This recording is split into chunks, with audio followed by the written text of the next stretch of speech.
Man, this song fucking ripped. I need to finish this. What's up? What's up? Welcome to the channel, everybody. My name is Alchemy. We are going to hop into the latest stable version of Bitwig. Finally, are you ready? Out of the beta stage and into the stable version, which is great because I had lost a whole lot of project progress the other day, and it made me very sad, bunnies. So where I had to work and recover like 7 hours worth of work, but here we are with Bitwig stable version 1.0. So I've had this problem lately, which is not really a problem, and it's also well, it kind of is a problem, but it's a self-imposed problem in some cases because I've been on a beta of all of these different plugins as of late, and the main one has been through Kilohertz, which I can't talk about. What I can talk about is that on stream, it's forced me into a position of having to use more first-party stuff, and in some cases, I'm not really upset about it. As much as I love Faceplant and as much as it's like my number one synth, and it probably always will be, I've been finding a lot of value with recreating a lot of my own stuff, you know, like my racks and all of that within just Bitwig in itself. And so we're going to do a little bit of exploration to that with some base things. I've already created some past projects and whatnot, and hopefully that'll be at least somewhat interesting to you. We're also going to be working on utilizing some of those bases, throwing those into the new sampler, and showing some modern tricks to create like trap clonks and all of that. So if that seems exciting, then enjoy the ride. I don't know if we're going to get to making a track today. It would be nice, but to be honest with you, I'm not going to put that kind of pressure on me because I have so much work to do up until this weekend. Just so you know, I will not be streaming next week at all. I will be in Canada and I will be taking a week off. I will have an iPad with me, but I am not taking my computer. No sound design. Well, yeah, I'll still be doing some sound design stuff, but like I'm taking a vacation because I'm going to need it. So yeah, I hope that you all are well and happy and chilling, but let's go ahead and jump in. We're going to start with doing our classic neuro shit, and we're going to go ahead and get started on that front. So I'm going to create a sawtooth, and I'm going to set the voice stacking to 2, and we are going to detune this by like 50.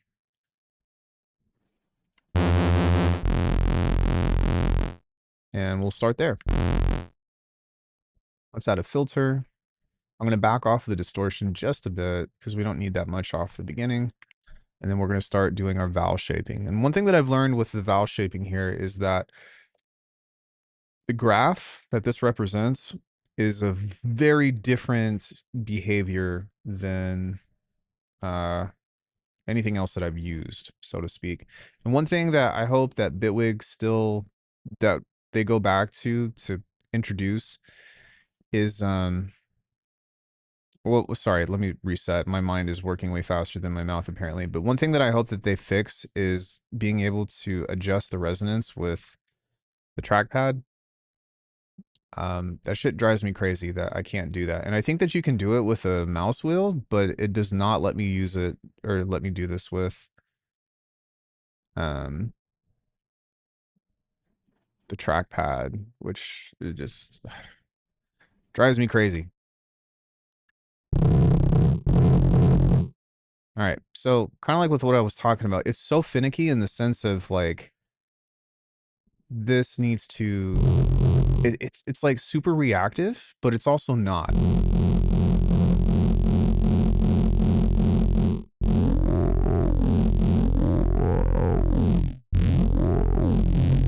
Okay, that sounds pretty good. Let's see if we can give this a little boost as well and see what that does.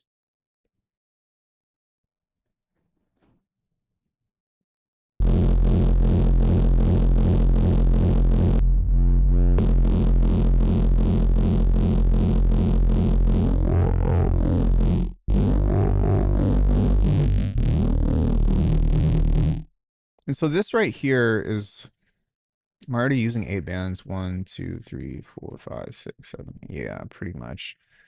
So on this guy, we're going to turn this on, but we're going to switch this to just a bell curve and turn this off. We're just going to cut this right here. This should help clear the way for some of the mud.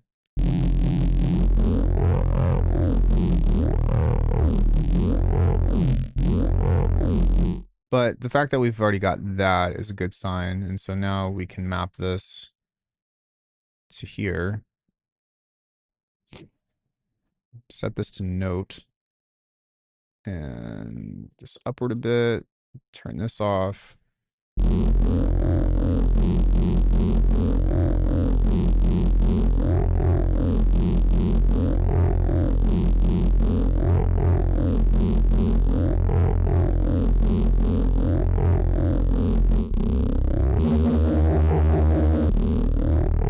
Cool. Let's go ahead and add a secondary filter, and then we can just copy this. Oops. Control C, Control V.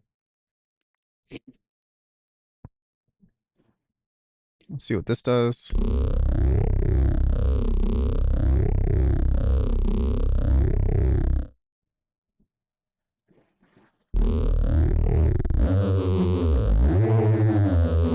Yeah, we're already on the right track. So now what I will do is we'll grab an effects 3 and we're going to boost the high end just a little bit and primarily focus on the mids. We'll use a ring mod here. I've been really into this ring mod lately. And actually, something that might be worth checking out is that typically speaking,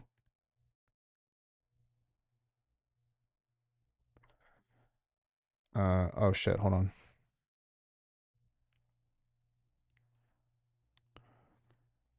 Um,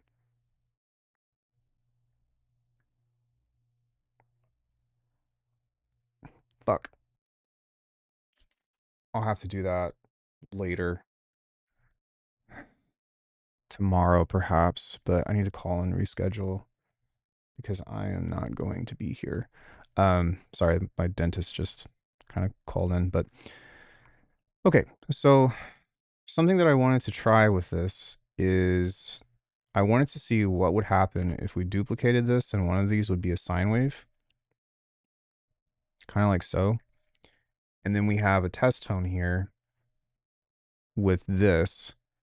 And then we have a distortion to where I can send both of these in as a unit together. And I don't know what this is going to sound like, but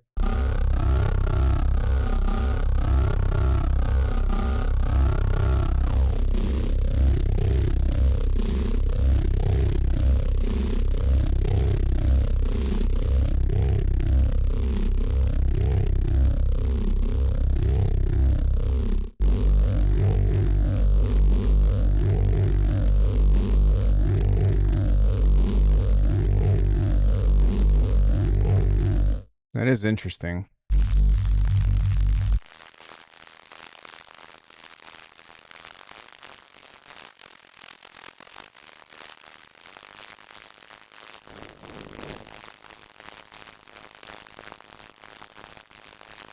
Yeah, so that's an easy or an interesting way to get like more crunchiness, so to speak.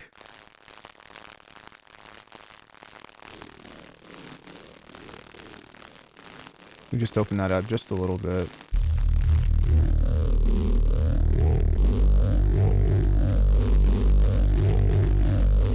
And the reason why I like doing this, especially on this band, is because, yo, what's up, Chrome, sorry, not Crow.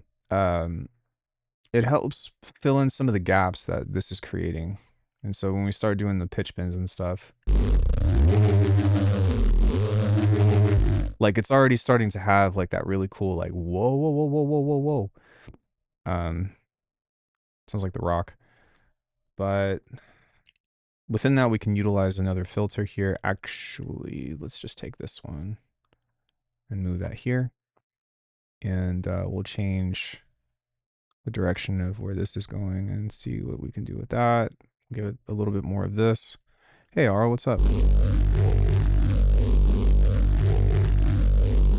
There we go. Give this some convolution reverb.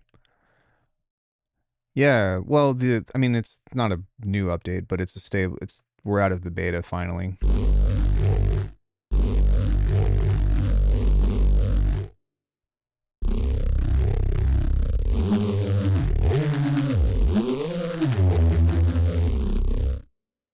Cool. Okay. So now we can utilize a comb and maybe a chorus. I'm just going to turn that down and then I'll adjust this accordingly, but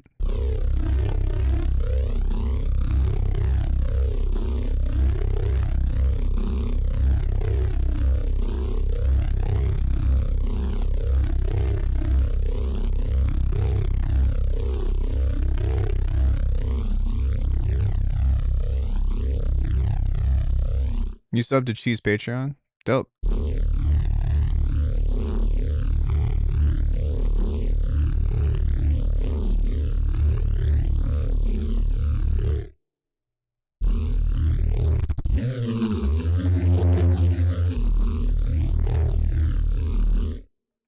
That guy really is like he is he's kind of a genius. he is kind of a genius. Okay, let's use another ring mod on here. We're just gonna add a little bit of noise to that. Oh yeah, like has he shown I'm not subscribed to his Patreon. I probably should at some point, but have you seen like any of the grid stuff that he's done?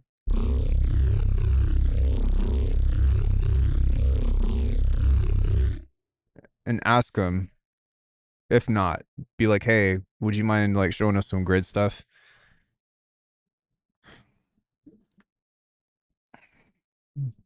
Cuz it's pretty insane.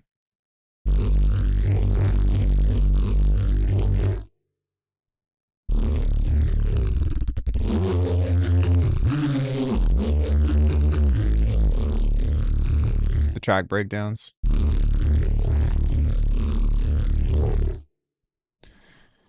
Yeah. I mean, she is the reason why I have like she and Cage and Zane, like they are the ones that helped me figure out how to make halftime.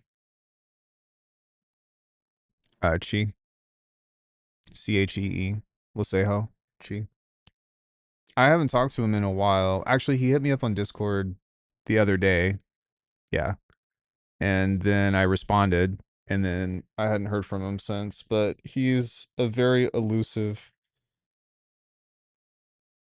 He's elusive and reclusive, so to speak. I've never heard of him. That's really dude, he's like the face of halftime.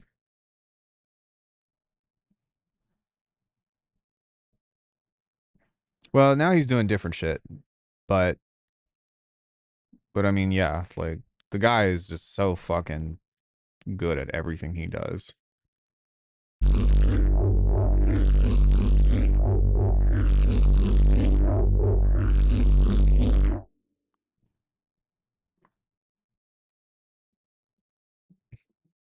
I mean, between him and my channel, you know, like that's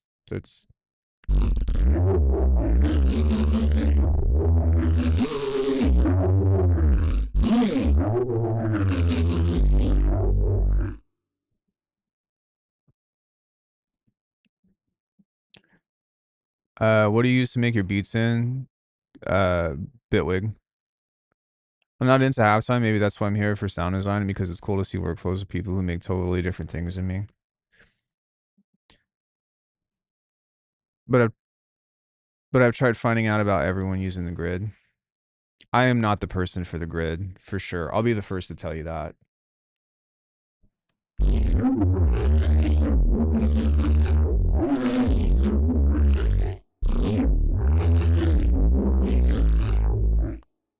Oh, what happened here?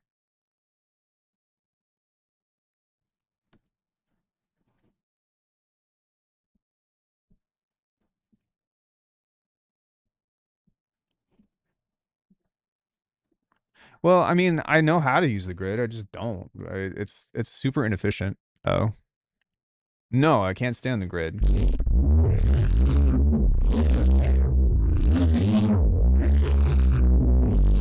Yeah, it hurts, which is worth checking out. I agree. They haven't done stuff together in a long time, but It Hurts is pretty dope. But that's a pretty old project. I'm surprised you know about that.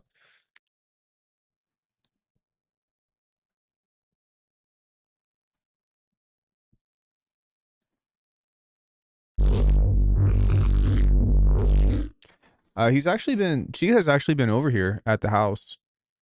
When he came to visit, I picked him up from the airport and we hung out for a bit, and then I went to his show.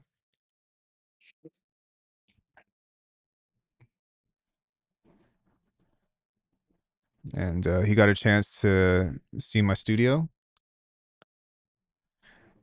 Yeah, guys, like half of the shit that I know is from him. Like, I it's a shame that I was never able to get him on the channel, which maybe that's not a bad thing because it would just be straight up glazing. But like, guys, you have no idea how big of an influence he's been on me and my channel. He does, he knows that, but I don't think you all do.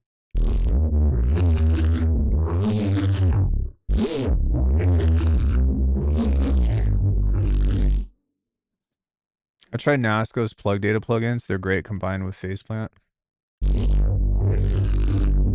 Right on. Spec comp I highly recommend. I'm not really much of a spectral guy.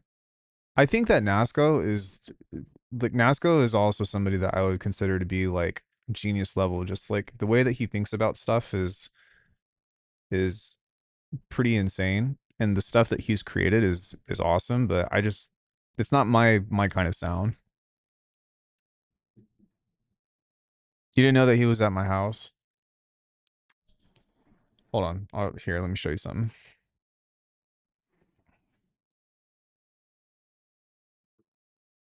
Give me 1 second. I'm on my phone.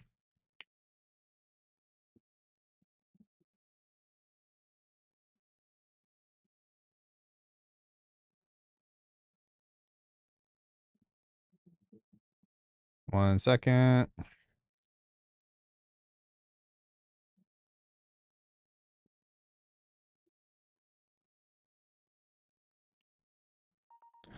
I don't know if he still has this, but or I don't know if he has this picture, but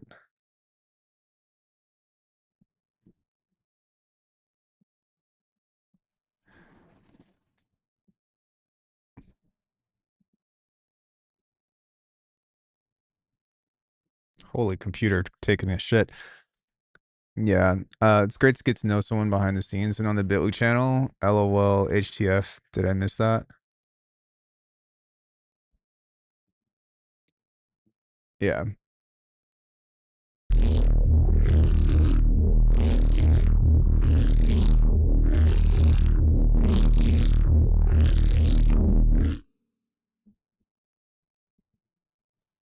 Yeah, that's my dog.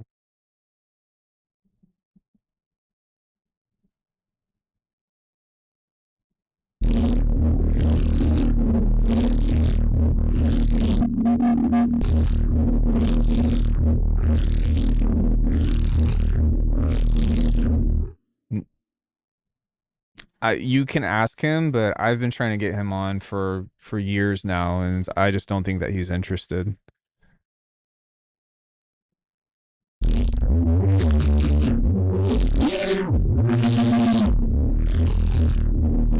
Okay, so that resonance thing is not going to work here. I was hoping it would, but this really, uh,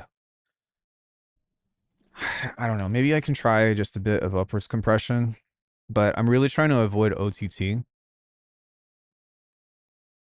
No, he's not shy, but he's he's just a unique individual, is what I would say.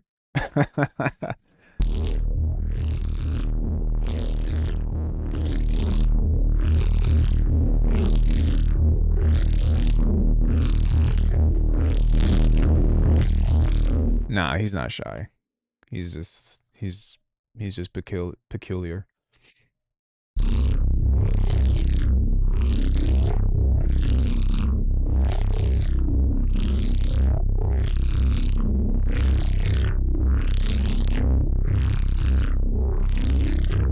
So the trick with this now that I'm trying to figure out is how I can implement um what's it called? Like I don't want to use a multi effect or a band split to apply different stuff. I mean, I suppose I don't know. I could try using an EQ split. What's the pull tech? Sculpt maybe could be the move.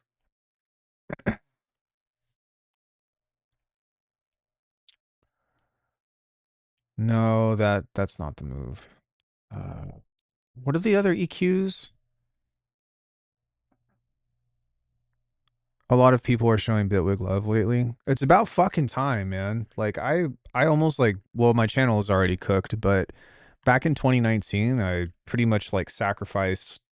It was almost like I completely restarted my channel when I switched from Ableton to Bitwig. Like I didn't get a lot of hate, but I lost a lot of support.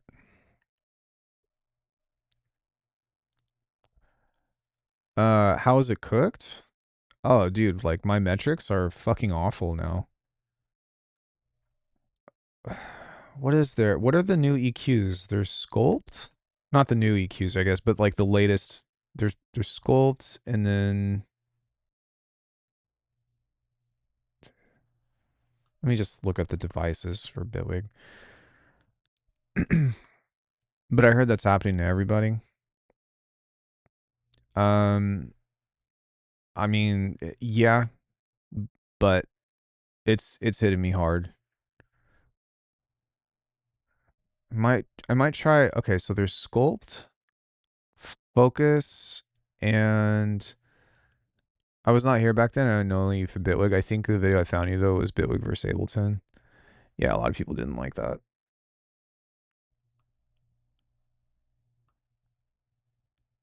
What? What the fuck? Okay, so there's Focus, there's Sculpt, and then I feel like there's one more.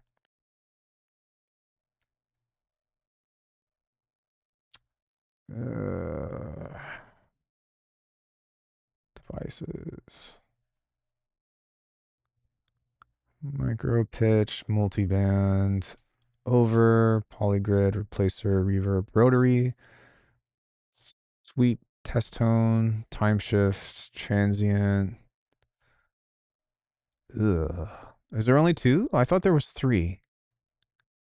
Doll Wars are a cringe. Yeah. I was watching a channel complaining about losing a ton of subs due to changes. Yeah. I mean, I'm trying not to make those videos because it's not really going to do anything anyways. But DS or convolution, maybe those are the only two. I thought there was a third one. Tilt. Thank you. I'm not crazy. Okay, I don't think that any of these though have uh okay.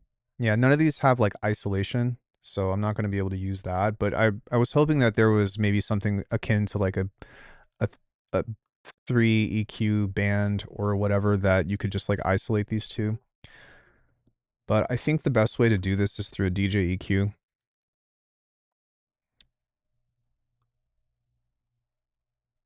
Oh yeah. Okay. Here we go.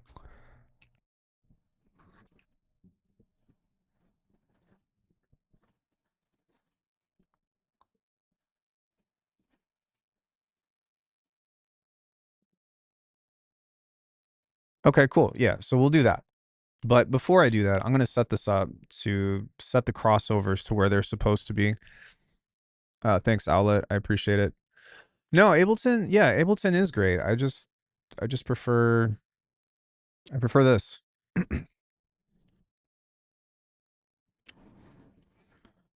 Um yeah, I guess we'll just set this to 2.5K. and then go duplicate, duplicate. Now I want to hear what this is going to do because I'm a little worried that this phase shifting is going to just fuck this up, but let's see what it does. So,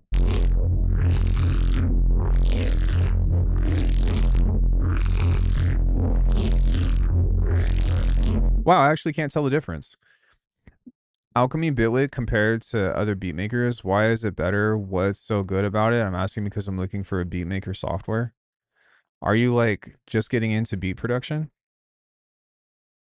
I would recommend that you watch my Ableton versus Bitwig videos because there's a lot to be explained. But long story short, the built-in modulators are my favorite, and then the audio editing is the biggest stuff for me. Yeah, true. You only have to learn it once.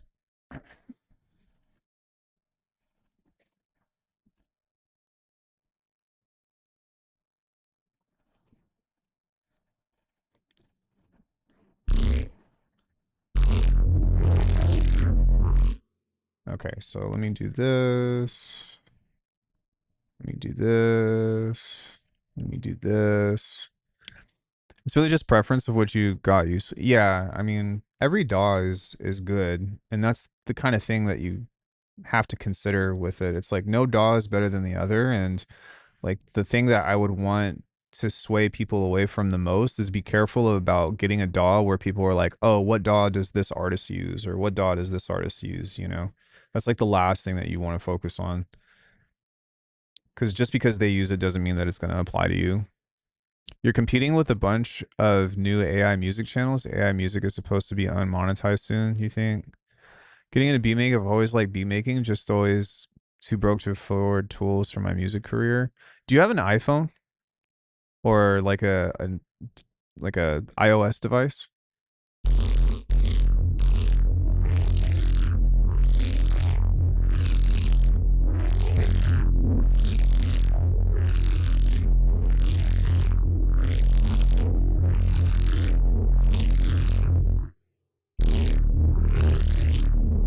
This actually doesn't sound too bad. I think Ableton is great because it's been around for so long. There's so many devices coming with it, but Bitwig just makes you instantly more creative, and its modularity is unbelievable. Um, I'm trying to think.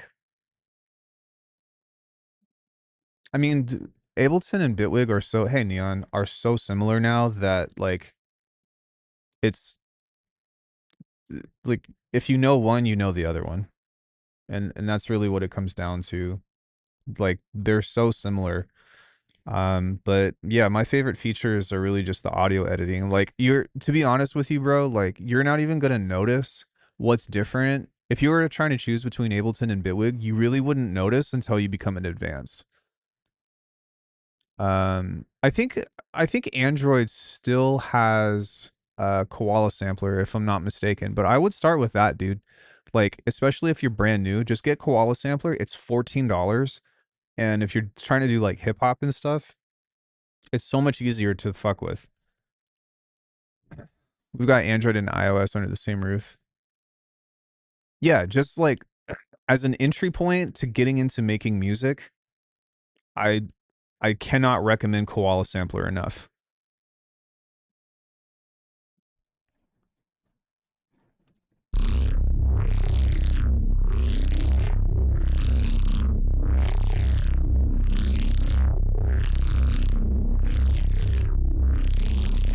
So we're just taming the mids with this.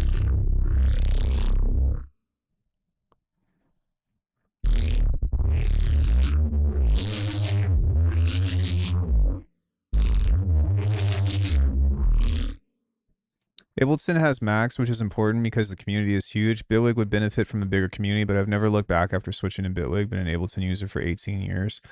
So I haven't been using Ableton for that long, but I have been using Ableton since 2014. And I would say like that's why like I just said like you wouldn't really notice the difference between Ableton and Bitwig. Yeah, it's called Koala Sampler until you become advanced. And I think that anybody that sticks with live, it's most likely because you're a Max user. Otherwise, Bitwig has a much more flexible workflow, objectively. I'm sorry if there's anybody here that's an Ableton user, but objectively, I will die on a hill as somebody that uses both. Bitwig is much more flexible to work with. I'm on Ableton because I switched off FL after its horrible stability issues and macros MaxX patching. Yeah, I mean, Max is why you stick with Ableton, and that's pretty much the only reason.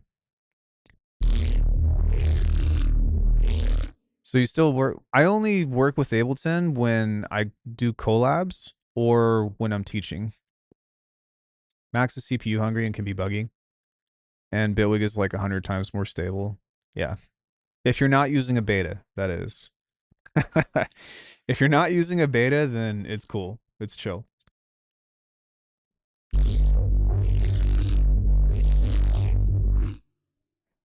So I think that I'm also going to duck this just a bit. Try to even the sound out just a little bit, and then I'll saturate it again to see if I can get a little more juice out of it. I was thinking of getting Bitwig because it works on Linux, been deliberating for a while. So like, I said this at the beginning before everyone came, which, hi everybody, welcome to the channel. But a major thing for me that I've been trying to get into is just building shit with first party devices.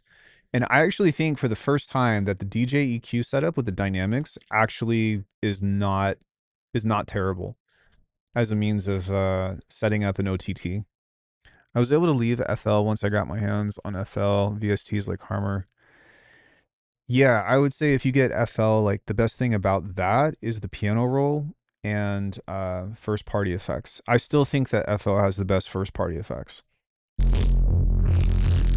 That's a bit much.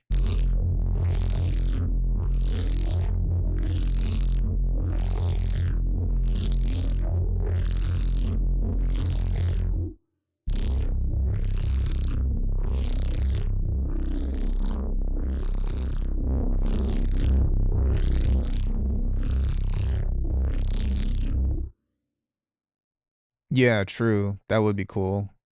And that I suppose you know what you just brought up another point, Django, which like is like another $2,000, but the push ecosystem is pretty fucking dope.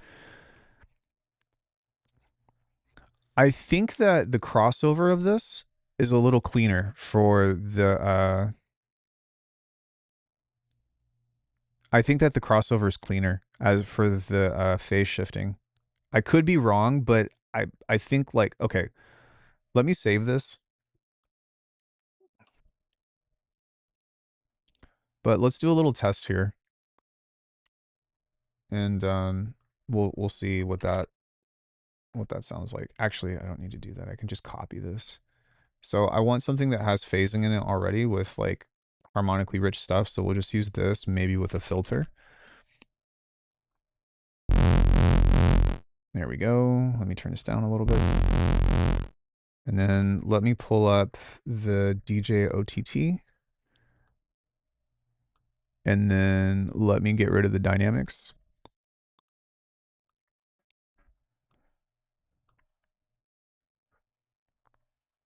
And then let's pull up a multi effects 3. And let me make sure that everything is off of this. So that way we're on even playing ground, even playing field. Now let's see what this sounds like without it and then with it. So yeah, there's a little bit on that if you listen. So because there is phase shift on it, even though it's spectral.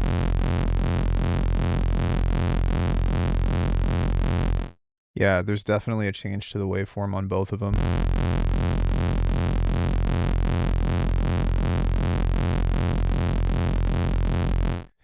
And it's in the high end. And I think that if you look at the waveform here, right here,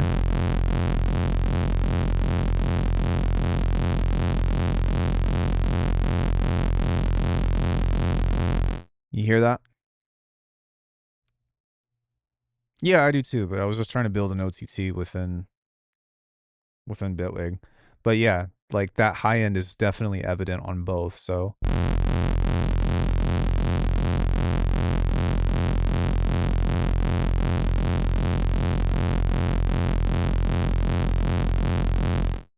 I do think though that because this is, well, let me see because I don't actually know. If I go here, this has, how much latency does this have? Okay, so not much. That's not too bad. Holy shit, did you guys notice this? I have, get out of there. I have never seen that before.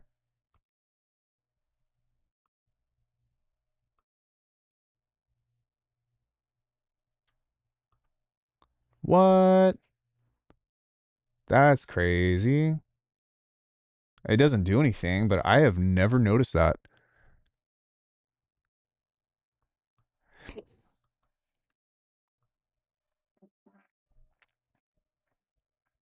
Yeah, so in terms of that, or in terms of this, I just wanted to try and see if this had a different, like a different outcome. Because unfortunately, I cannot get any OTT inside of Bitwig to sound anything remotely close to Fuse Compressor. Yeah, what's up, Flicky?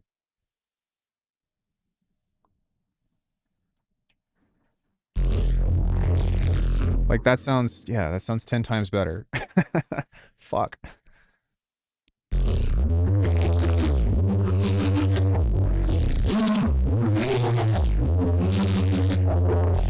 Yeah, of course. I've tried all the things. All the things. See, like this just doesn't bring that out in the same way, which is very interesting. I don't know. Maybe there's a way that I can make both of these or both of these kind of come up just a bit. Actually, there's no reason to do that.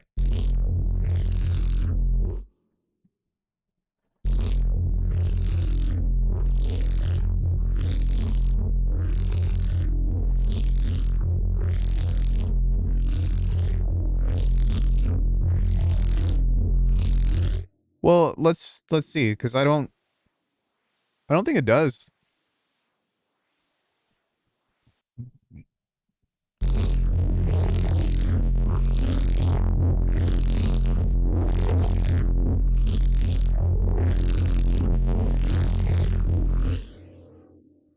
Okay, maybe you're right. Maybe it does. 103. Yeah, 2.5 is usually where I set this at. The thing about this is that this actually has zero latency, and that's something that isn't talked about a lot. But this does not add any like this is zero latency.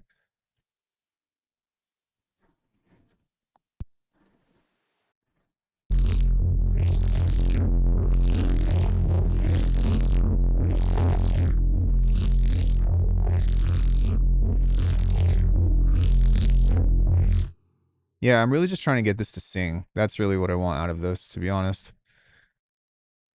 Um, so within this, with pushing this up, maybe what I can do is just push the output a little bit and see if I can get something sounding the way that I want it to. What is that? Why is my shit lagging so hard?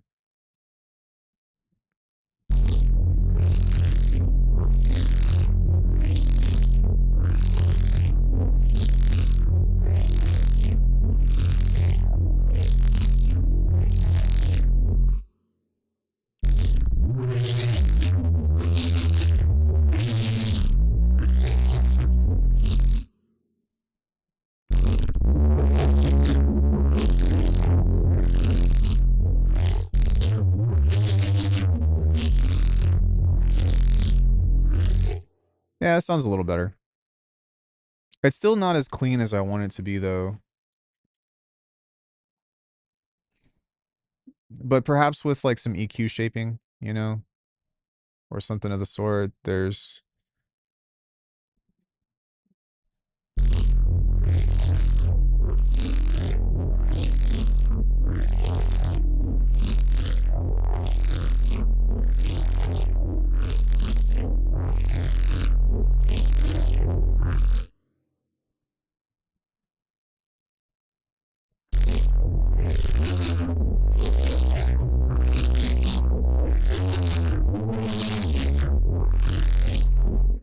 Okay, so let me come back into this, and we're gonna add just a little bit of stereo to the chorus.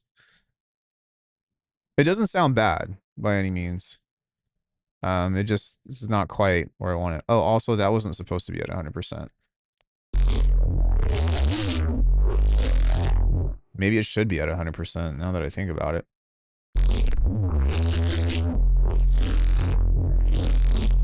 It's yeah. So my issue with this is just that the mids are not as clean as I want them to be, and that's really where the interest of this sound is supposed to be.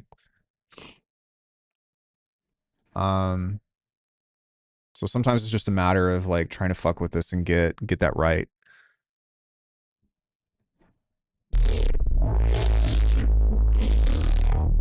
Because now it just kind of sounds like it's like ultra crunchy. And so maybe something else that we can do is apply an LFO to this. Like that. Just turn it down. Just let that do its thing. How do you get that crunch? Does it just come down to compression? No, it's ring mod. Well, sorry, it's manipulation of noise. That actually sounds a lot better.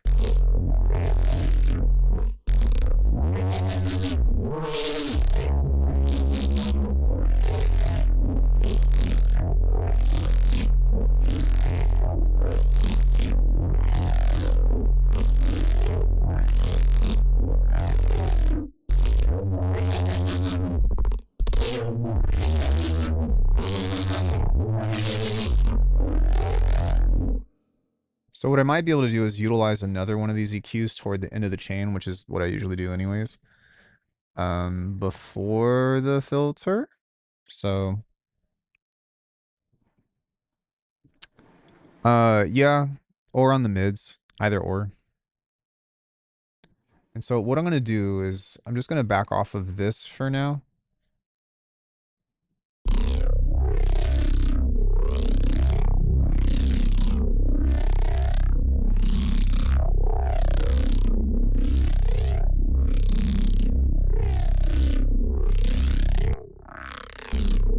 I'm actually going to use the bigger editor so I can actually see what I'm doing here.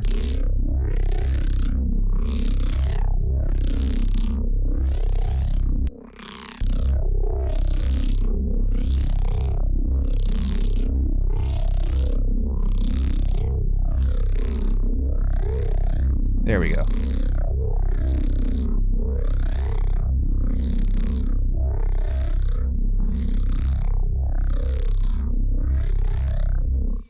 Cool, that sounds pretty good. And then what I can do is take this guy and copy it and plant this here as well. And now we can see if this movement is going to help accentuate some of the vocal movement.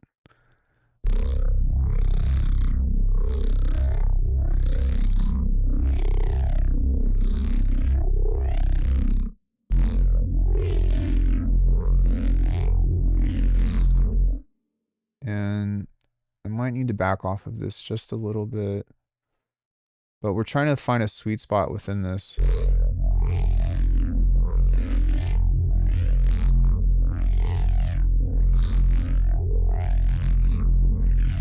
And that's really the hardest part of making sounds on this. Like, I don't know, on Slice EQ, it just fucking makes sense and it just works. But with the EQ Plus and also like I've done this on Ableton and all of that, like it's way more difficult to set this up.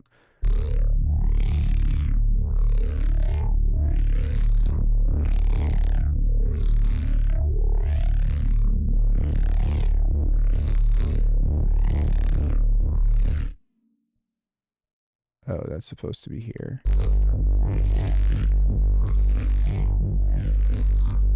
So this is too much. It's pulling out these resonances more than it needs to. But maybe if I move this closer to here.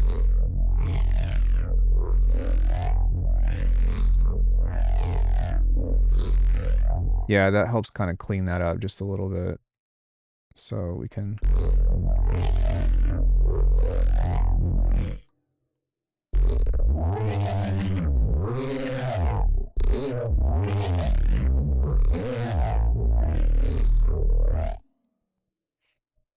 Now, what I'd like to do is you can hear that there's like this resonance that's coming about, and it's making the entire sound really ugly on the top end. And so we need to try to address that. And what I'm going to do is I'm going to try this to see if that cuts off a little more. Try.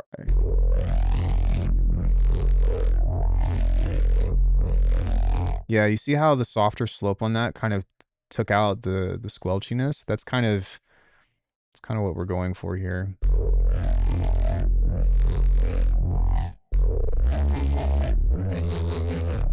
Because now we can just focus on those mids. Like I that's such a big deal. At the smallest things, like having a too much resonance on the high end like that will create like the wee wee, and you don't want that. And so having a softer slope for the vowel to close um, is a really big point to these kinds of sounds.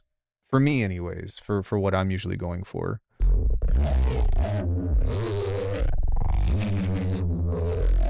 Now, within all of that other stuff that we're working in, I now want this to phase through that movement, especially when the pitch is up, because this is what's going to help bring that tearing sound through the oscillation.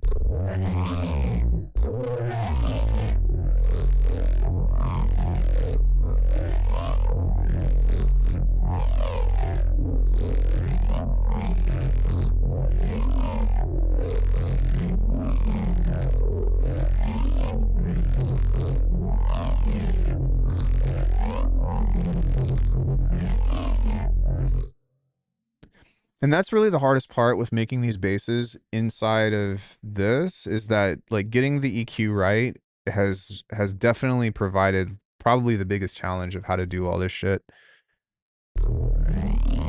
It would probably be easier to just use a filter with a bell curve and like use like 10 of them in series, but I don't want to do that because this is just way easier to use.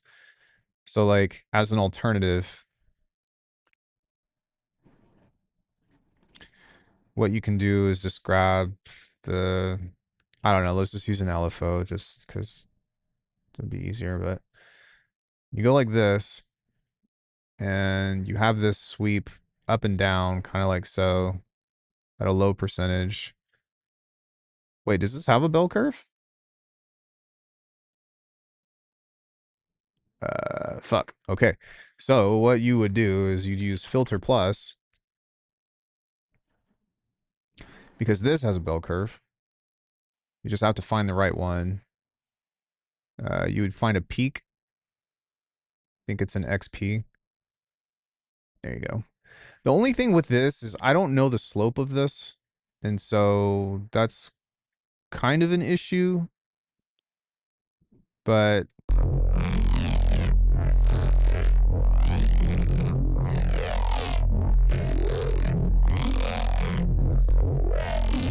you can hear that, yeah? So you can hear like the bwah.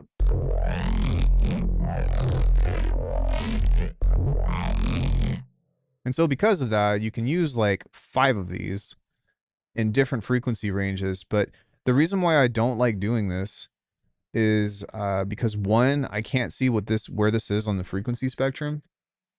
I have to look at it, and well, I have to like guess via where the number range is. And two, I don't know the actual shape of what this is doing. And like I suppose you could just listen to it for sure, but I don't know. I'd still prefer to just do it with the EQ. Because this way I can actually see what kind of formant I'm making. You know what I mean?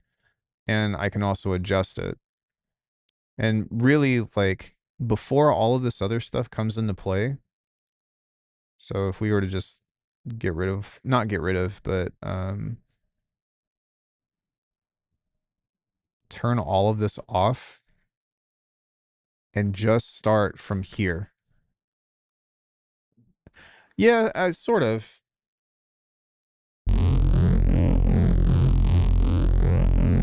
It's kind of there, right? But this should already have like a character profile before you even start doing anything else.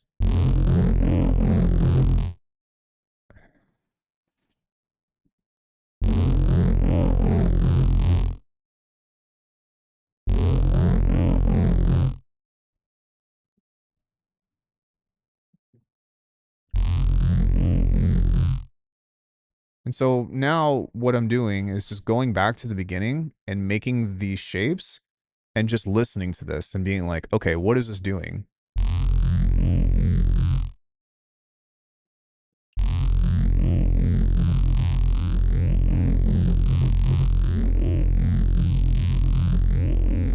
Because you can hear it. It's kind of like whoa, but it's not enough. And I like this is so strange. Unfortunately, I can't pull up Slice EQ because I have the beta of Faceplant.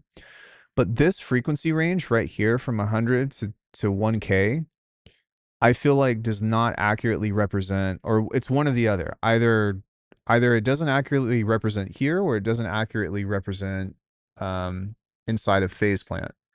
Because I feel like the sensitivity range for these formant sounds is actually here. And I'll show you. Like, so check this out. If I move this up like this much, listen to this. You hear that whoa sound? Like, it's a lot more apparent whenever this moves up.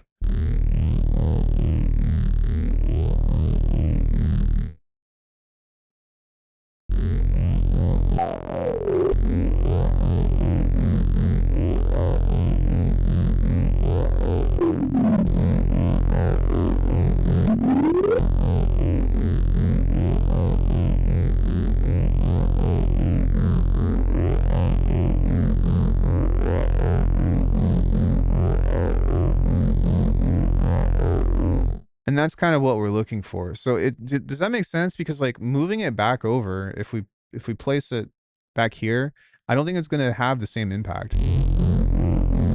See, yeah, it just sounds like the mids or like the 100 range is just like fucked up. So I think that it's Bitwig. I think that the exponential range from this frequency spectrum right here is just a different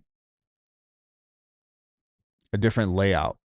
But I think that moving this here, yeah, because the 10K and up range is like this. And so like if we even let's do a comparison like this to Pro Q4. And what I'd like to do is this essentially. And then I'm just going to pull off of this. So this has a 20K range. This only goes up to, this has a 20K range as well, but the distance between 10 to 20K for figuring this out is this much. This looks about right. I mean, and this looks the same comparatively to here. Well, maybe not, because the frequency range from this, like the scaling of this, because these are both the same size, right? So 100 hertz starts here, goes up to 1K. So this actually has a wider range between 100 to 1K, whereas this has a wider range. Well, I guess a more narrow range between 20K. But this is very interesting and really important to look at because, like, obviously not all EQs are the same. But that's part of getting used to this is figuring out where that sweet spot is for what we're looking for. Yeah, I agree. Like you can't see what's going on in the frequency spectrum. And also like this is the only actual like representation where you can see the curves where even on the filter it's just this. Like I want to actually see the filter shape of what this is doing. You know what I mean? Just this little dot doesn't really tell me a whole lot. And I don't like that. I just downloaded Building the Free Trial. It's so cool, man. I'm hyped. It's been waiting a long time for this and some legit shit. No bullshit. Let's go.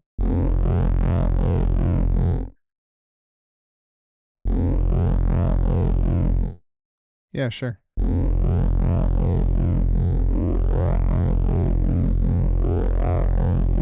But you can see that like this is cutting into like I wonder if this needs to be like almost full spectrum here. Something like this. That's too much.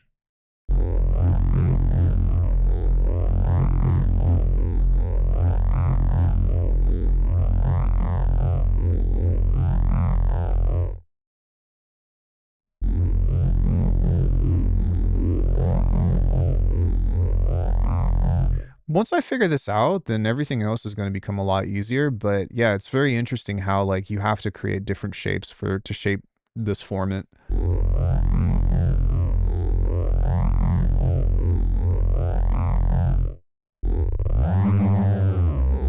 Like, that's not bad, but it's still not, like, as, dramatic as I would want it to be. But let's see what this sounds like with everything else attached to it.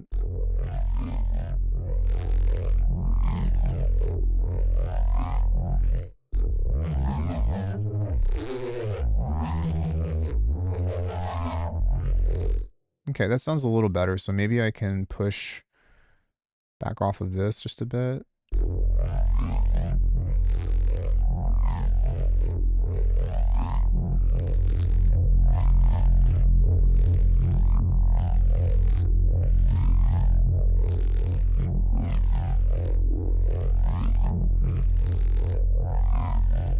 Yeah, that's one thing that I don't feel like doing, is I don't wanna move this. You know what I mean? Like, I don't I just don't wanna take the time to set up making all these move into each other. But, I'm definitely not estranged from it. I have this, I have these, like, things that I did last night. Like this one, I believe, where I used this guy. Similar setup.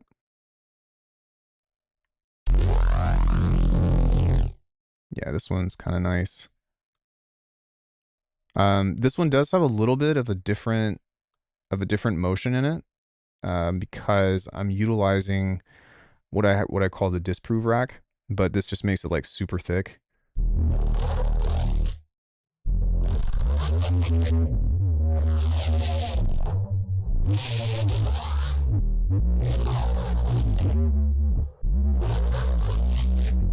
And that's definitely giving it a lot more of the monstrous sound. And then with multipass, I'm not gonna show you what this is, but it does bring out more of what I'm looking for. Oh, wait, that's the disprove rack. Never mind. I think on the Thick Reese 3, I think that's where I have the filtering and stuff going on through this. I think. We'll see. Maybe not.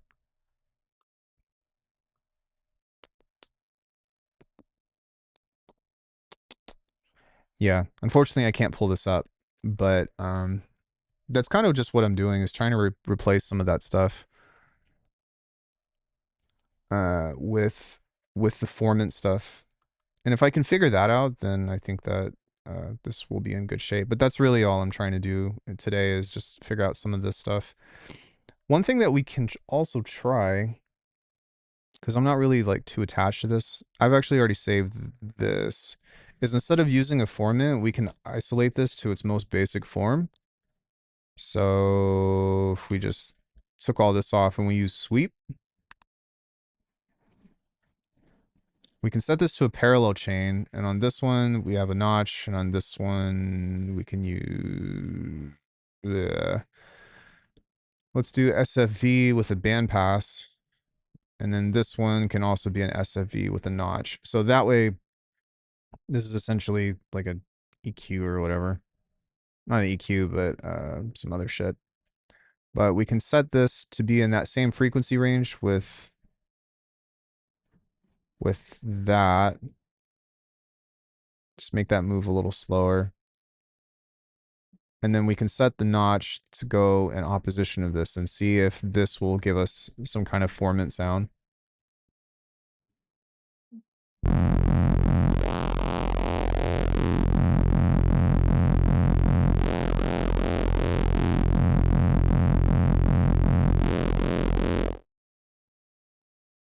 And I wish that this was not on semitones, because that doesn't tell me a whole lot about what frequency range this is. That's just kind of dumb.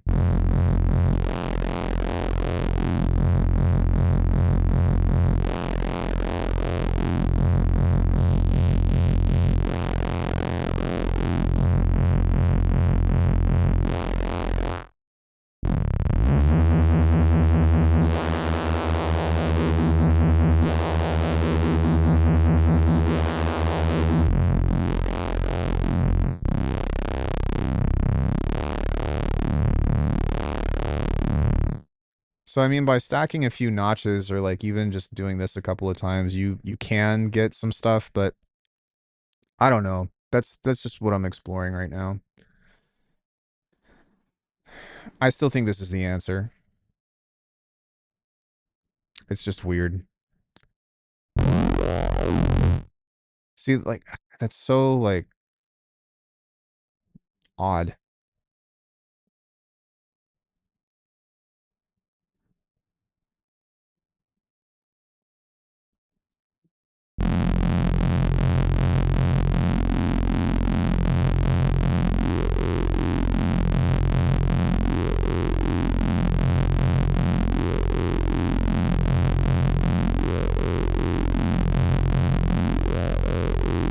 Okay, so that would be number one.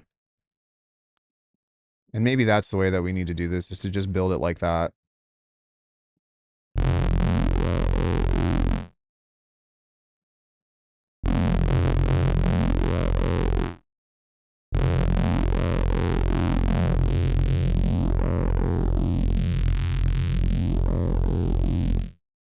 Yeah.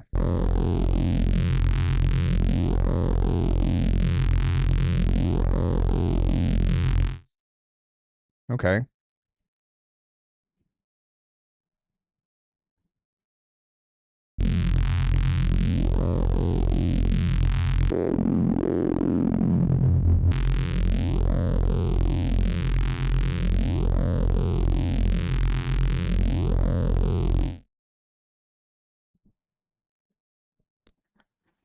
This is probably the way to do it. Is to just like start one by one and just listen to it.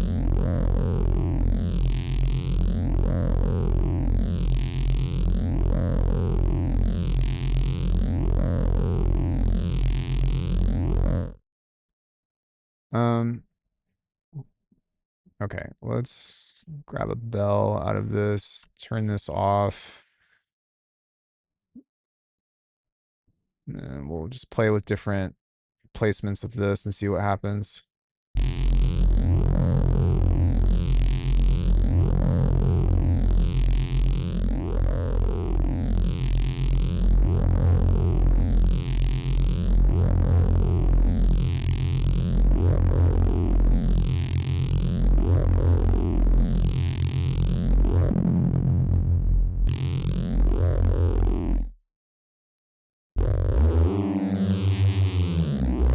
Yeah, you hear how much more formant that is? So, Jesus, like that's a all right. So that's the workflow strat for that, because this sounds way more like the whoa sound is way more prominent.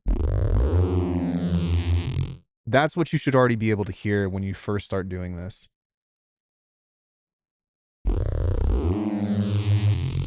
The other thing is this is not good for that. I think that utilization of a ring mod instead is in order.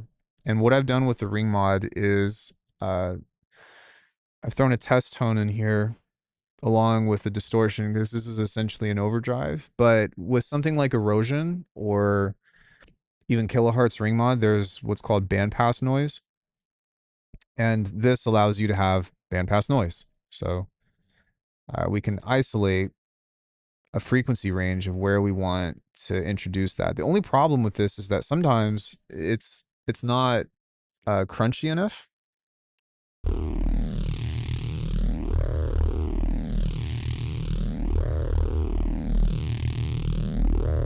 Although that doesn't sound bad.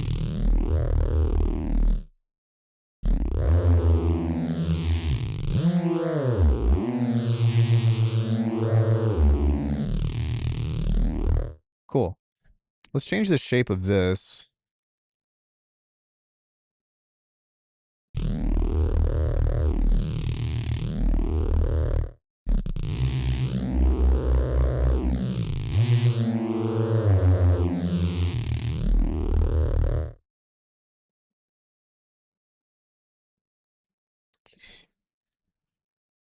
Behavior of these shapes are so weird.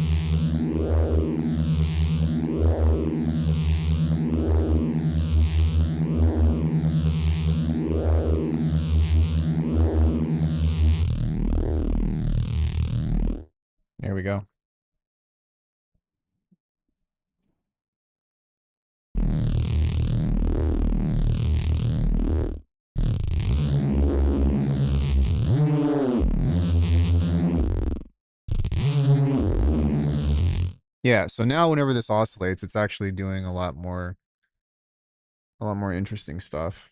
So maybe one thing that I can do is just utilize this, since this is my primary driver for distortion anyways. And so now what we can do is we can try to build a relationship where this cuts into this.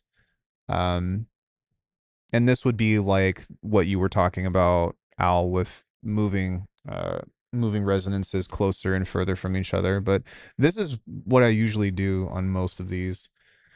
I do have a lot of faceplant stuff where everything is moving into itself, especially around this area, but I don't want to do that. I just don't feel like it. It's too much work.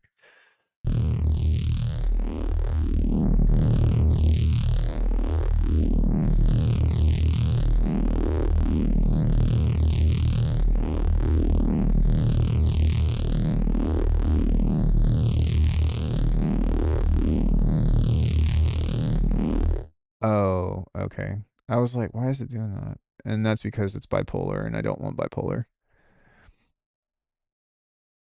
Series parallel EQ filter. Yeah, I don't want to do that either.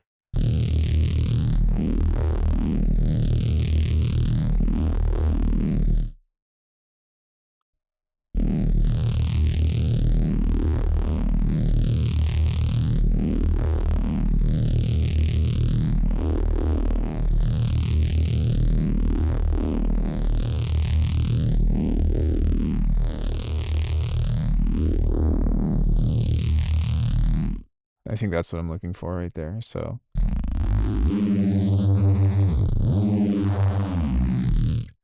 there we go. I mean, in theory, I could just not.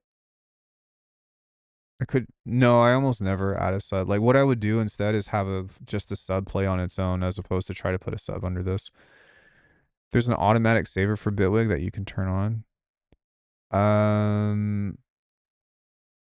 It auto saves, but it doesn't actually save the project. But it creates a backup, I think, like every 5 minutes, if I'm not mistaken. Could somebody confirm that? I feel like with the Bitwig 6 update, they started doing that. But yeah, I mean, let's say we don't frequency split and we just do this.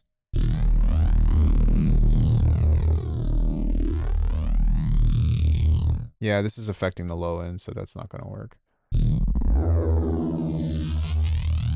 Unfortunately. Maybe with a chorus, though. That's something else that I've noticed is that depending on what you use, like chorus, flanger, phaser are all cousins of each other. Um, yeah, the recover project. So that like Bitwig will almost never crash on you. But I don't think that it will like auto save to where you can just close it and then it would like record your progress or whatever. But yeah, so chorus, phaser, flanger, comb are all cousins of each other. But it's interesting to see like how these in every, let's say, environment work different.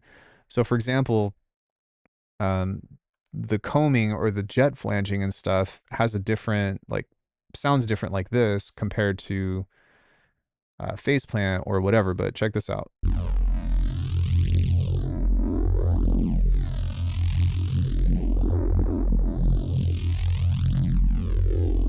You see how we still get the jet flanging sound, but it's a different flavor?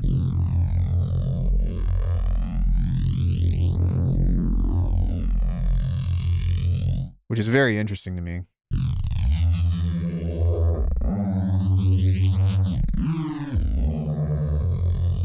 So let's go into our effect 3. We'll do the chorus on that. And I like the chorus one because it's just softer.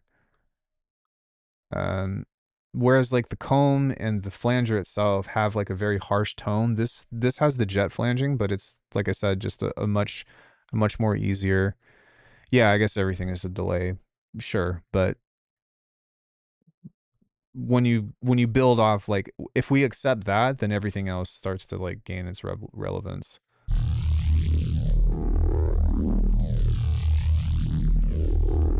Yeah, see, this sounds pretty smooth.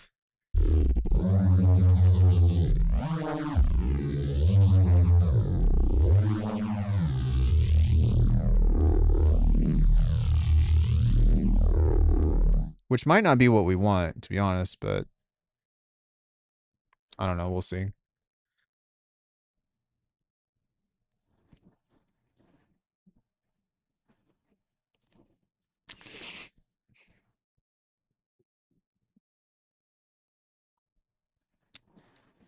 It's probably because you like drum and bass, if I had to guess.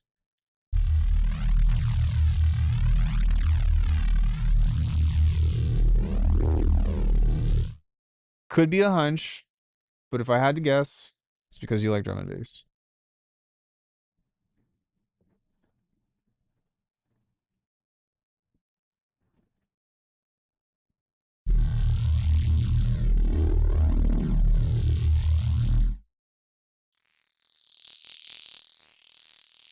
So let's do a ring mod on this one as well and see if we can just like space out the noise a bit.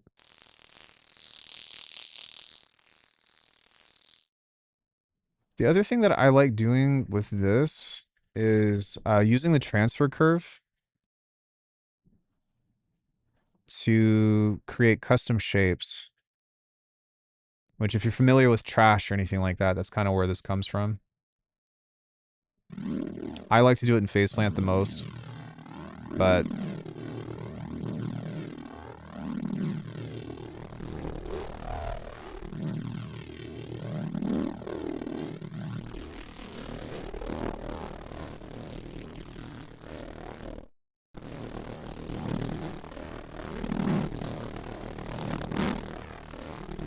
yeah, like that kind of crunch and then just back off of it. Also, where is this crossover? 144. Let's move this down to like 10, like 110.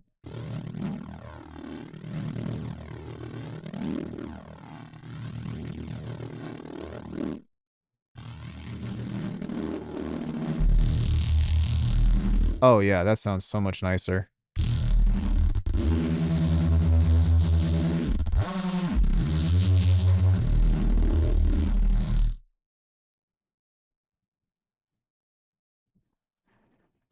Okay.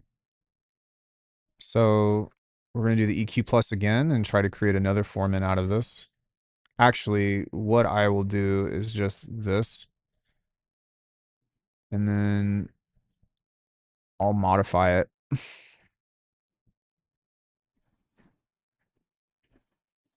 Because we're probably not going to need more mids here.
There we go. Just kind of listening for what it's doing.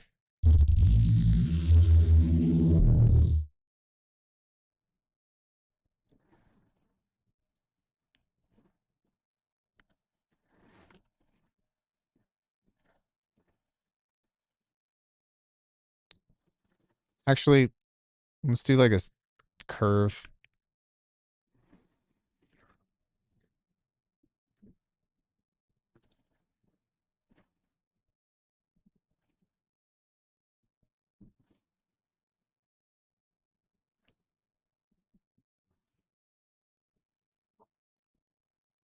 Let's see if that gives us anything.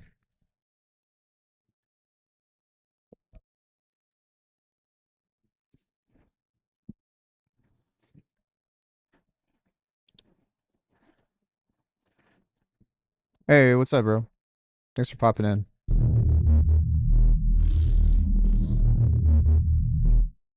Just doing some Bitwig stuff, trying to recreate some of the sounds that I make in Faceplant on here. Nothing new.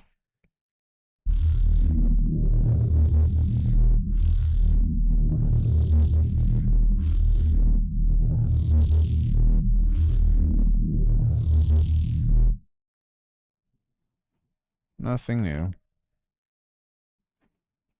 Let's do just a little bit of that. Let's grab a clipper. And then I'll see if I can bring this out with the OTT. That's really like the last thing that I like really want from Bitwig is just a good OTT solution. Irrelevant, but I know your Faceplant guy. The fact that there's a handful of flagship synths, each one does a little something others can't, drive me crazy when trying to choose which one to buy. I mean, there's not really much that Faceplant doesn't do, unless if you're just really into additive synths. But every additive synth on the market, anyways, is very like niche, I suppose. But I mean, like, what I'm trying to think, like, what is Faceplant really missing, or like, what is it missing that you want?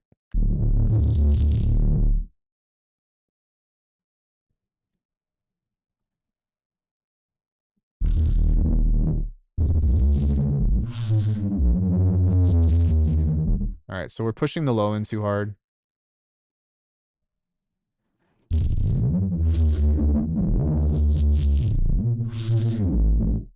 We're close. With this filter now, um, hey, what's up, Alex? Hey, we got all the content creators in today. What's up, guys?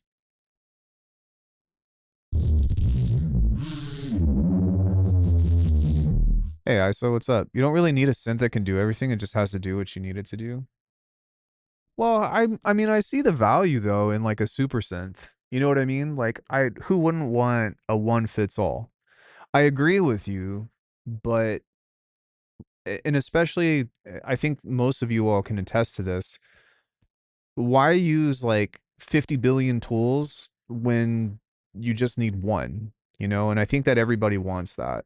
And I think a great comparison is like, I think most people just want to use one DAW, right? It makes sense that people just want to use one synth. It makes sense that people are just like, let me just do, I just want my shit to do one thing.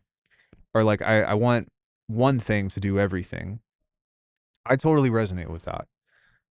I think that it's not quite realistic when you get into the weeds of it, but I don't think that's necessarily a bad thing to strive for.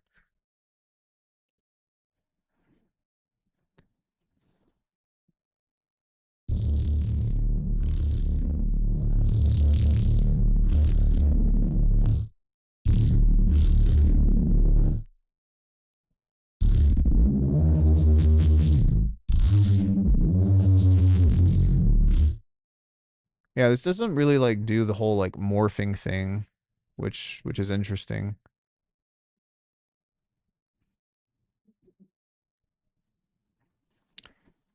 I suppose if I automated a reverb or something, then that could help with some of the swells and get some of the interesting bits through that, but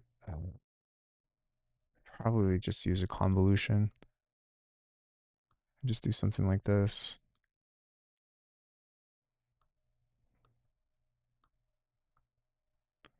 Like just a bit.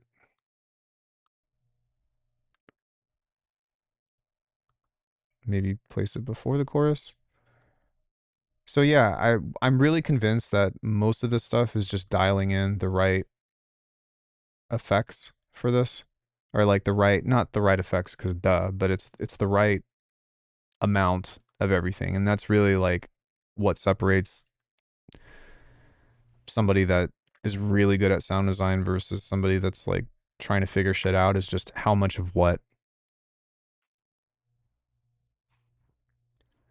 And see what feels best. The originators of these kinds of sounds did them with much more basic and clunky equipment. Yeah, I'd say I think Faceplant is the most complete one. I just never got lost into making something on it like I have in Okay Boring Answers Serum. Zebra 3 is crazy but difficult to use. I mean, have you seen the stuff that I do in Faceplant? If you're talking about like getting lost and doing crazy shit, have you seen what Data Broth has done? Have you seen who else is doing really crazy shit in Faceplant? Dash Glitch. I think Alex is more of a pigments guy, if I'm not mistaken. But or Alex, do you have Faceplant? Most modern synths and samplers will get you there. Mastering techniques are more important than that, than the tools, to be fair.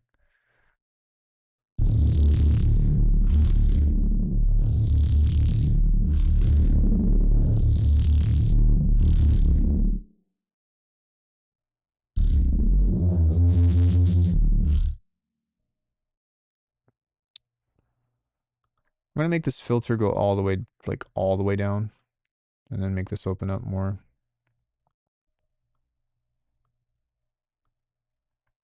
You know what's crazy about this is like I've done this a billion times over the last what 15 almost 15 years, and every time I do it it's still totally different. I remember getting so addicted to data raw streams during COVID, so much to learn. Yeah. COVID, man, what a time. All the big options are sick. I suggest giving them a spin and seeing which one is most fun and inspiring to look at. Yeah, I mean it's going to apply. I mean like not everything one to one maybe, but like 90% of it will be. To the dog conversation, Faceplant 2 are both great. Hard to go wrong. Both will serve you well. Yeah, I agree with that.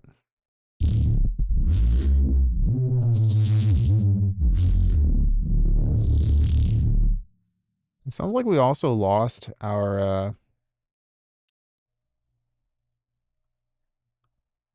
we lost our flange.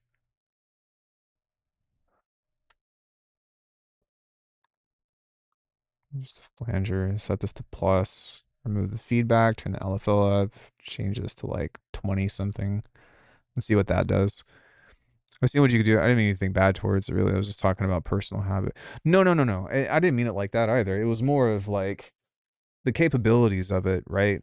And that's kind of like, have you seen the capability of like what it can do? If it doesn't resonate with you personally, like there's nothing wrong with that. And I get that Faceplant isn't for everybody.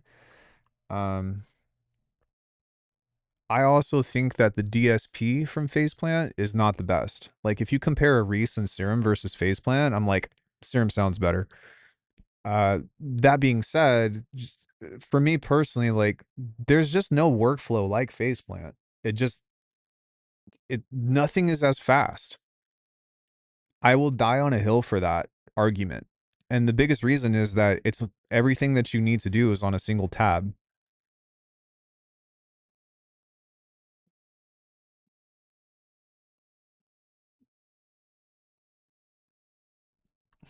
That doesn't mean it's the best.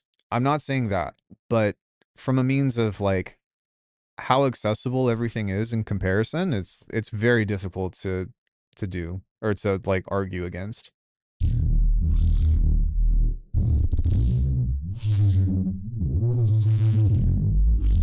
Yeah, it's okay.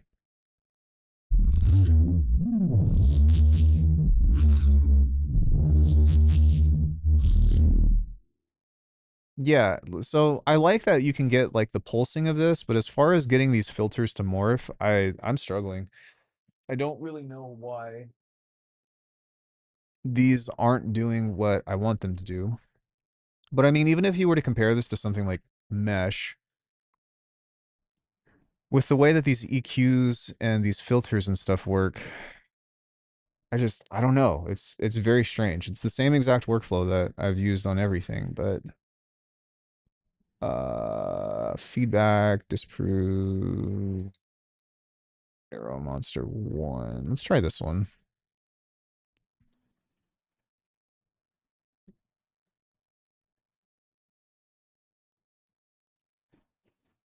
I guess you can just get overwhelmed by endless customization of Faceplant, which is good, but you get my point.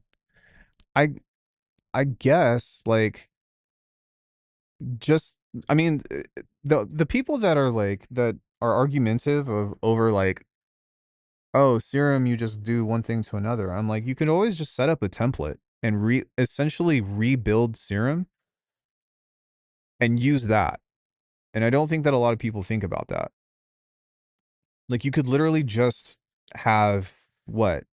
Sub oscillator, oscillator 1, 2, noise oscillator, uh, filter setup, and then on the effects tab, you can just like literally do like you know what I mean, like your chorus, phaser, flanger, EQ, all that, and just use that as your template.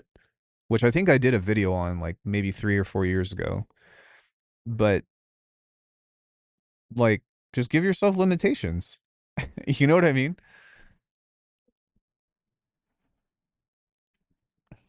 Okay, so we've got this one, which this one I think sounds a little bit more towards what I'm geared to, but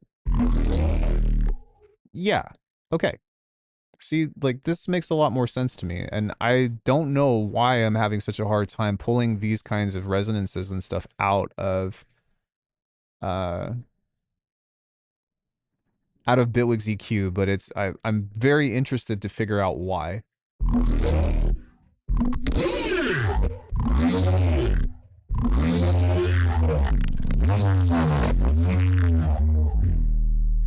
All right, this one's a little bit more crunchy on the top end, but it's okay. I will say what Bitwig does really well into is I'll show you here in just a second, but I've been building doom racks for Bitwig, and that has been insane.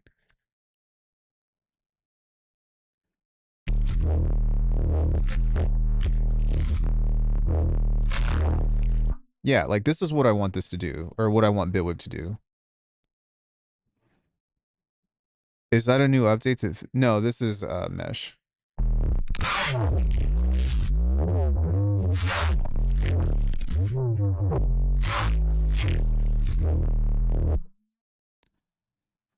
Are these going to be released? Maybe. I don't know if people want them.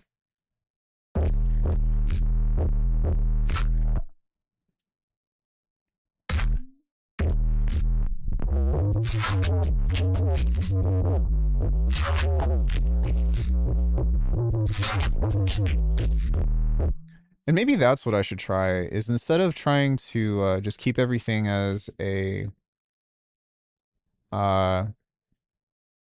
as a synth, maybe I should just like speed run into the resampling process a little bit sooner. But I still think that this is a problem to be solved. I just I don't know what this combination is supposed to look like. But anyways, this is what I've been doing, that I have been doing in my tracks lately, that has been just fucking insane. So I've been building these racks, and these guys have been very, very fun and very interesting to utilize. So you just take a sine wave with a little bit of noise, and it does nothing, and then you turn it up.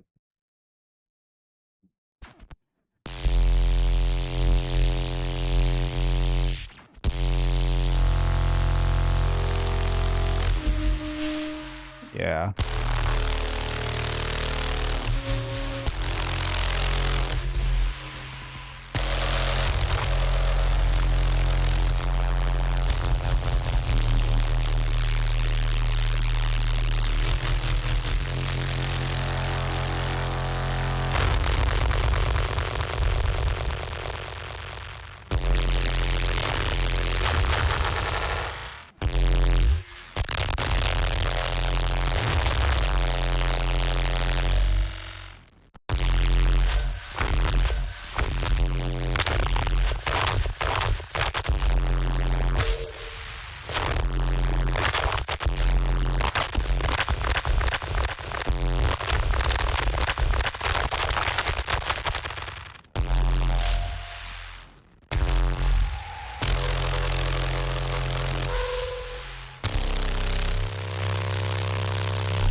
Yeah. So shit like that.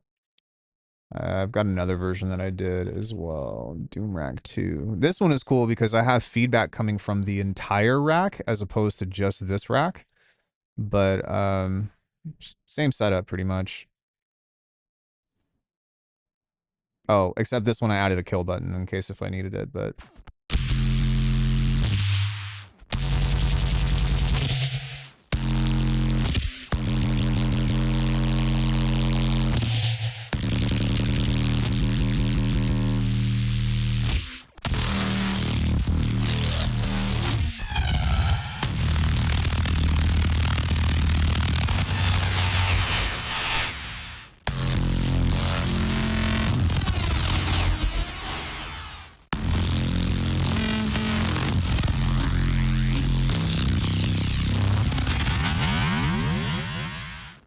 yeah. So lots of crazy fun stuff in that.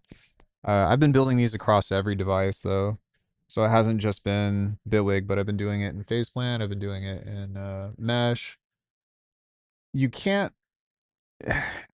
You can build one rack of this inside of Serum, but not. You can't build the whole thing, unfortunately, because like this kind of requires a parallel channel, or at least the philosophy of it requires a parallel channel to where each one of these has its own processing chain, I guess, so to speak. And then the whole point is to mix it. So as opposed to just having, where is this? As opposed to just having one rack, which you definitely can do, um, you're sending just the sine wave with a little bit of white noise to mix in between all of these to get like those really fun resonances and stuff. Yeah, yeah, yeah. Basically just doom racks, so to speak. But Bitwig is excellent for this, for these kinds of sounds. But as far as like creating like cool morphing formants, I'm still trying to figure that out. Which I don't mind, but uh yeah, it's just strange. Like the way that these res or the way that these poles react to the incoming signal.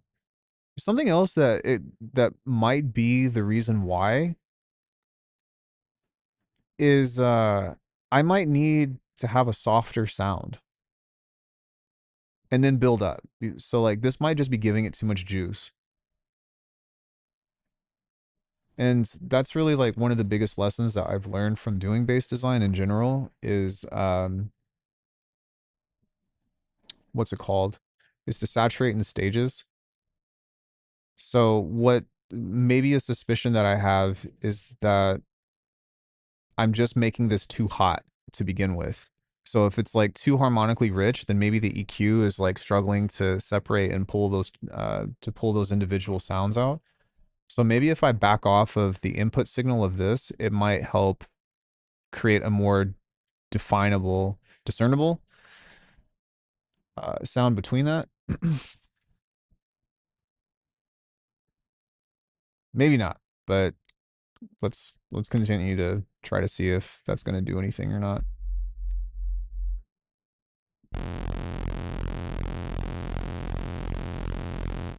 Yeah, so maybe something like that, and then I don't know. My first implication with a lot of this stuff though is to just like do that, but let's not do that right now.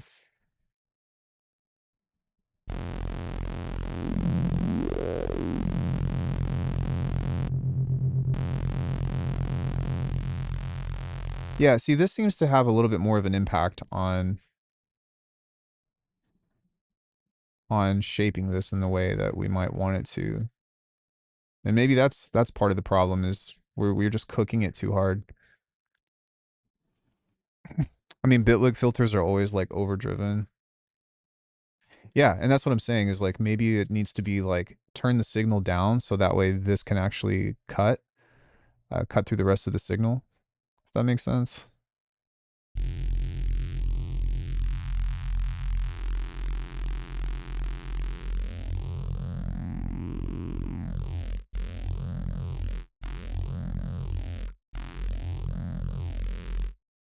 Like, see, I can actually hear that. Whereas if I turn this up,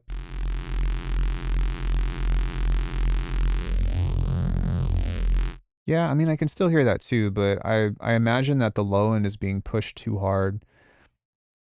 So perhaps another step that I could try as well is maybe just turning the low end down whenever I'm doing this, like through each stage. I don't know, there's a lot of different things to try. Uh, Don't you all just love sound design?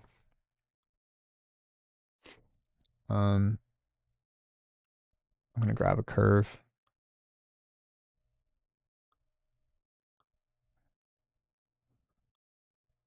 This is the reason why content creators charge money for shit, is because most people aren't willing to do these kinds of things.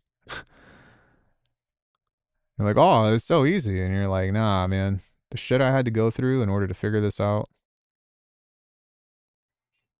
The things I do for love. Just kidding.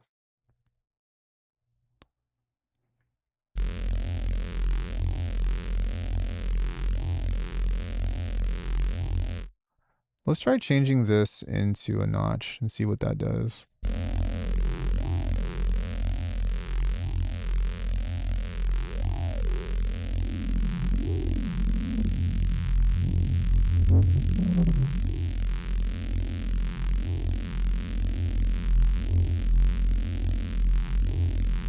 Let's try changing this into a notch and seeing what that does.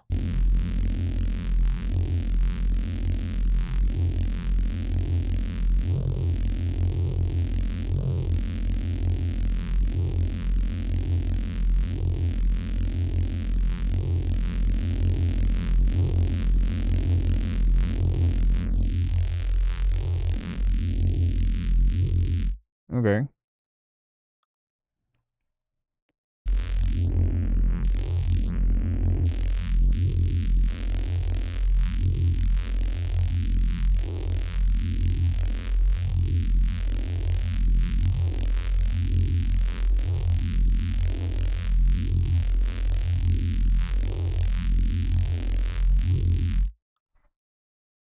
I'm gonna try adding just a little bit of ring mod to the beginning. Or, oh shit, you aren't supposed to see that. To this guy. Let me put it before. Yeah, that helps. It helps round out the high end just a little bit more. I suppose something that I could try as well to make this more prominent is to just use a bandpass on the mid band. But I'll try that as a last resort.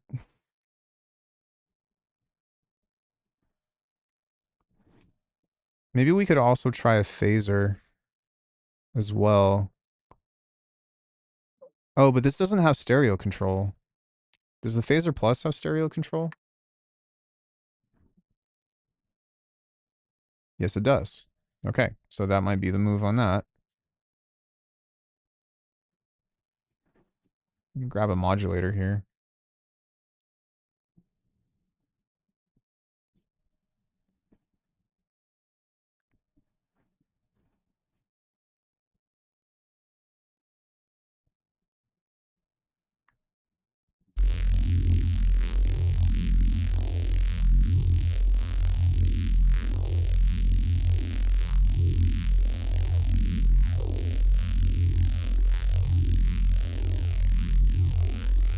I think we're on the right track because you can hear that the low end is being rounded out to where this doesn't sound so much as like a formant filter. It actually has like that whoa, that. And so if we can get that to react with everything else, then that might be what we're looking for.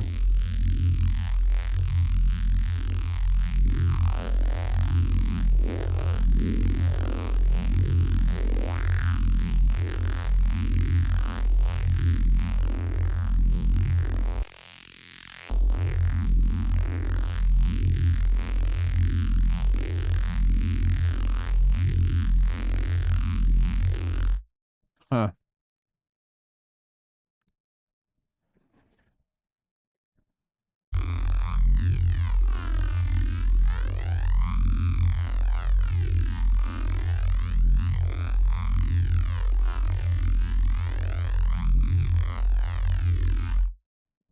We can distort the high end just a little bit.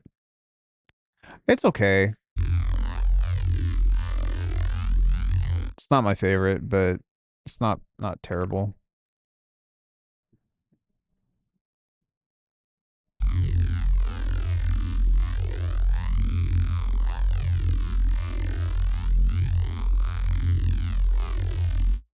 I'm gonna use a transfer curve on this because I want this to be like super crunchy.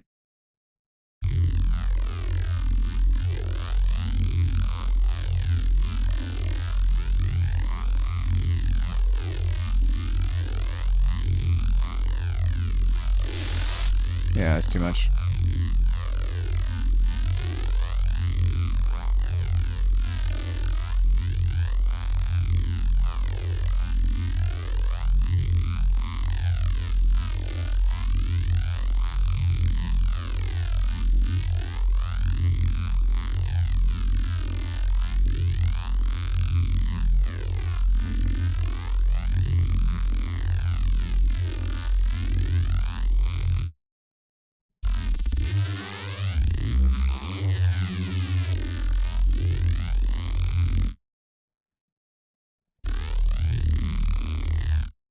Let's see what happens if I distort this now, like the whole signal together.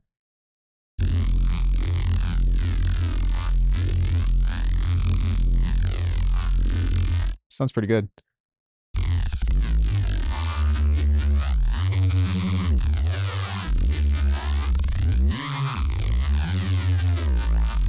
And that's kind of the thing with this is like you just have to fucking take it so slow and really work your way into um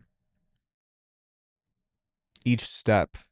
And this is what I had to use to like I used to have to do this on Faceplant as well, but sometimes it'd be that way.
Let's do another EQ here.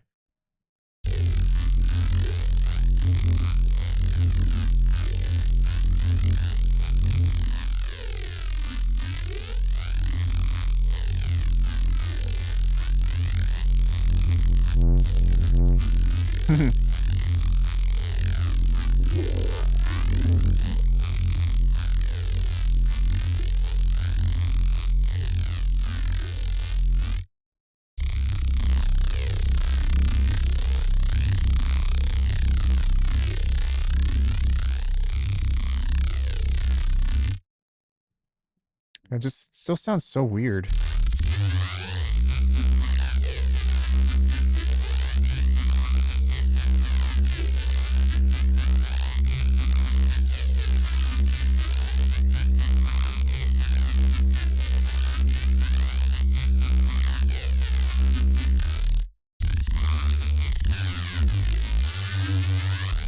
Yeah, see now it sounds all like thin and shit.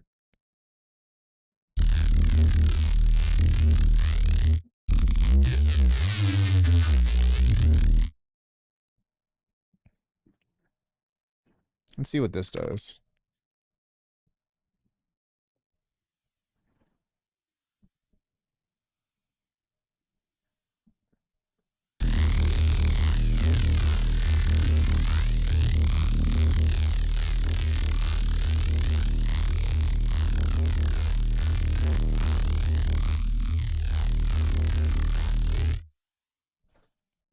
Okay.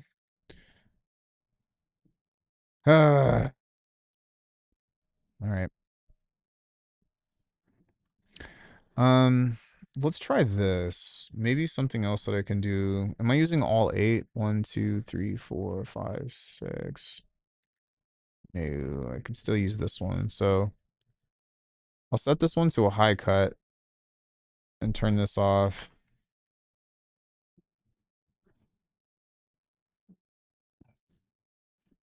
And I'll make this close like this. So that way this is going to do more like talking, so to speak, but we don't want to cut that's that.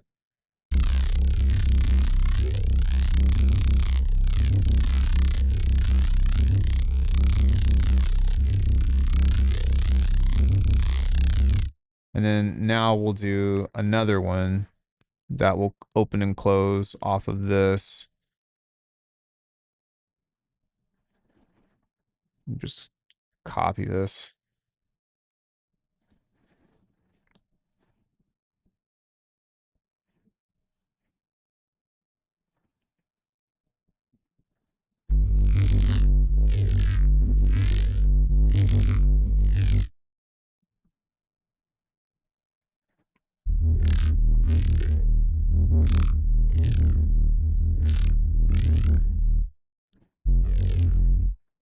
Why is this on free?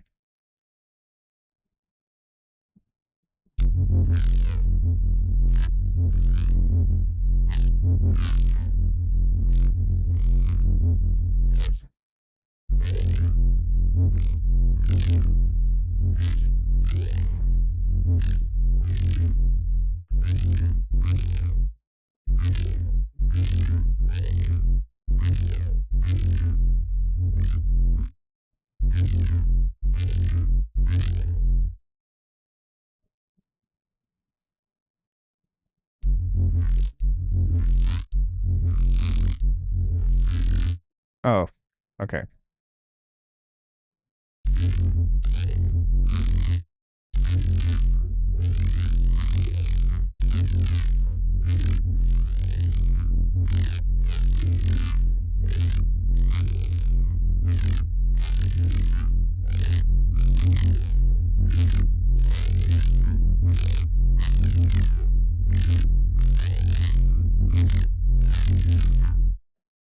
Okay, so now that we have that, let me see what will happen if I turn this down just a little bit.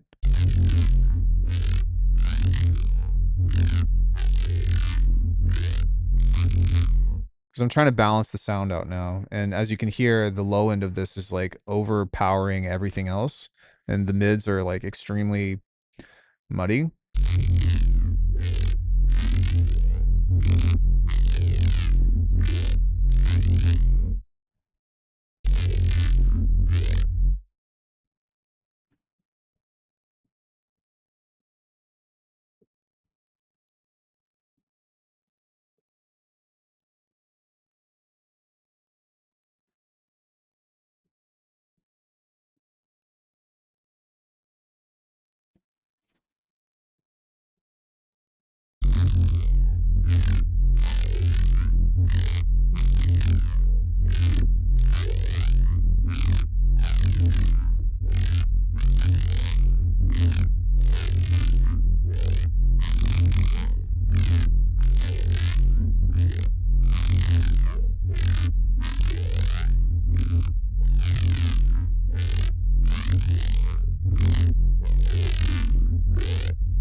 That's better. The mids are still really ugly though.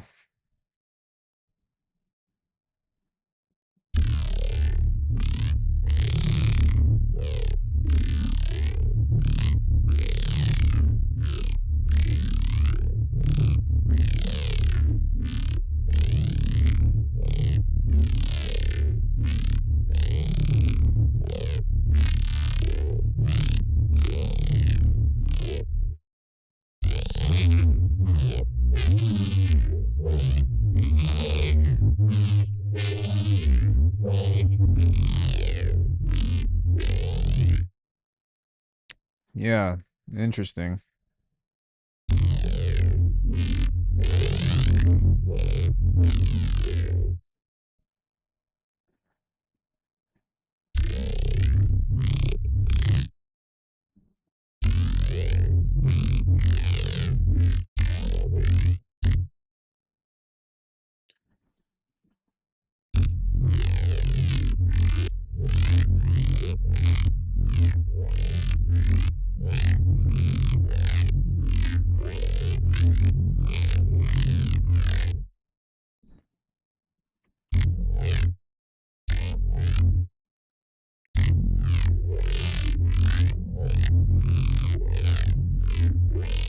Well, there's like all this pressure right here.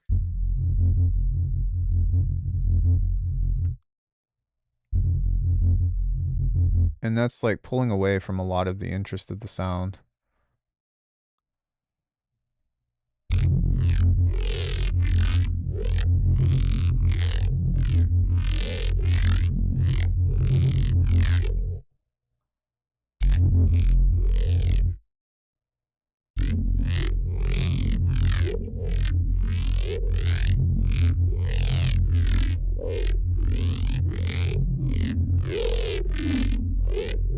If you do that, then you lose the sub.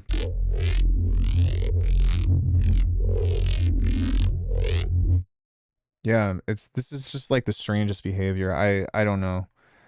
Like the Bitwig and Ableton EQs is like this is the only these are the only places that I have this problem. It's very, very strange.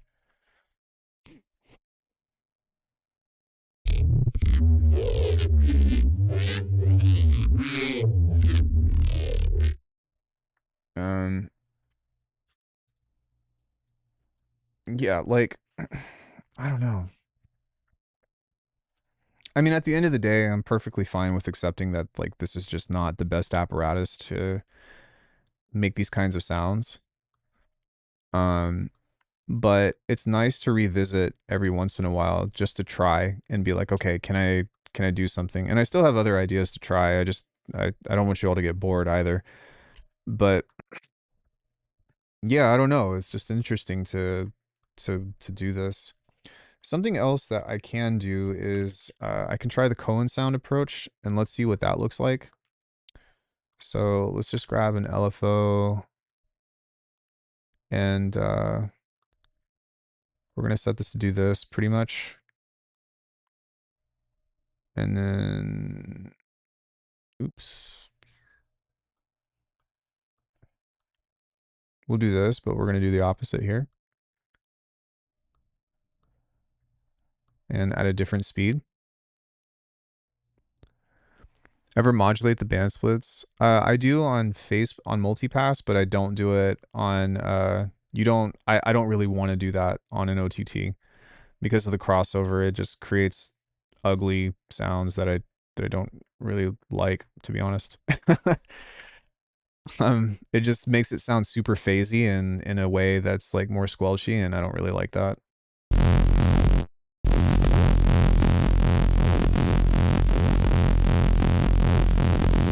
See, what's interesting about this is like listen to the notches. Like you can't even hear it. You can't even hear what that's doing.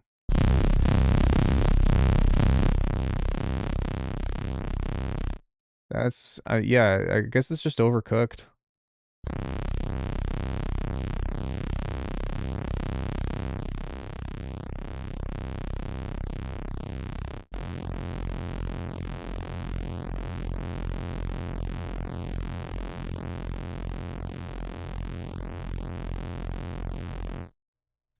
No, you would want to turn the resonance down for this because you would want these to be deeper.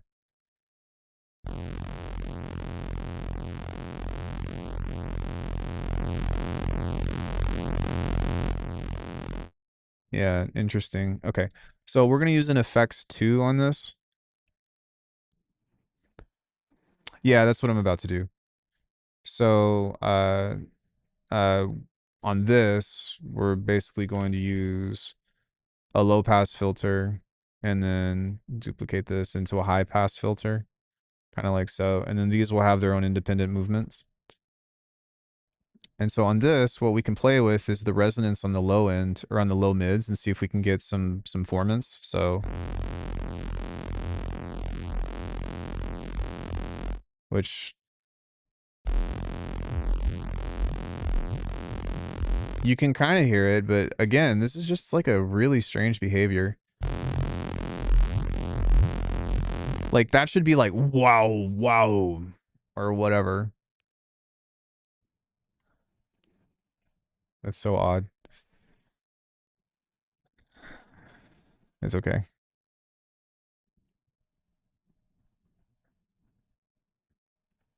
I run into this issue with Ableton as well, where like I have an expectation for, oops. Yeah, I have an expectation for things to behave a certain way and it just like does not. So but sometimes that's part of it and you just got to deal with it.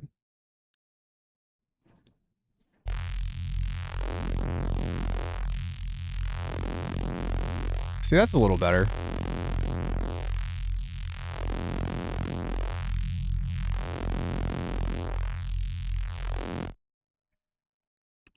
Let's try a filter plus.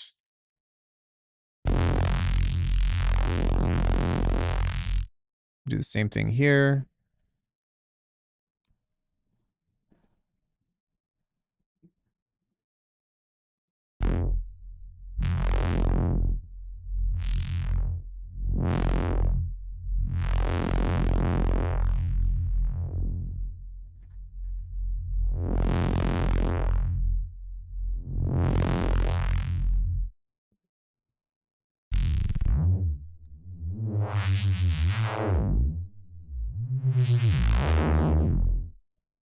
Okay, that's a very different timbre now,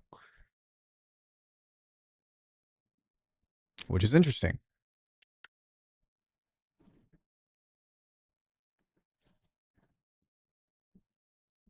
Something else that we can do is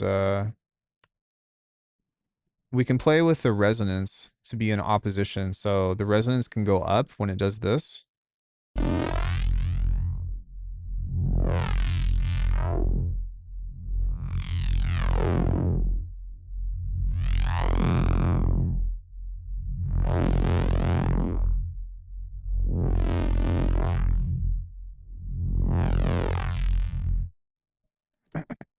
I mean, I can play some drum and bass that I have for you later, but right now I just want to figure this out.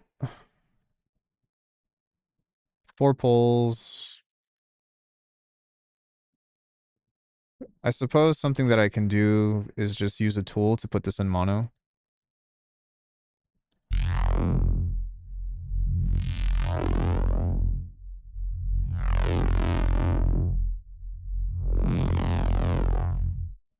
And then maybe not make this completely, like just...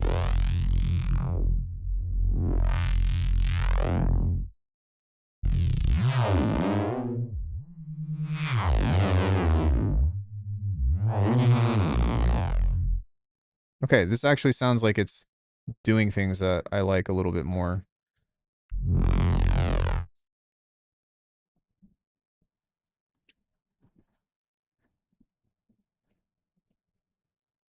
I forgot to change all of these to note. Ugh.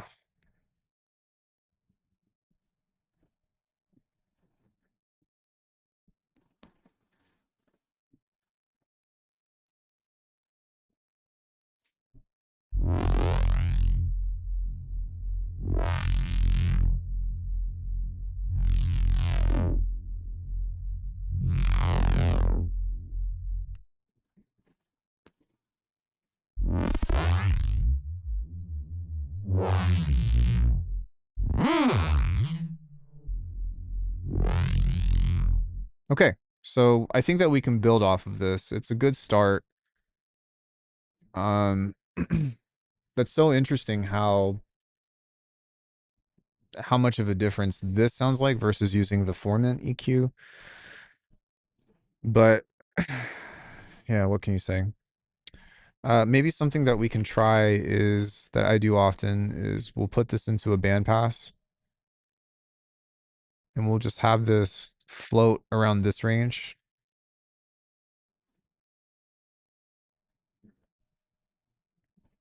Uh,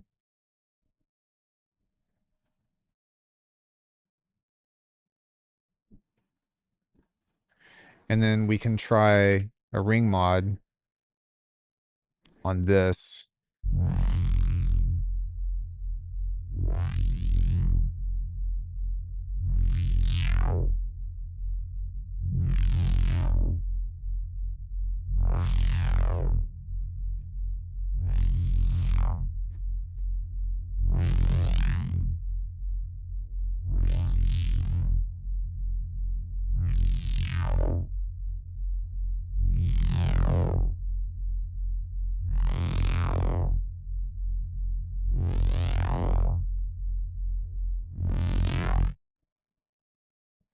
Let's try a chorus.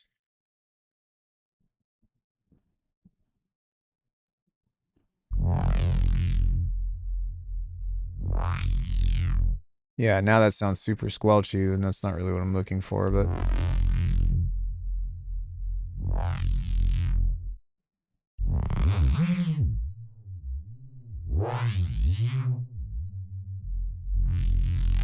and I think that if I were to make these filters move just a little bit faster,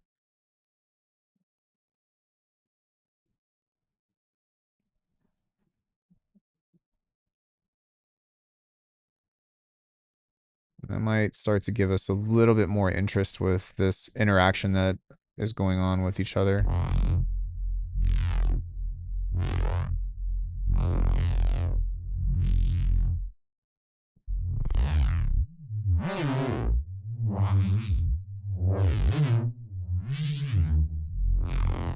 It's still not like giving me like the whoa, that I'm looking for, but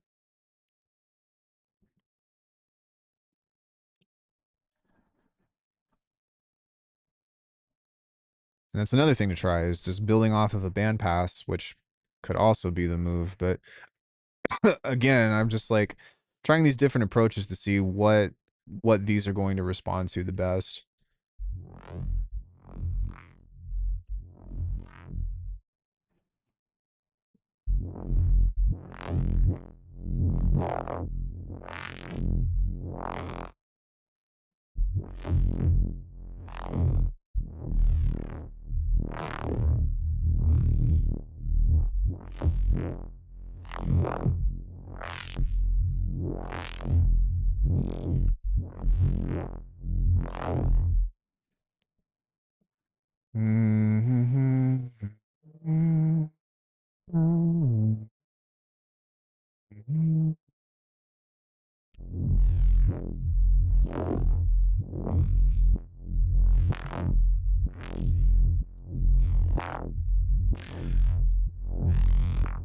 I generally don't because it creates a different set of harmonics.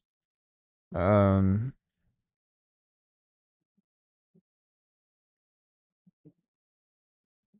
I think most of the time for practicality purposes, I tend to stick with uh what's it called? I tend to stick with a single type of distortion. But I mean, like I've tried things like shaper table and all of that, and it I haven't really found any like use for it or whatever.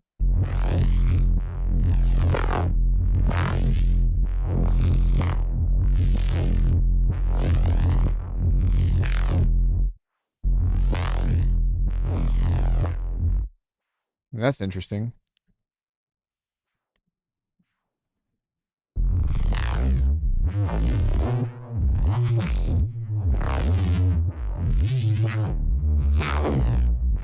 Okay. Yeah.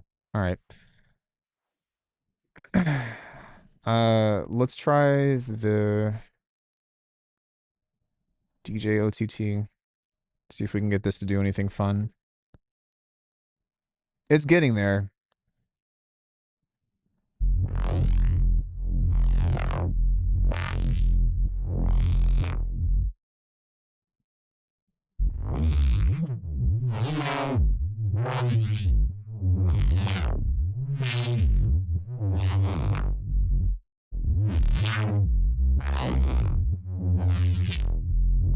See how it's starting to have like that cool whenever the filter stuff comes up, it's starting to have like more interesting resonance over it, and that's more so what I'm looking for over this.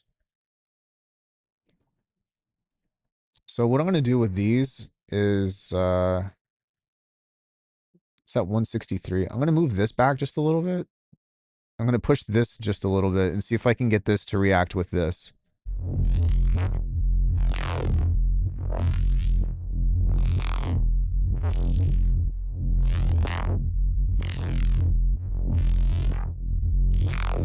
And what I would like this to do, maybe I'll move this all the way back, is I want this to cut some of the low end as well.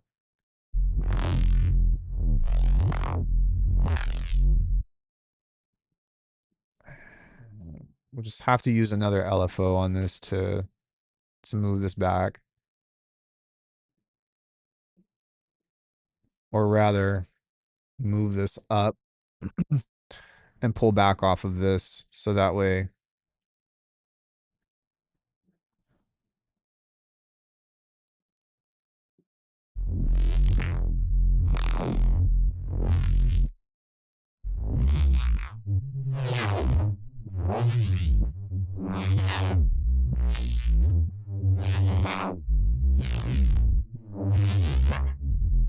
Okay, that's starting to sound a lot more like what I'm looking for.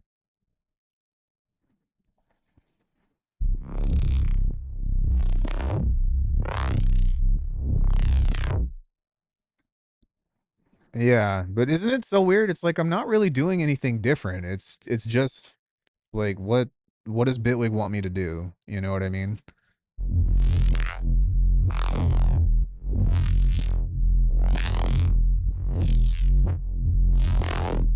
I think if we added another notch in between this, it would probably sound pretty decent.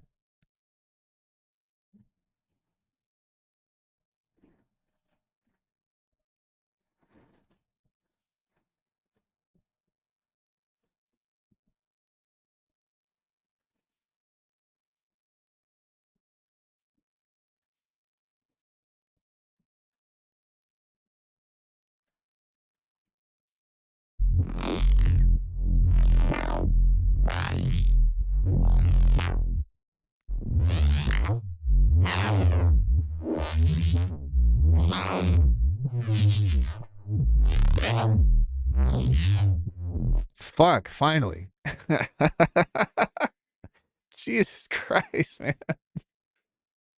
Uh, oh my God. That took forever.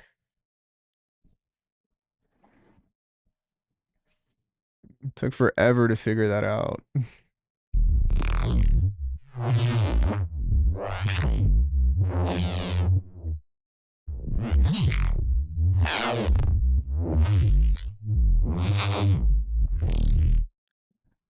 Okay, so now some fun stuff that we can do in order to make this more interesting is man,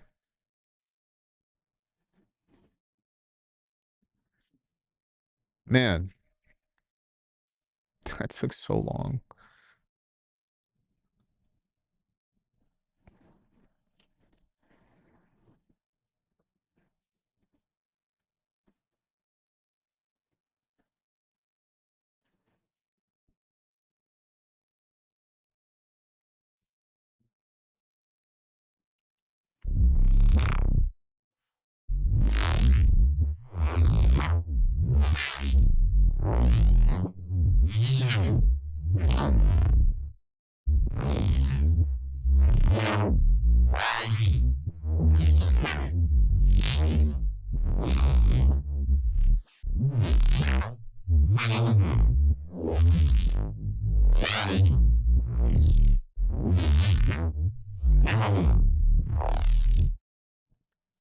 It's still not like the roar type sound that I want. I added convolution reverb to it. I just mixed that into the high end. So like, okay, hold on. Let me do this so that way you guys can't see. But what I've been trying to get out of this is this sound. The fuck is that? Hold on one sec. Working on it.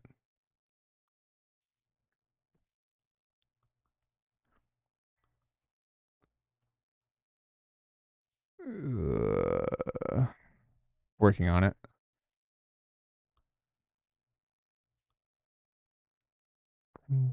Ice growl. Can I just like drag a preset in here?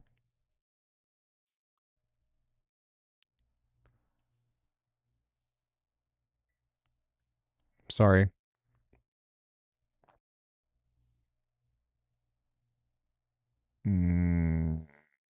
Hold on one second. Let me see if because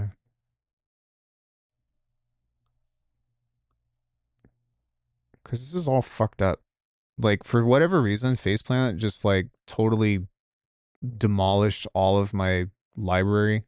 It's been a pain in the ass to try to figure this out. Let me see if I have any in here. Maybe this one? Is this what I'm looking for? Is this what I'm looking for? Yeah, I think it is. Yeah. Okay, so this is what I'm trying to pull out of this.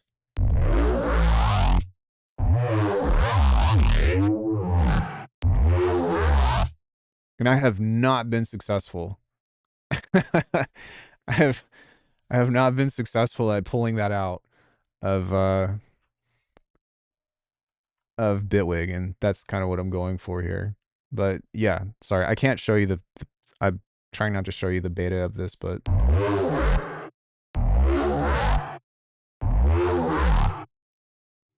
that's really what I've been trying to get out of this guy, and it's just been fucking weird doing anything like that. At the same time, I'm finding different stuff, you know, but I I can make this whatever I just did in like 10 minutes, and this is taking me over 2 hours. No, there's not an official release for Faceplant 3. No, there's not an official release date for Faceplant 3. They have been super hush hush about it, and it's been in beta for I don't know, but I didn't make that in Faceplant 3. I made that like I made that patch probably over a year ago.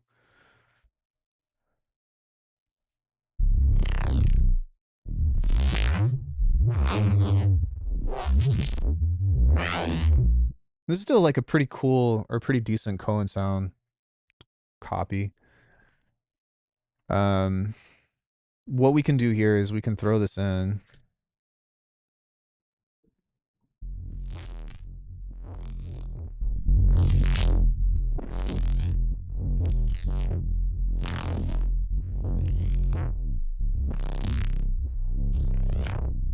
I didn't realize that there was also a high pass right here.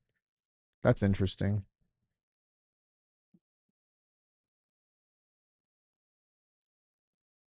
How far does this go? Oh, it goes all the way up? Huh. I mean, this could be useful as well. Like, even though it's not in a parallel chain, if you use a low pass and a high pass here, you can create a band pass over these two.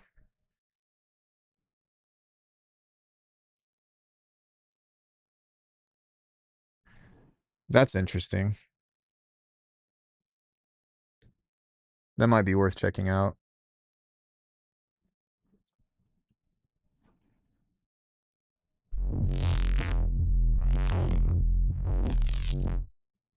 Did you all notice how this sounds totally different now that I threw this in the effect rack? What the fuck happened there?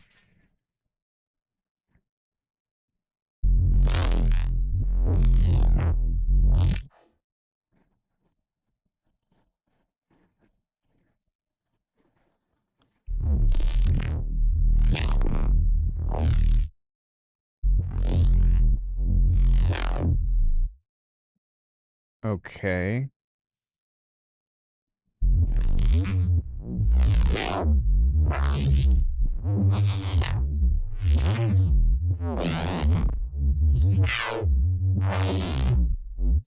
Okay, whatever. We'll just group it and save that.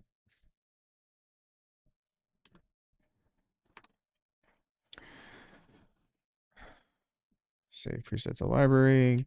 KS1.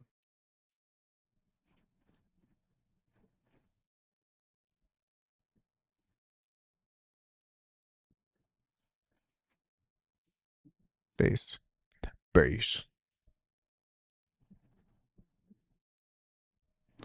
Okay, so as far as this goes with this sound, oh no, you didn't see that. It really doesn't look that different. It's just, I'm just not supposed to show any of that. Just get rid of that.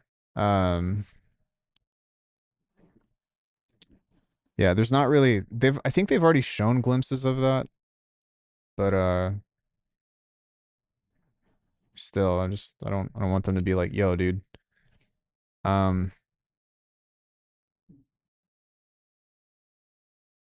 what's it called? Let's try FM4.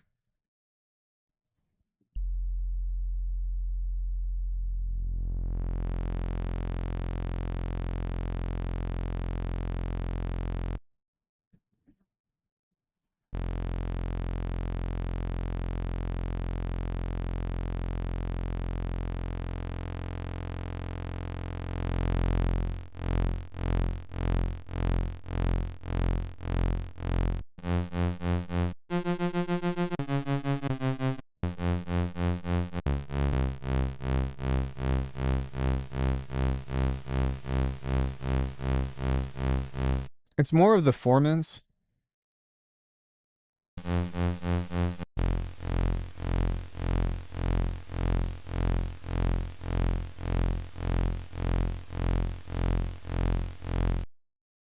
Oh, wait.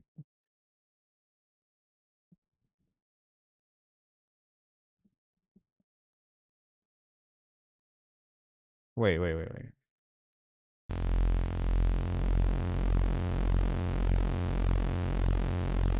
There we go.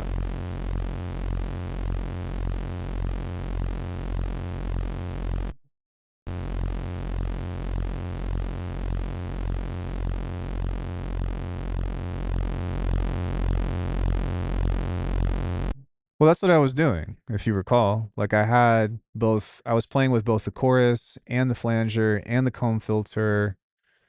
Like that was all in there. It wasn't really like, it wasn't resonating in the way that I wanted it to.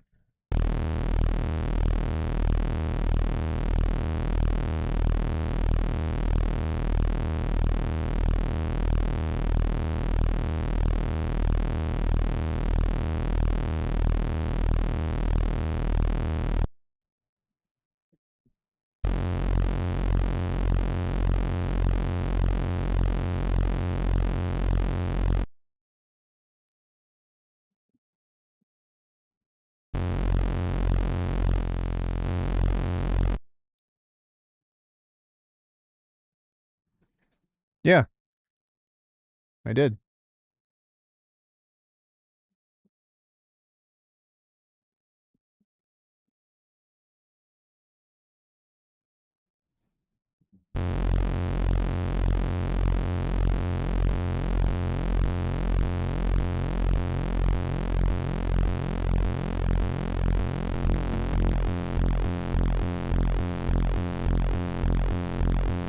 Oh, it's all good.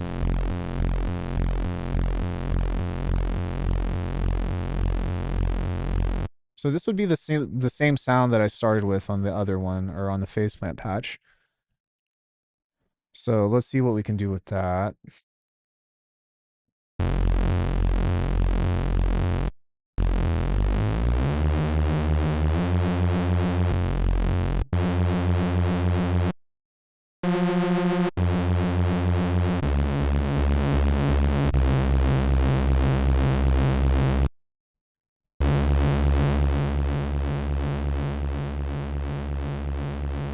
Maybe I can distort the fuck out of this and then turn this down.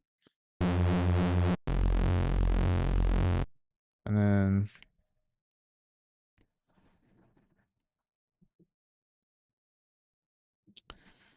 I'll I'll give this a try.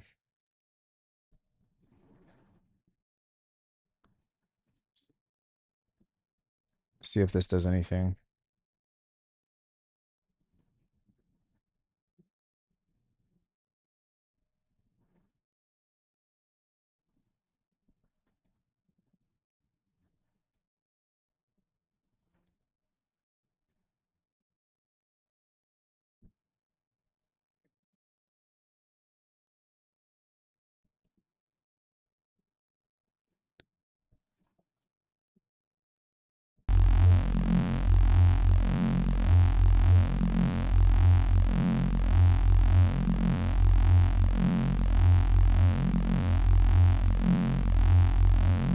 Yeah, but I don't want to put a chain on each one. You know what I mean?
Maybe the opposite way. Why are these so fast? Fucking slow down, Turbo.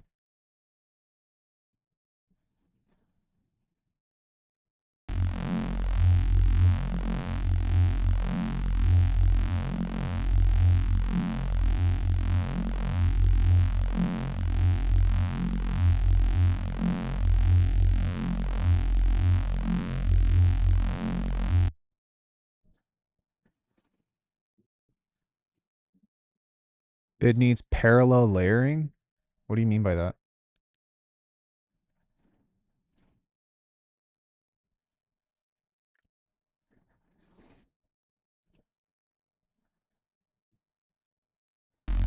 That's what frequency splitting is.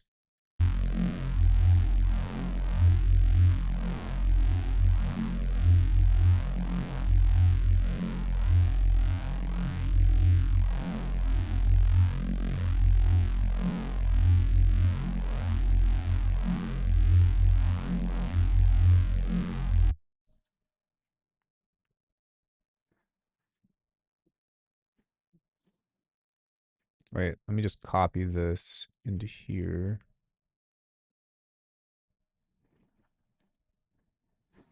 Put this on this side, see if this will pull this out more.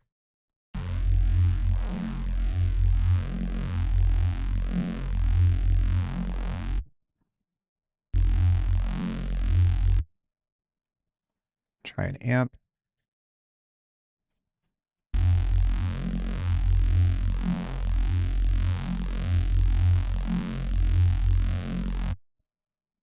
Try a comb.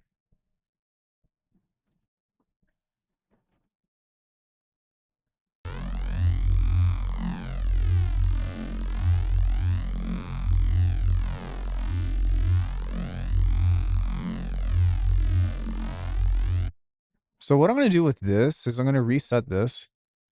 I'm going to move this all the way up to 1.4 because that's the sweet spot usually for me. And then I'll just move this down halfway.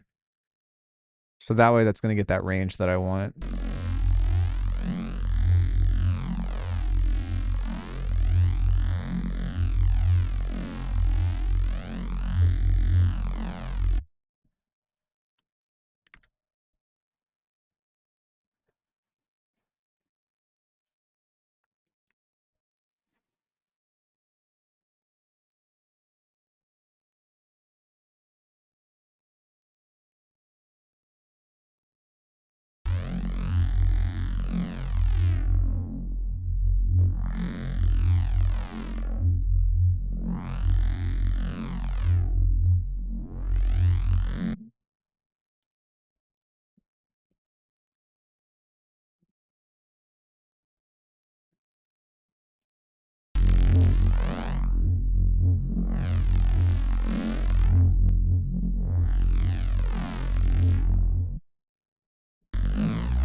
This is like almost the exact same way that I did it in Faceplant.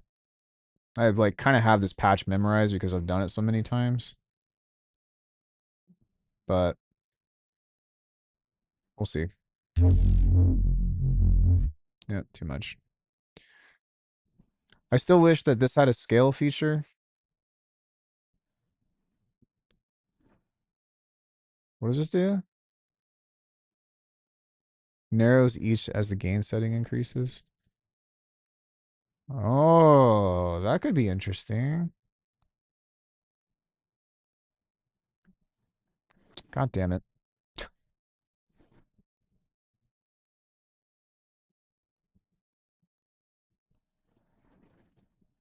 Hey.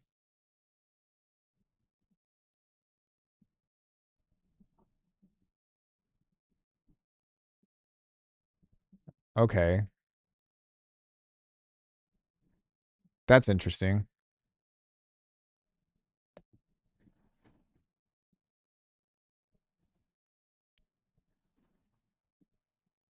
Okay, I probably need to leave that off because I think that this is way easier to create these shapes now.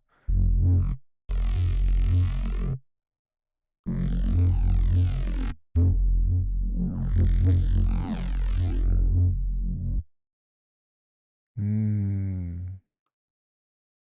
Hmm. Yo, what's up, Dennis? Denise. Denise.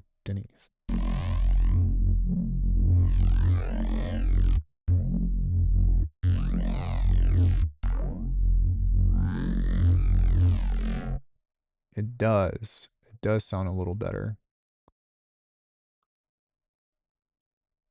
Maybe that was it.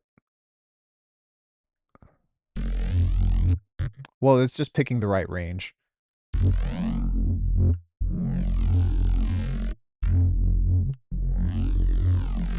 Like that's the right range. And then what we can do is we can back off of the phaser because that's what's creating the wee or whatever sound.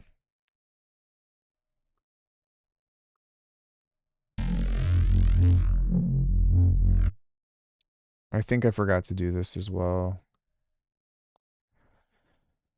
Damn it.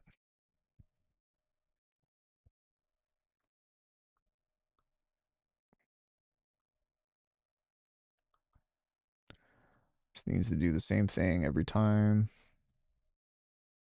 Note. Ugh. Okay. Filter. Note.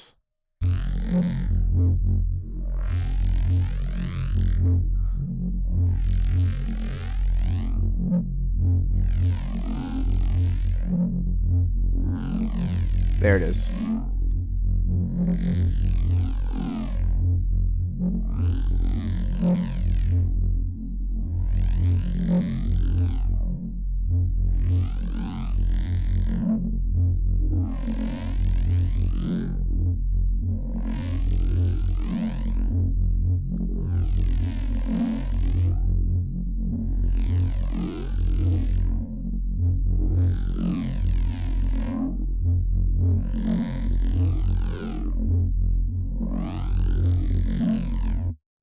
Yeah, okay. Now we're getting closer.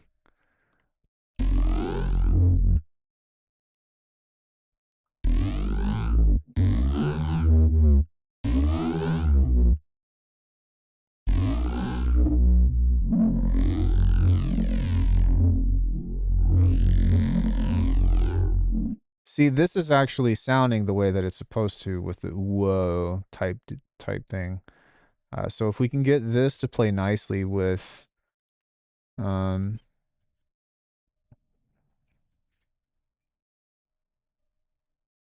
with the other stuff now, then that would be great.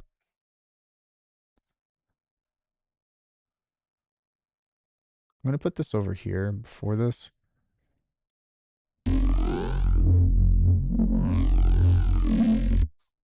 Yeah, and there we go. All right, so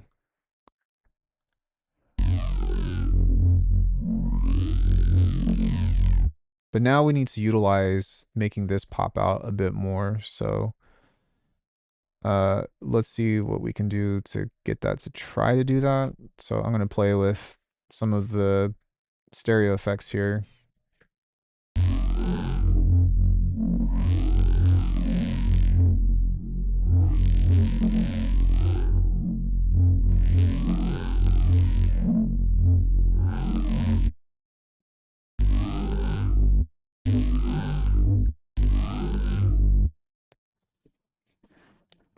Excuse me. I think we also need just a little bit more white noise in this as well.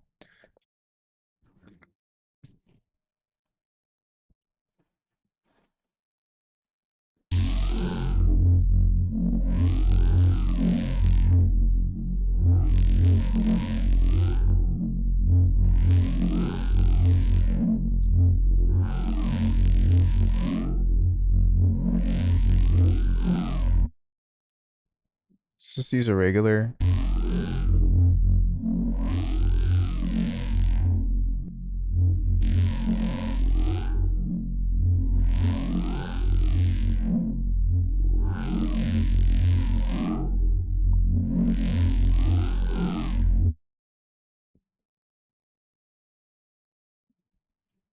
It's kind of dumb that this only goes to 12.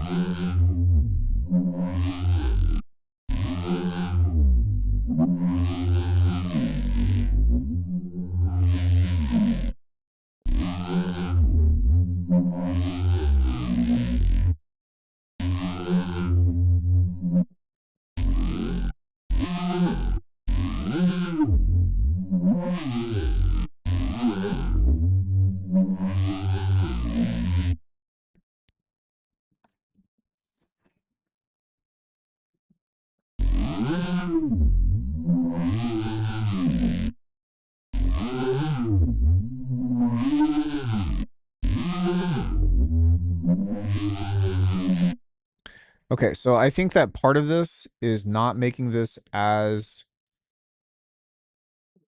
uh detuned.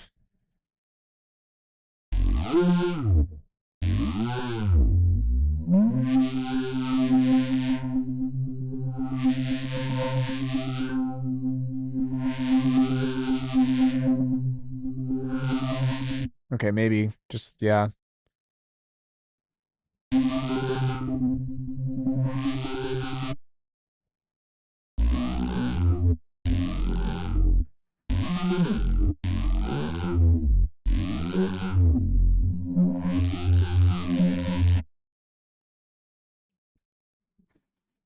We'll make this all a little bit faster.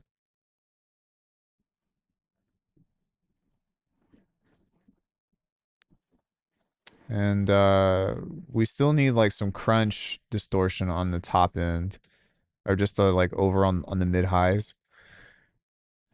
So I have a rack that I'll pull out here in a second that I'll show you. But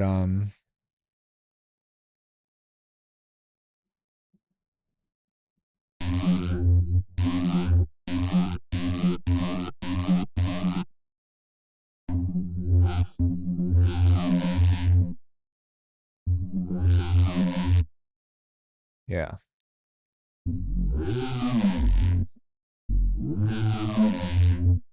Okay. Interesting.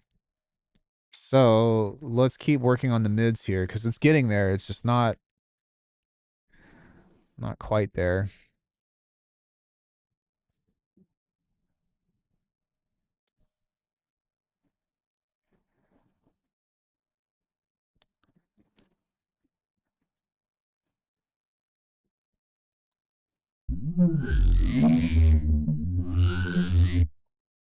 That just sounds ugly.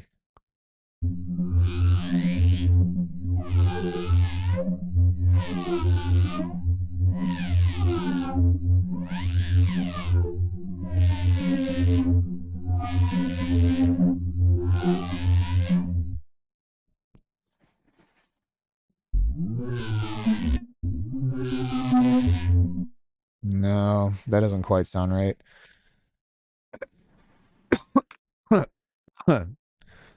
Try the flanger plus.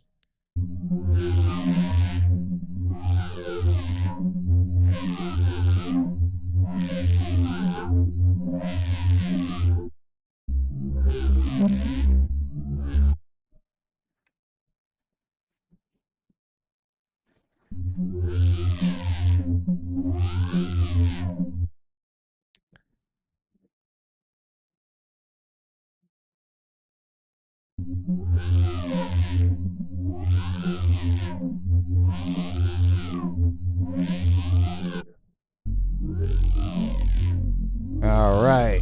Yeah.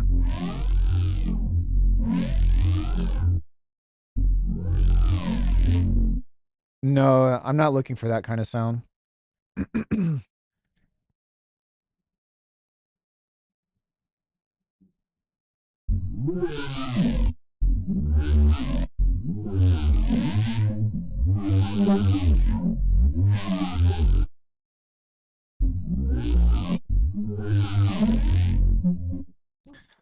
So maybe what I could try is a third or fourth voice.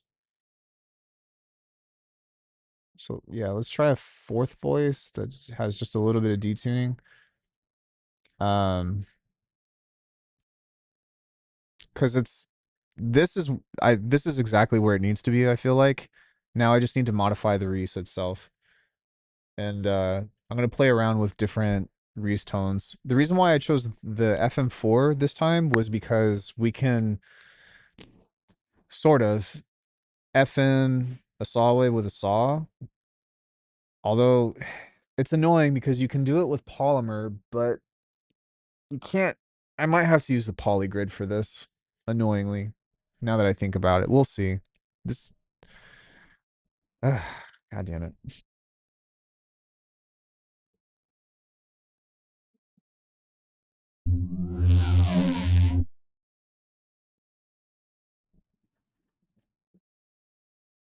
Uh,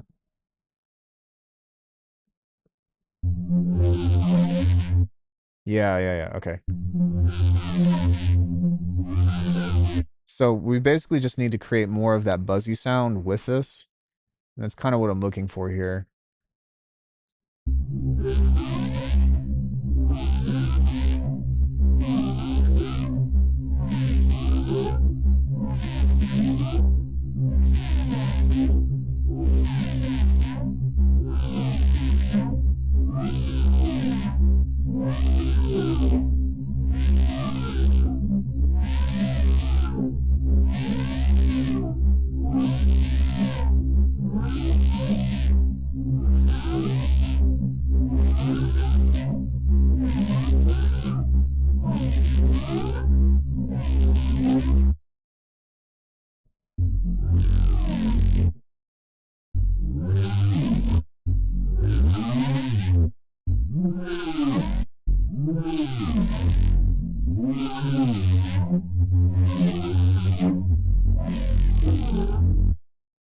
Okay, almost. Now let's create a reverb wash with this.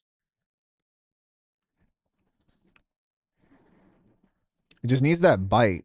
Like it's got the vowel, but it needs the bite.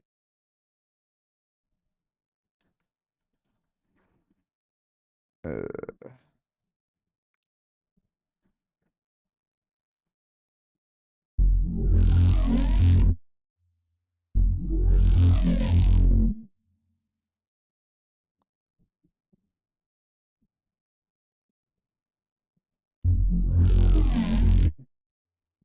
Let me try distorting the mids just a bit.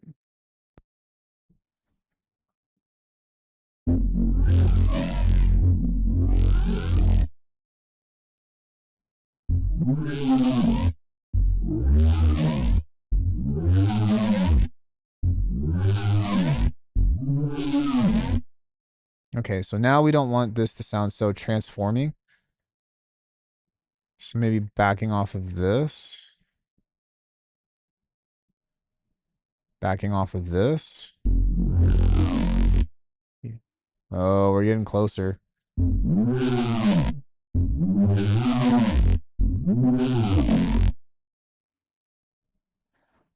Still not, it doesn't have like the, ugh, but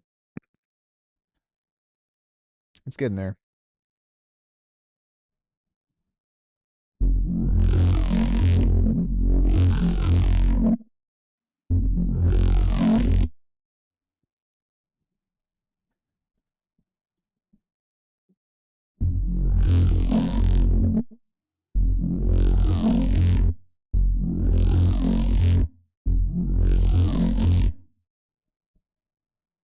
No, that's not what I'm looking for either.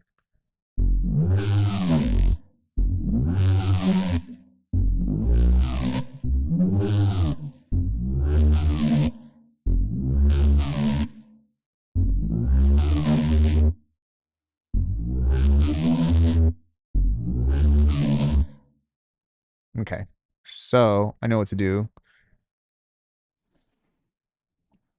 Part of that is still from this.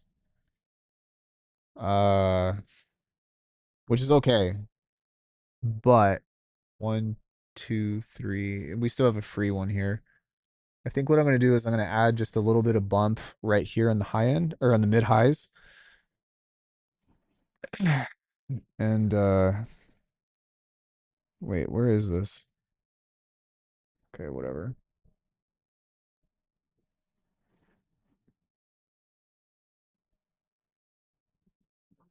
Give me 1 second, guys. Hello?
Sorry, that was the dentist. They're so like adamant about like calling you and being like, "Hey." No, it's all good. I like I said, I've already made the sound in another sense, so I know what I'm going for.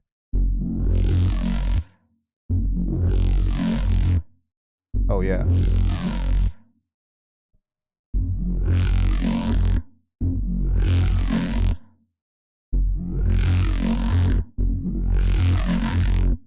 There we go. Yeah, they heard me say it needs bite.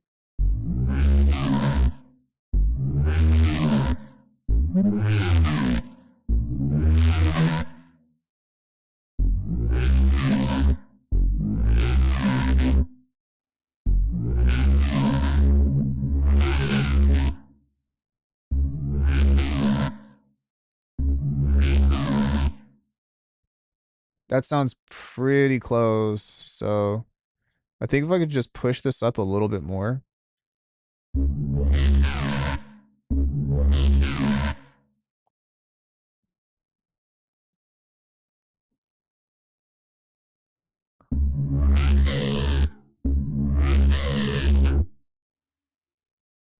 Yeah.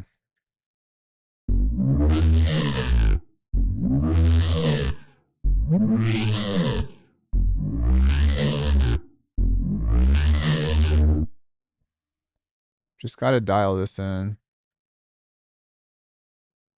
Oops.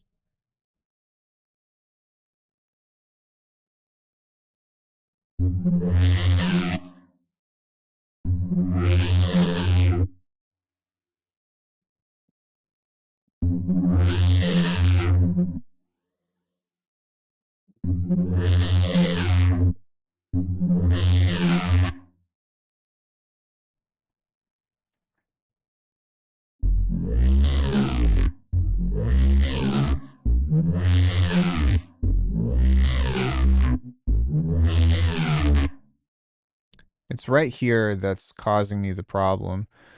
This needs to, I'm just gonna wait. I'm gonna delete this and then just use a curve and get it exactly how I want it.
That might be helpful.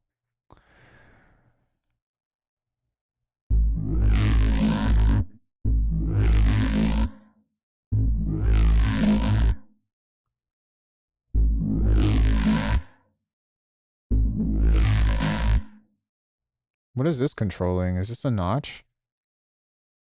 Oh, that's doing nothing. Ah, Ian, what are you doing?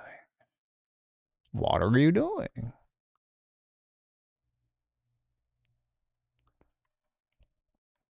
I'm gonna copy this.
Cool.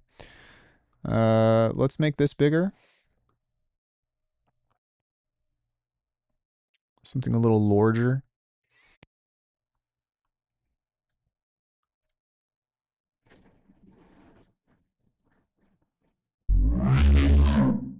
Hey.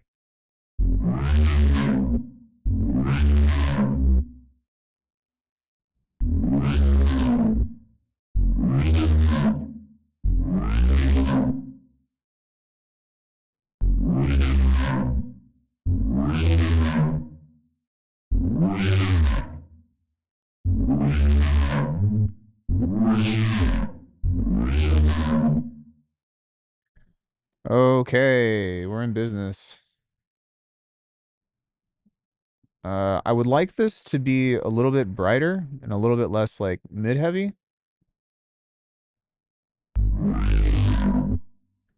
But yeah,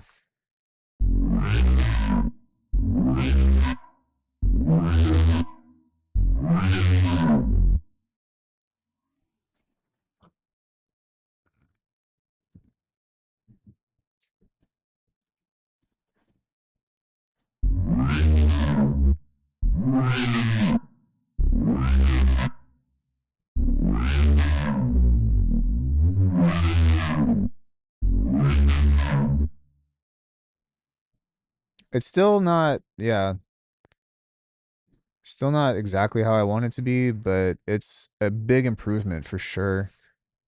For sure.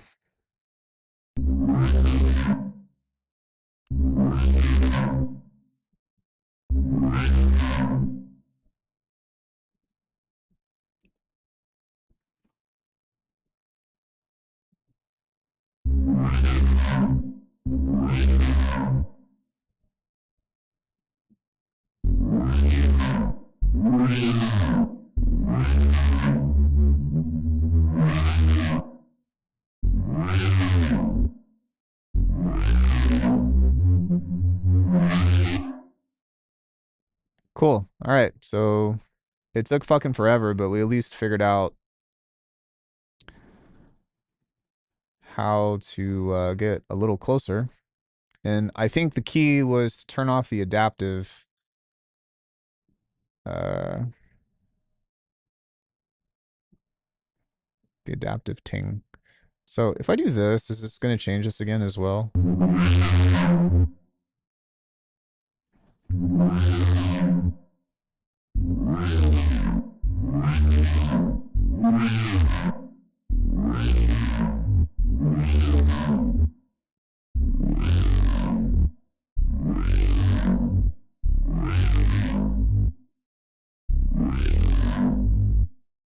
Dang.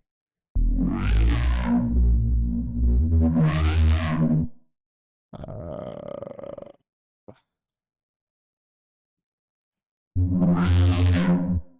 we'll just leave it like that.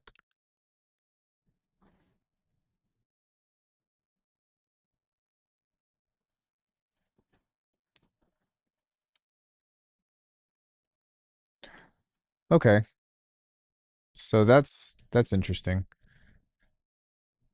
Um, let's do this. This is saved, right? Let's do like a fast version of this very quickly. I want to try polymer. No. Yes.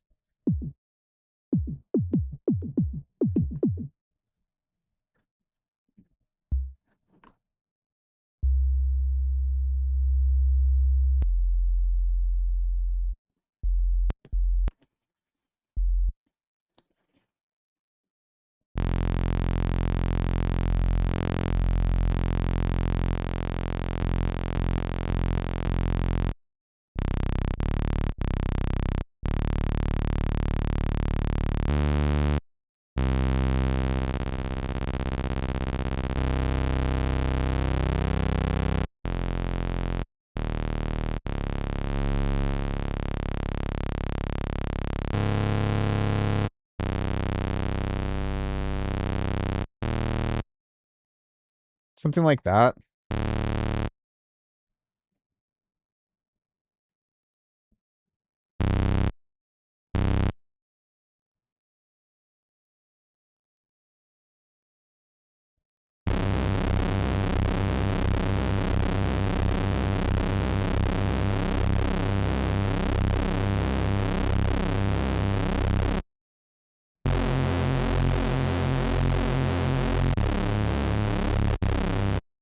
I think that having a bite like that is going to give us a much better indicator of what we're looking for.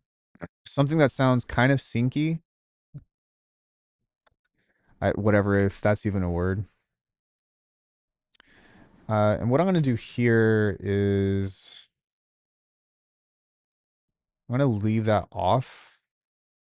I know that I usually use EQ plus for drum stuff, but we'll do this. Reset, set this to note. I wish that I could set this to, yeah, that's fine. But yeah, I wish that I could set this to like default. And so what I might end up doing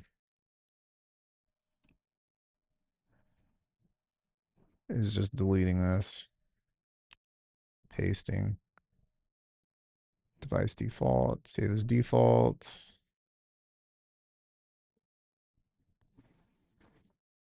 Save as default. Filter.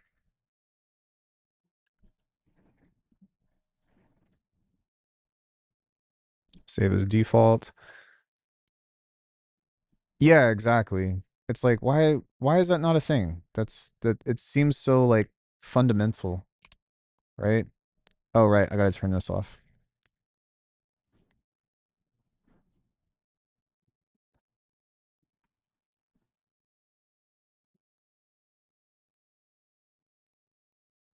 See, the only thing with this though is hold on. Let me pull up a snare very quickly.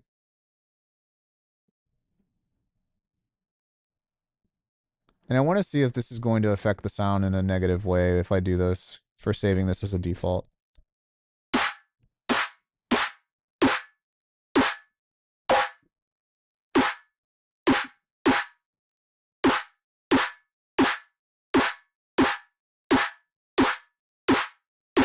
No, it doesn't because this only affects the gain. Okay.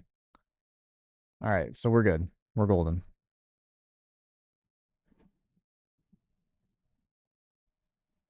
Okay. Now, with that being said, let's try this again.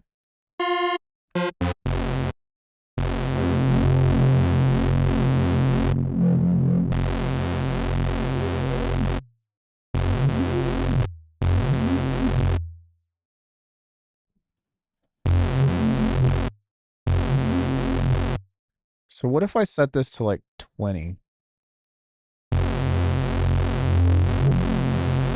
What if I set this to like 10?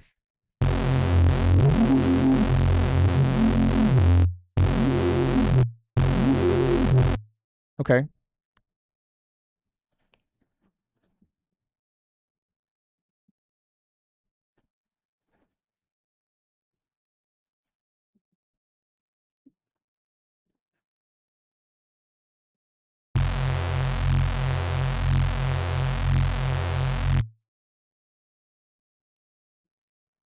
I do like that. I don't know if y'all notice this or not, but I can click around and move this while this is active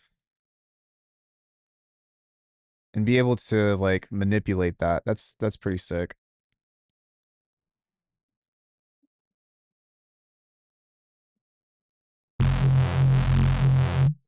This needs to move like this way though.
Yo, what's up, Carter? How are you, bro?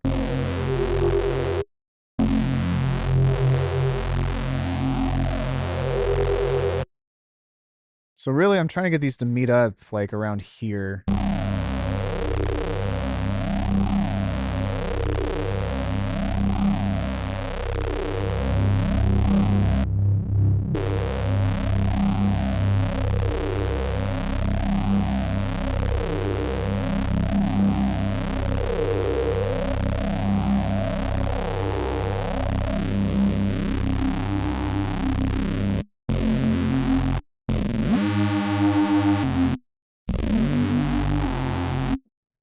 Okay, let's try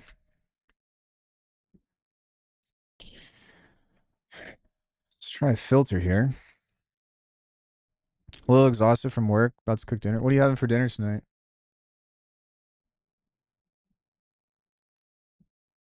Let's see if we can get this to work.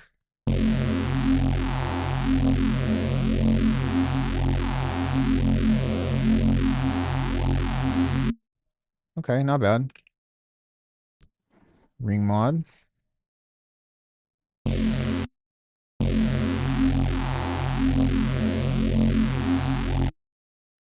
On this guy, we can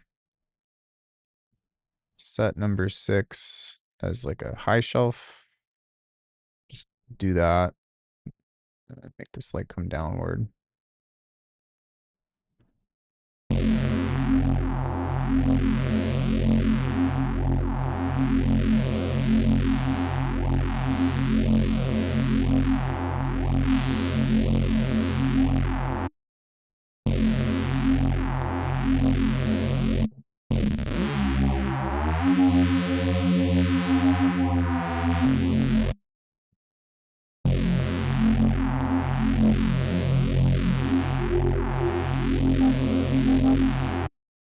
Okay, I'm going to set this to go up more.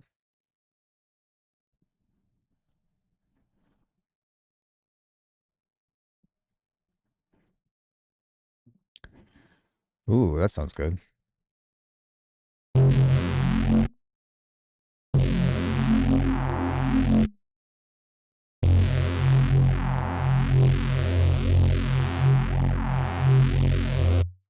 And maybe right here I can just add like...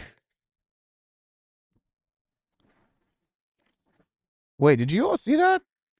You can modulate the curve types? What?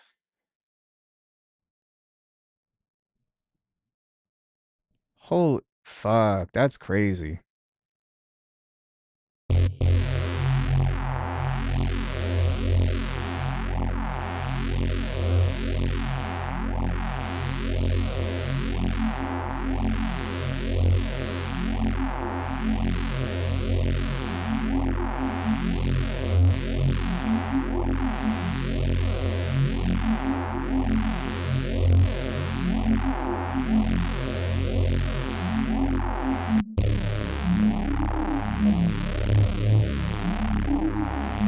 This is sounding way more predictable. Like I think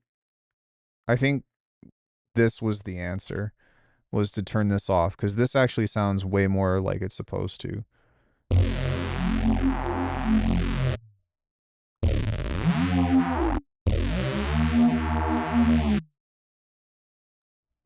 So now we can adjust the curve here.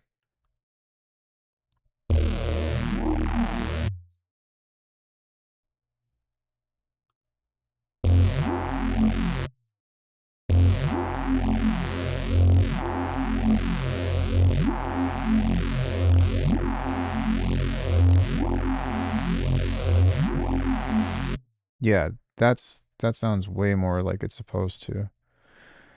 Interesting.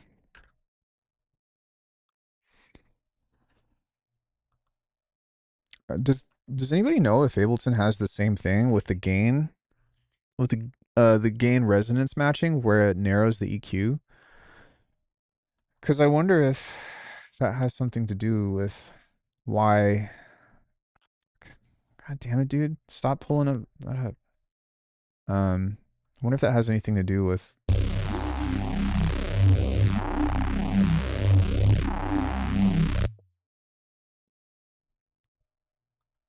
Well, with anything.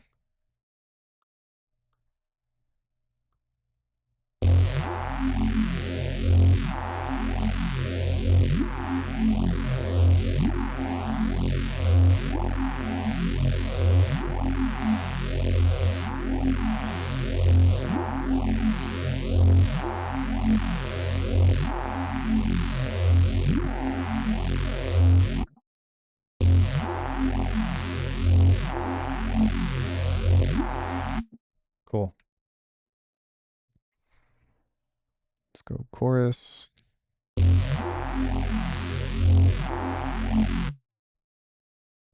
Phaser. Sorry, Carter. This is like a super complex like bass processing thing that you walked right in the middle of.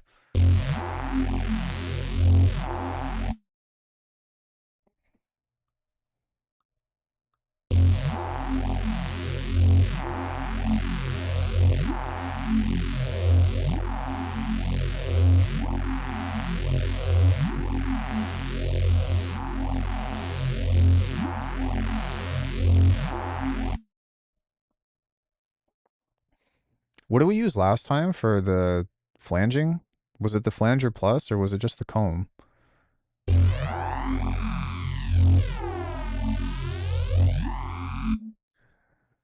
set this up to here. I don't remember. I don't remember. All good. Just preparing chicken while I stream. Yeah, you're gonna listen to the sound for a few minutes.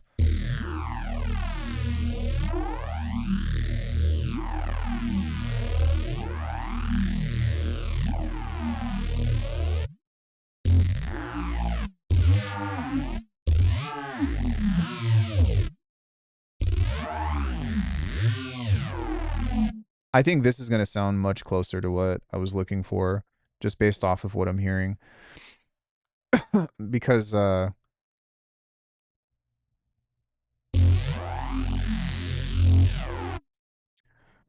yeah, that already is starting to feel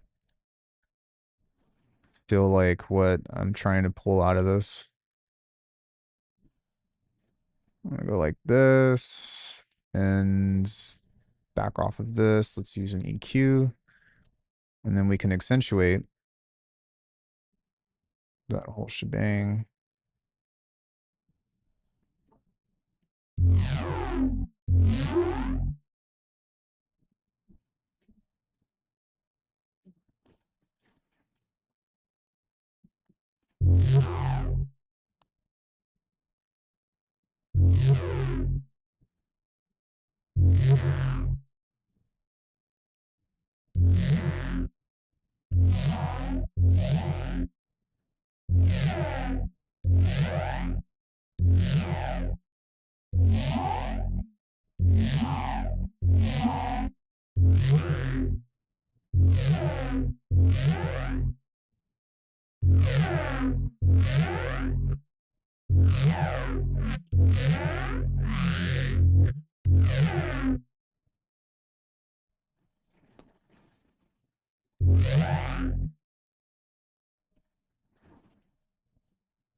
Okay, now I want this to be a little bit more of maybe like a low pass 4.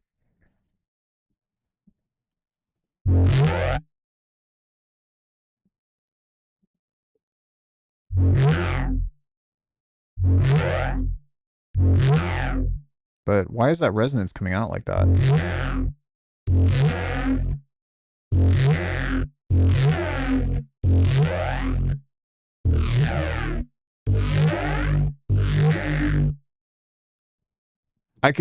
I will say that this already sounds like a billion times better.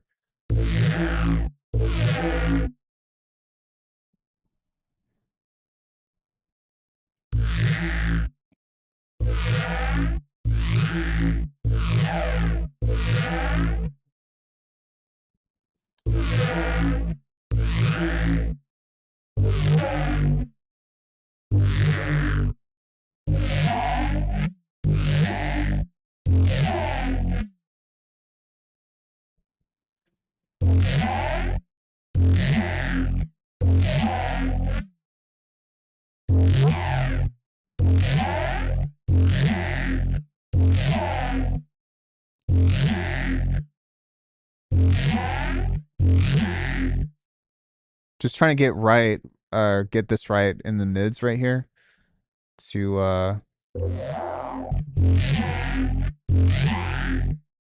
yeah, that sounds pretty nice.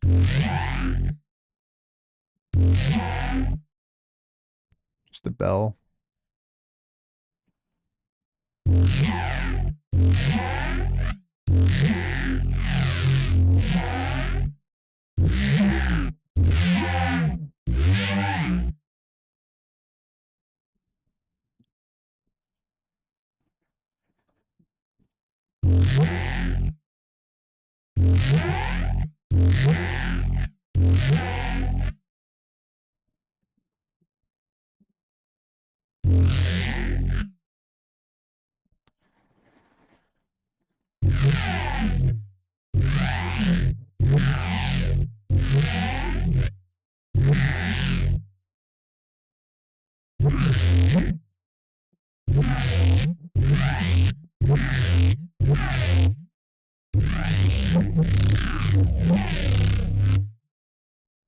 I think it was better here.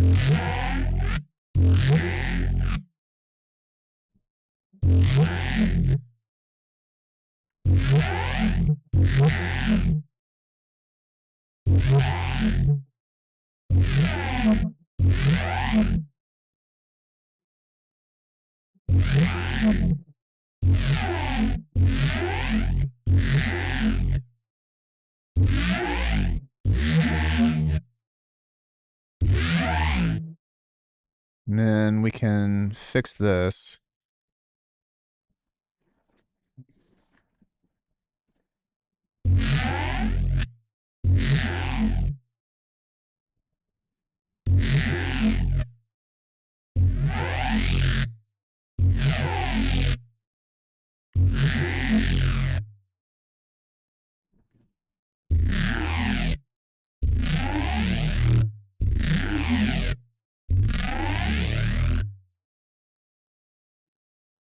And maybe what we can do is I can just set this with curve as well.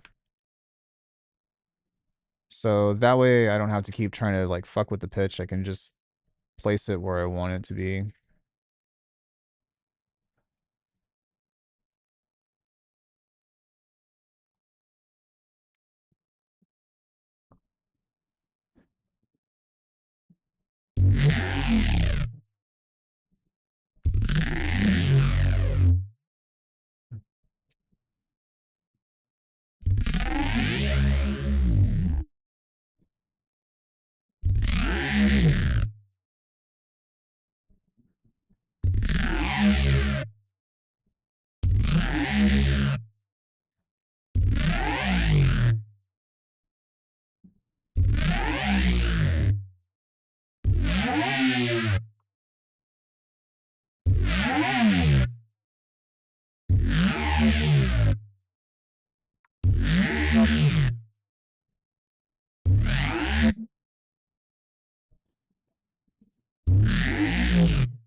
There we go.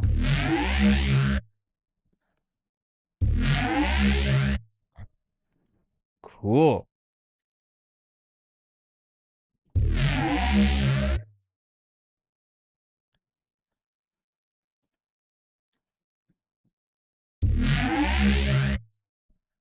Okay, so now what I'm going to do is we'll finish this up and give this that reverb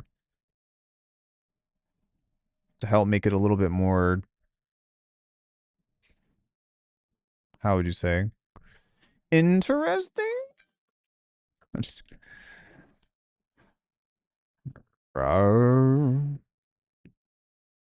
reset curve. This is going to be a fun bass to cover in a video.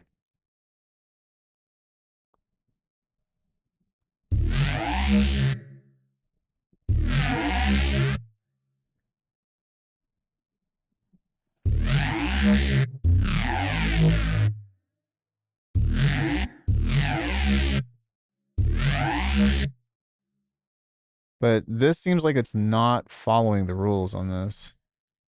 Oh, it's because it's in bipolar.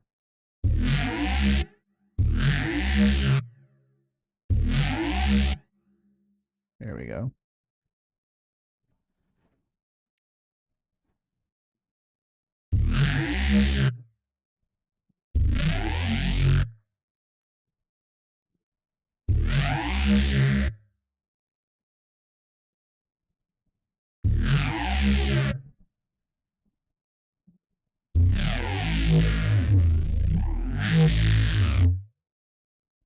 So let's try adding just a little bit of saturation beforehand and seeing if we can make this just a little bit more aggressive.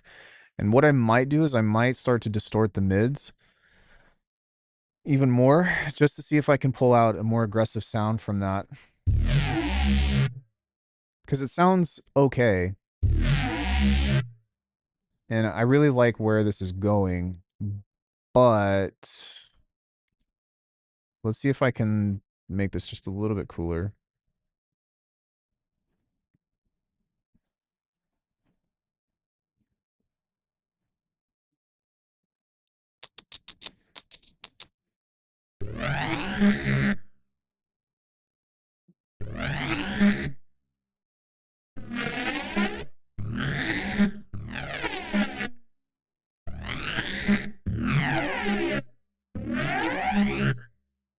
That's so dope.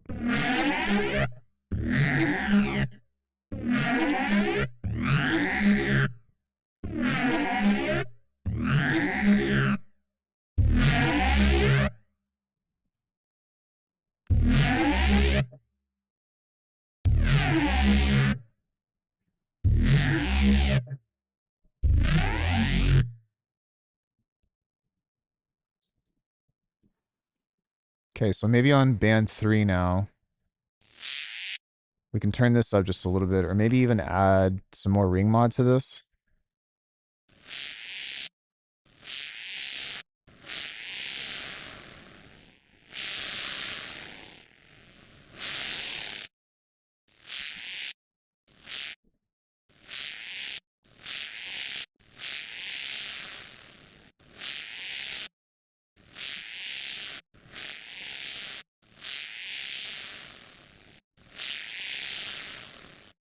That sounds super distorted. Okay, that's interesting.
Okay, very quickly,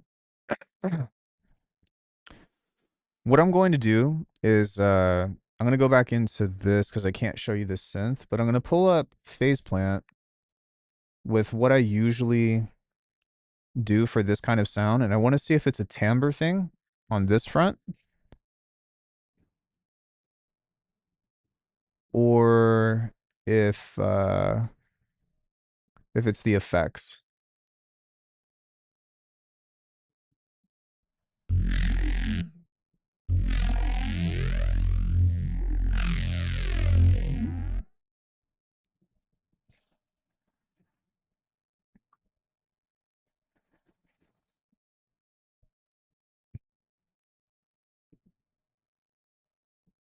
Let's see.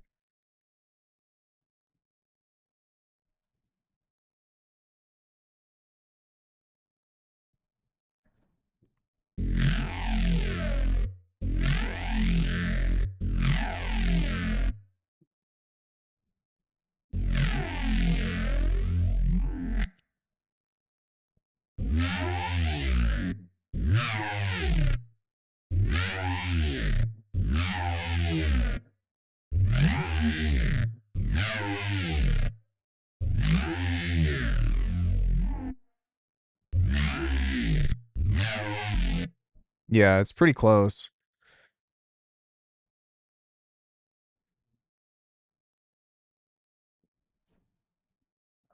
I'm just glad that I'm on the right track because like trying to figure this out was just a huge, huge pain in the ass. Um,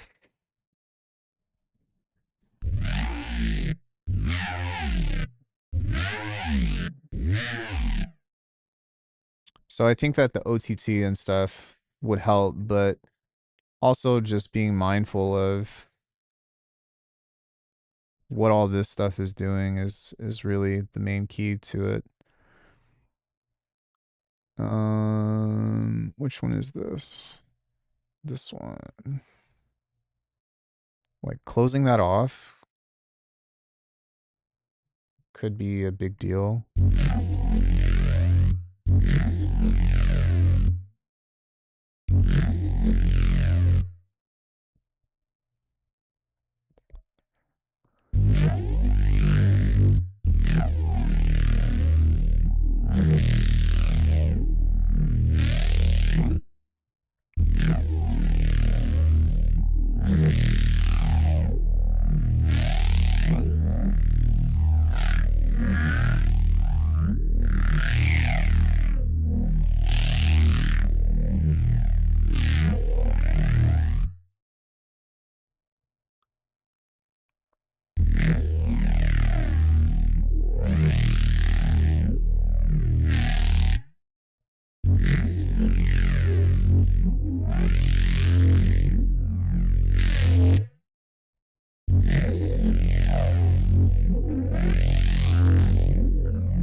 Yeah, it's interesting that, or maybe it's from the filter.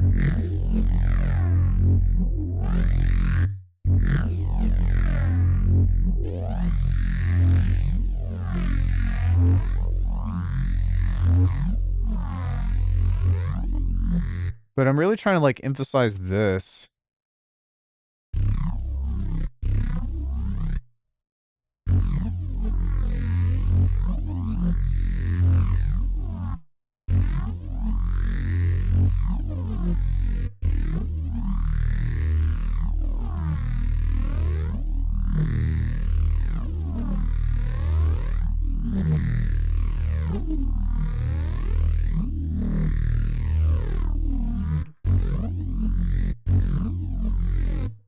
Is this just cutting so much of the sound out that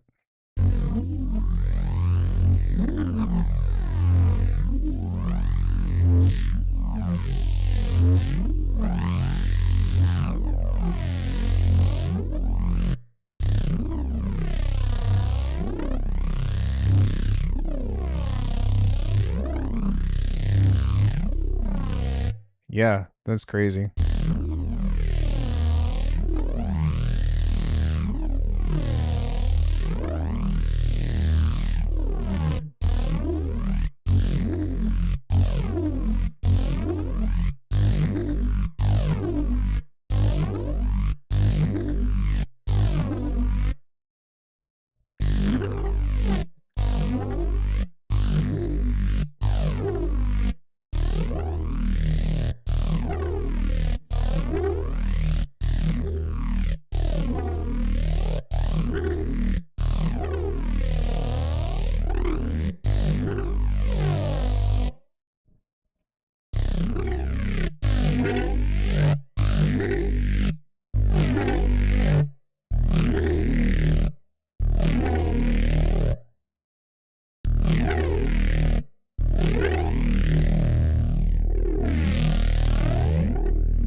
Maybe what I might do is do this and move this down and see how that interacts.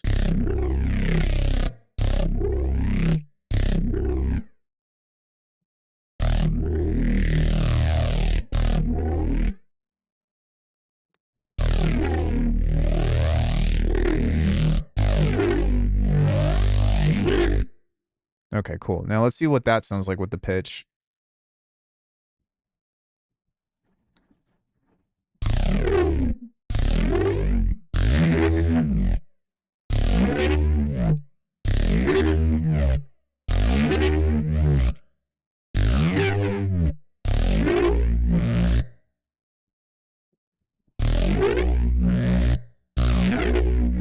Yeah, that little like combination part right there where everything is coming together is fucking this up.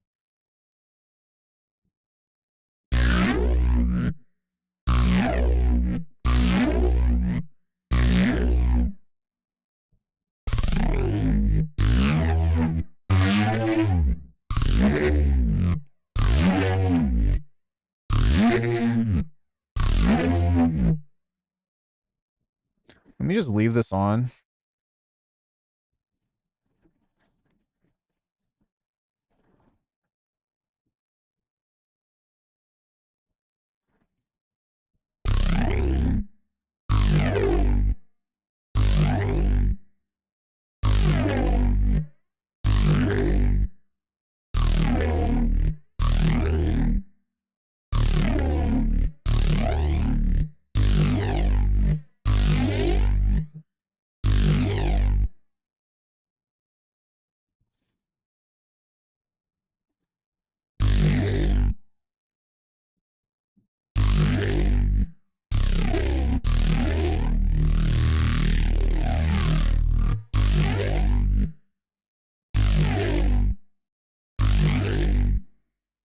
I don't even hear this. Here we go.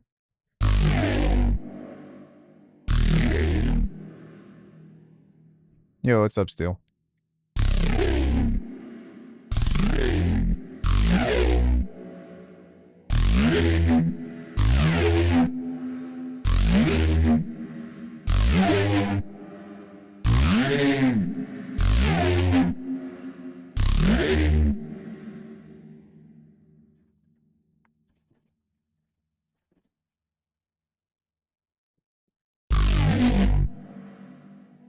So yeah, I mean, we're on the right track for sure.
Oh, oops.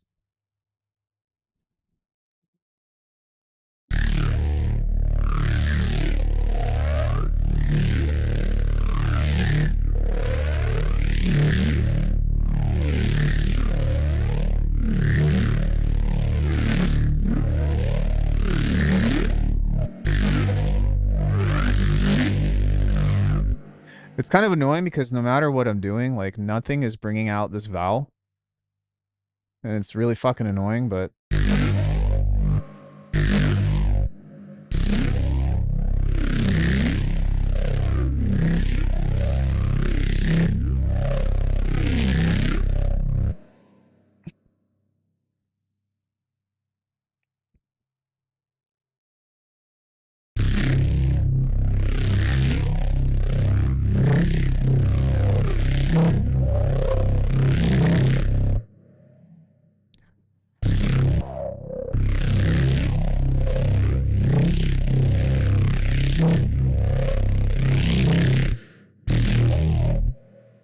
maybe this needs to go further.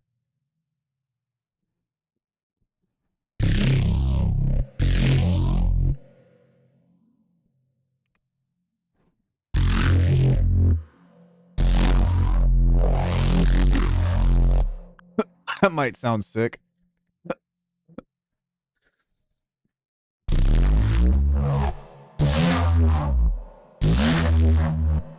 Oh, we're so close. Fuck.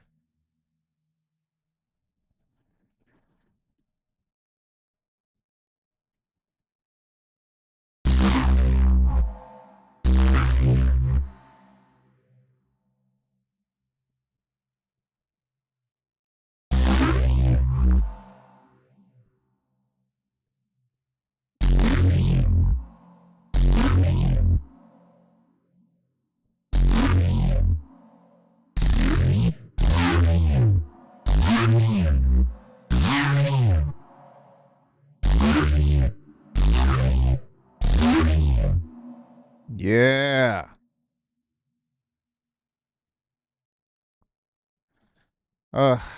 Okay.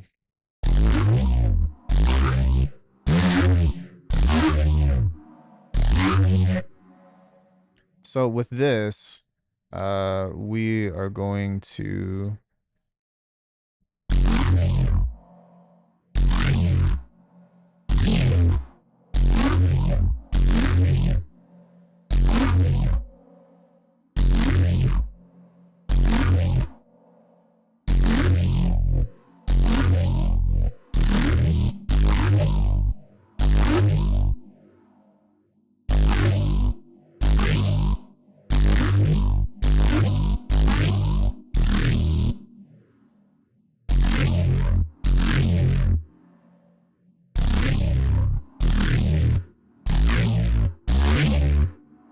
I fucked it up.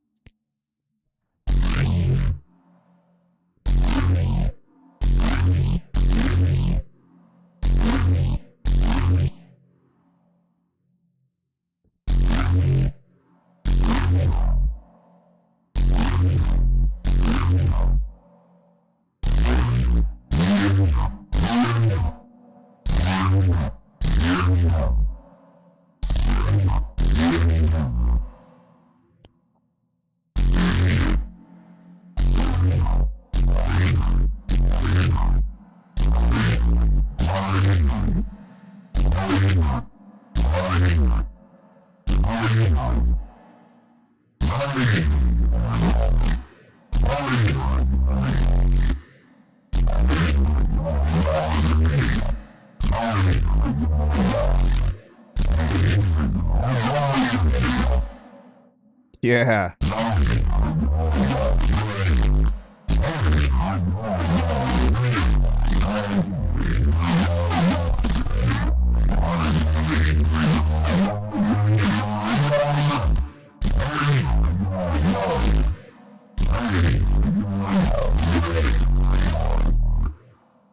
Yeah, that shit is ripping now.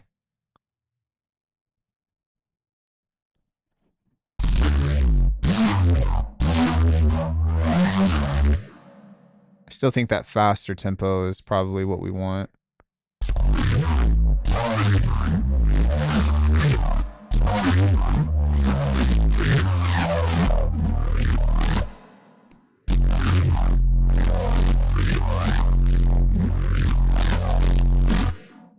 Okay, so now we can turn down the low end just a little bit.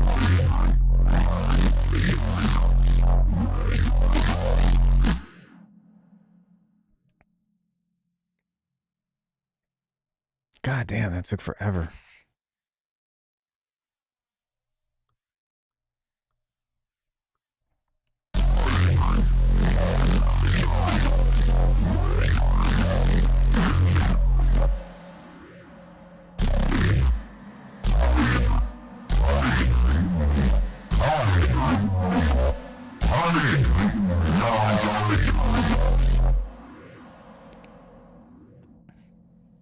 Okay, I'm gonna back off of this and just see if maybe we can use an EQ to... I don't really think that it needs an OTT, to be honest. But what would be cool is if we start fucking with the low pass here and just create some more like some more movement over on this piece and see what that does.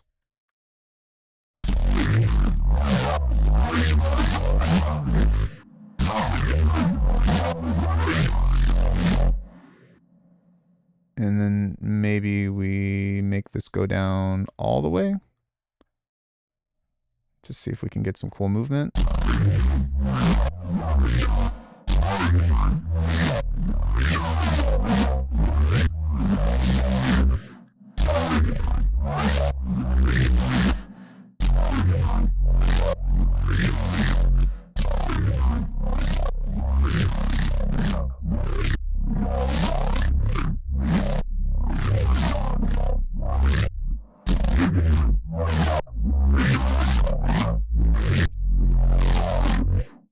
Cool, so now that we have that, we can just like...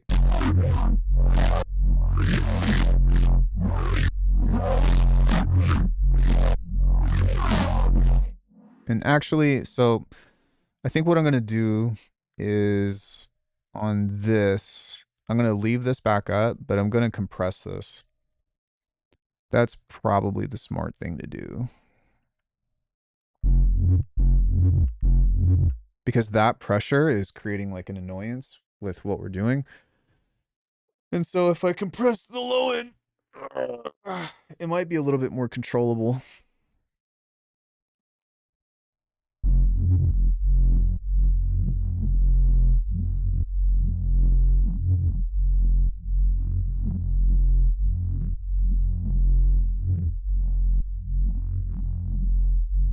Yeah, you see how that sounds a little bit more stable?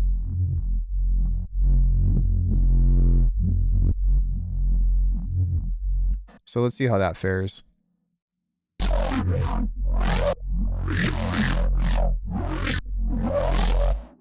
then we can back off of it just a little bit.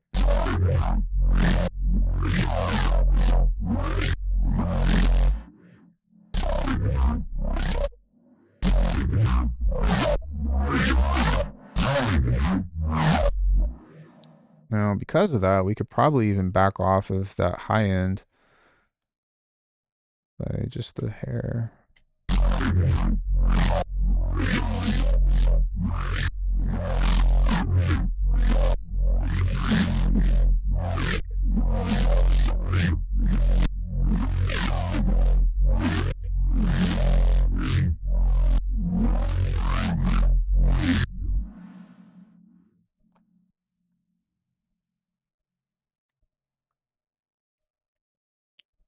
So we can take this and pull this out, throw this into the sampler now.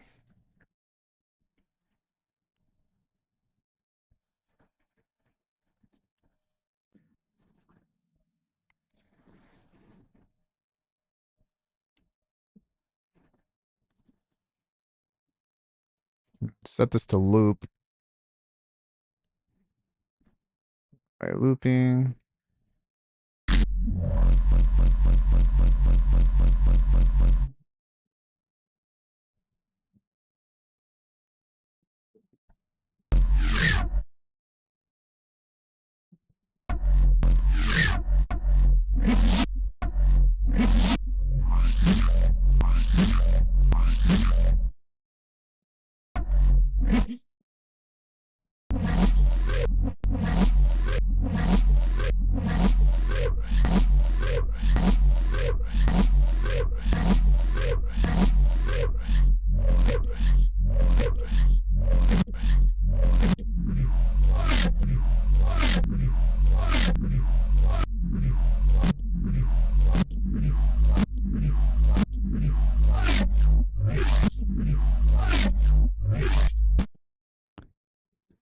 Maybe like there.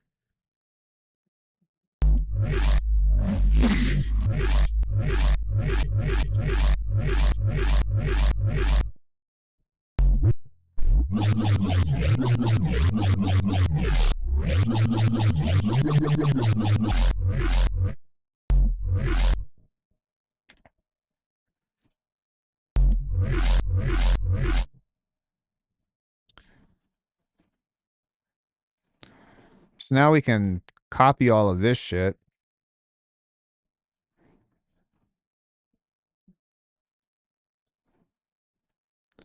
and bring it right back in and see what it does.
Crazy.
Yeah, that's dope.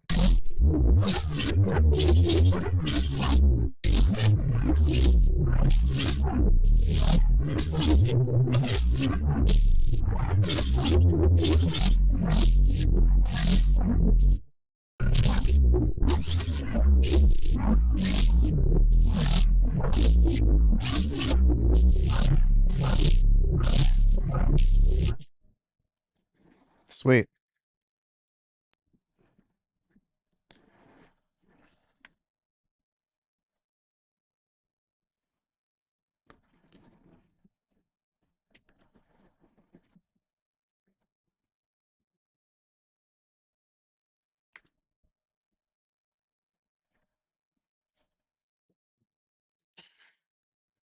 Cool.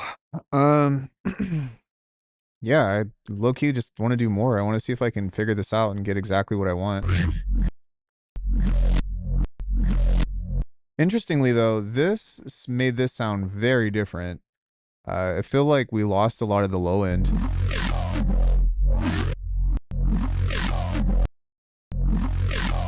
and I don't know why, but that's kind of strange because this has a lot of low end in it.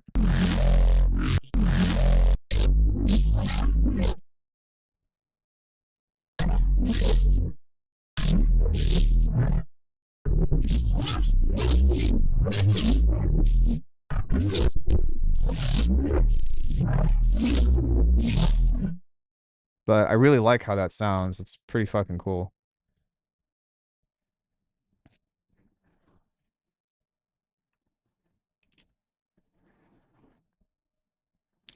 Let's use polysynth for this one.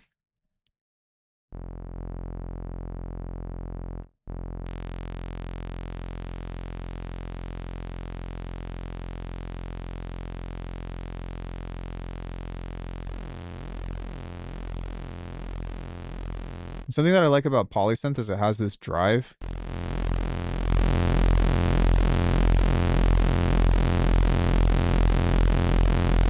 As you can tell, it just sounds fat as fuck.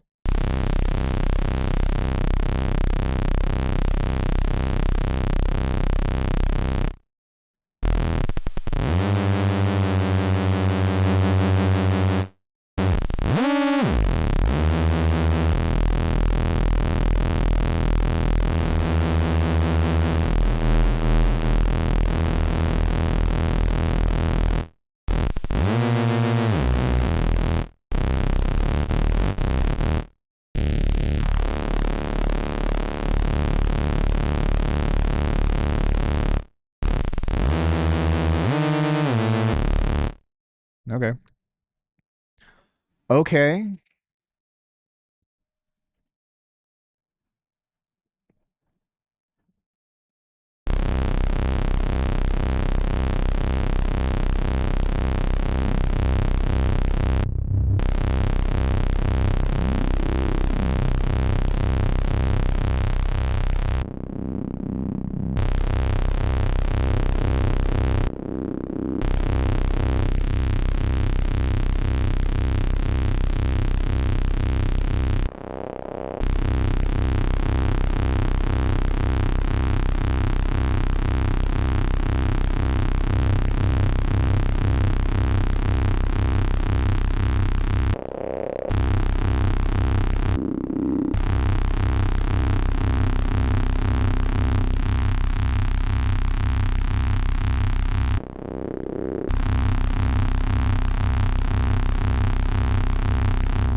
Oops.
There we go.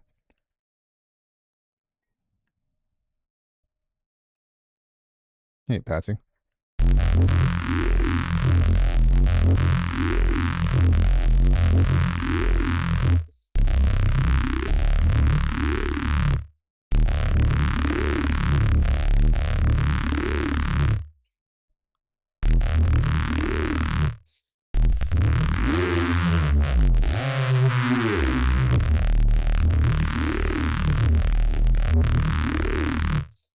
Okay, let's grab this and turn this on.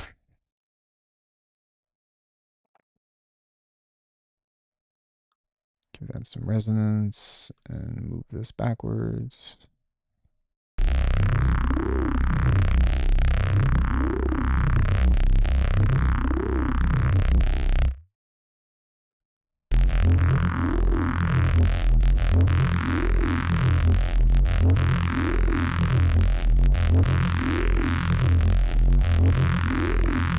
Maybe what I can do with this is set this to be like kind of high, like this, and then turn it down. So like a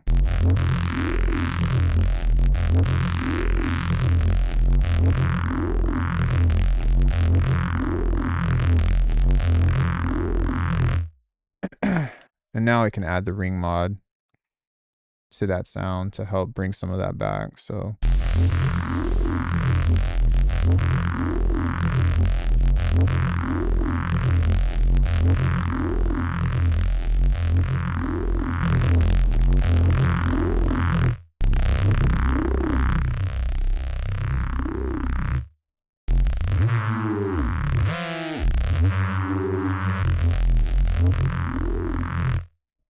this might be too overcooked, but I'm going to keep pushing it and see what we can get out of it.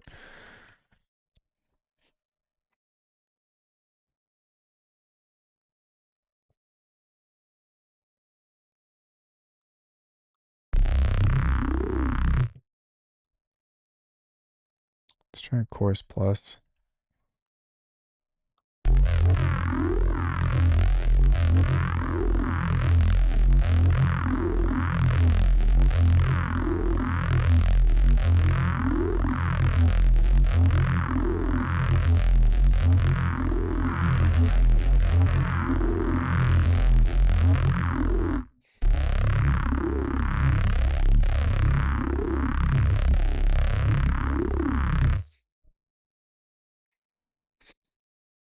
Filter.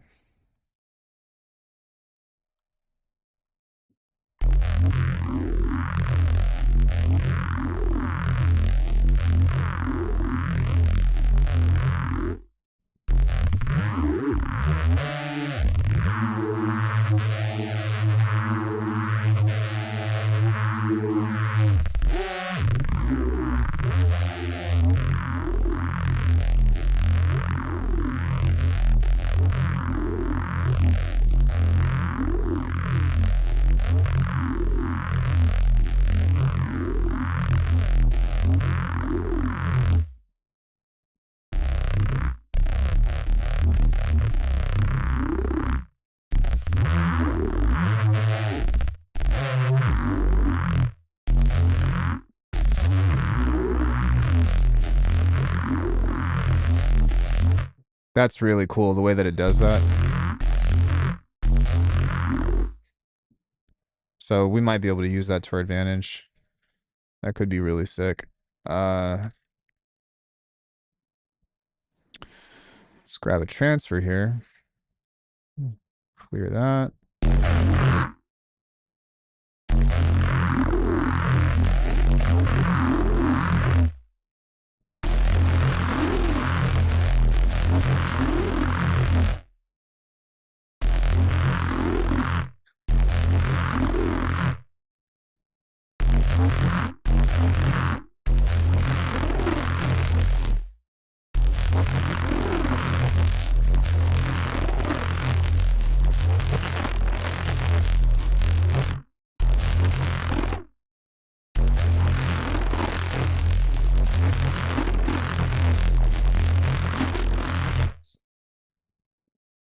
I'll just turn the mix down on this.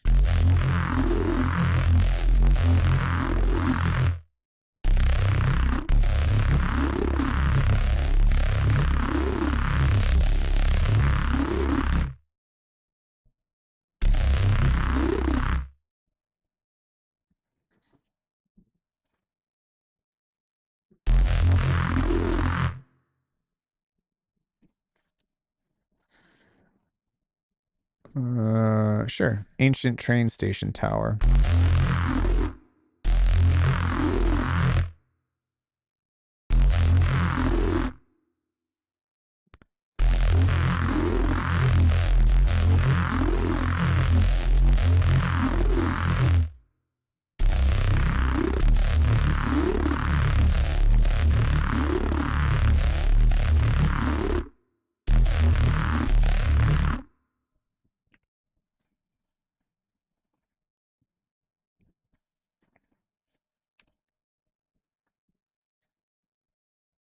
I got to get the update. Improvements on the sampler alone is worth it.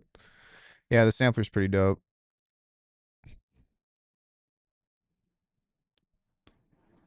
Everything that I'm doing now, though, is like you can do this all the way from 5.3, I think.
Like a last EQ stage or something.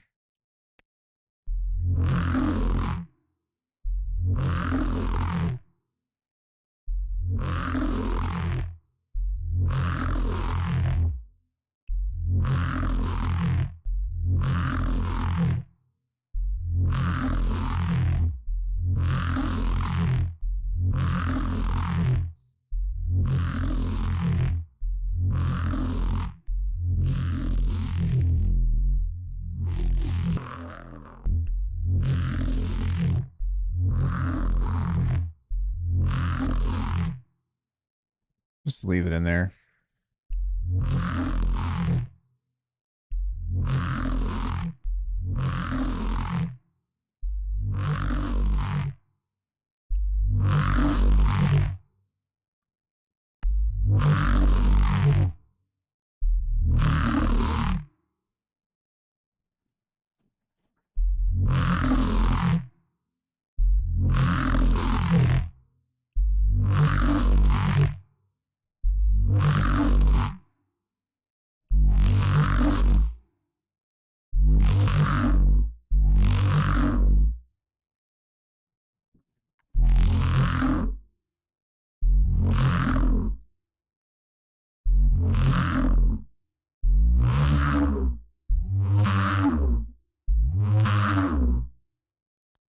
All right, so now it's a matter of just trying to get these to line up in the way that I want them to.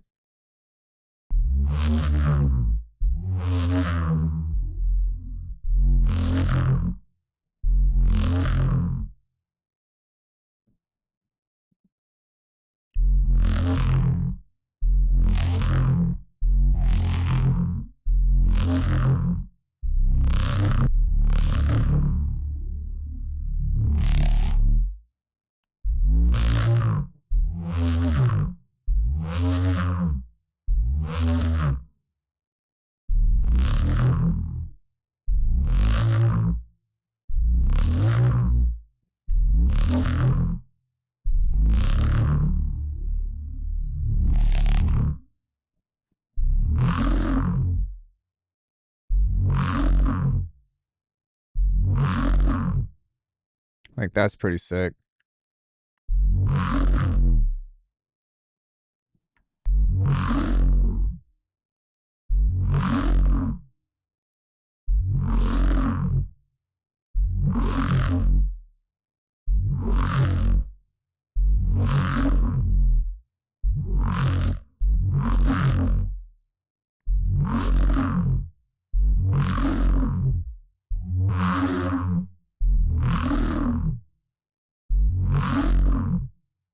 I still want it to be, like, a little bit more prominent.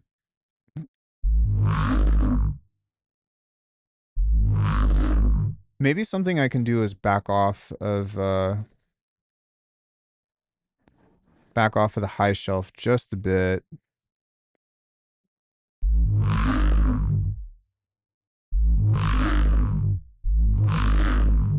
Yeah, that preserves a little bit more of that mid-high.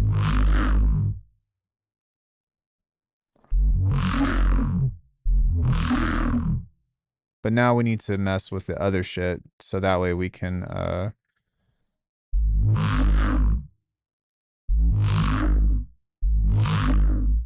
like, that sounds sick.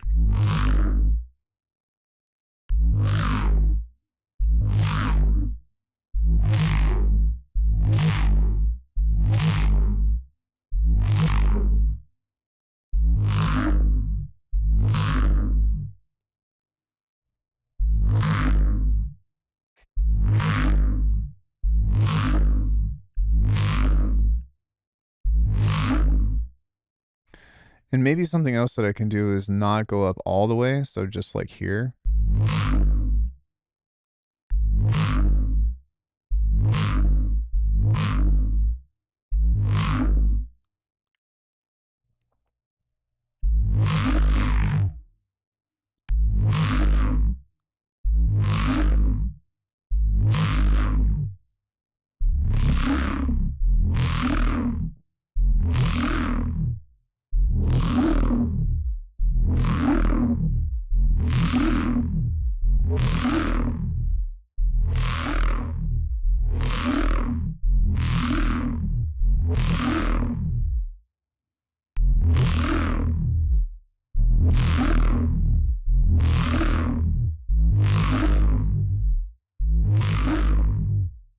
It's so close. It just, God damn it.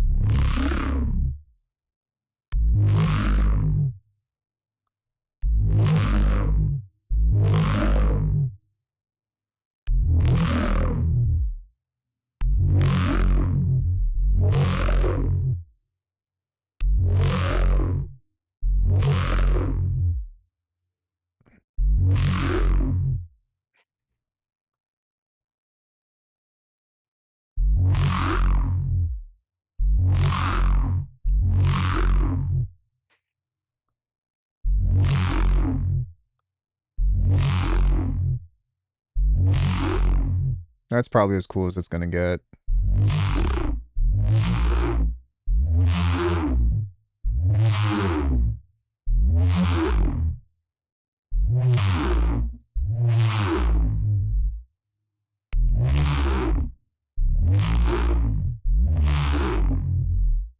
Let me back off the noise, see if we can just.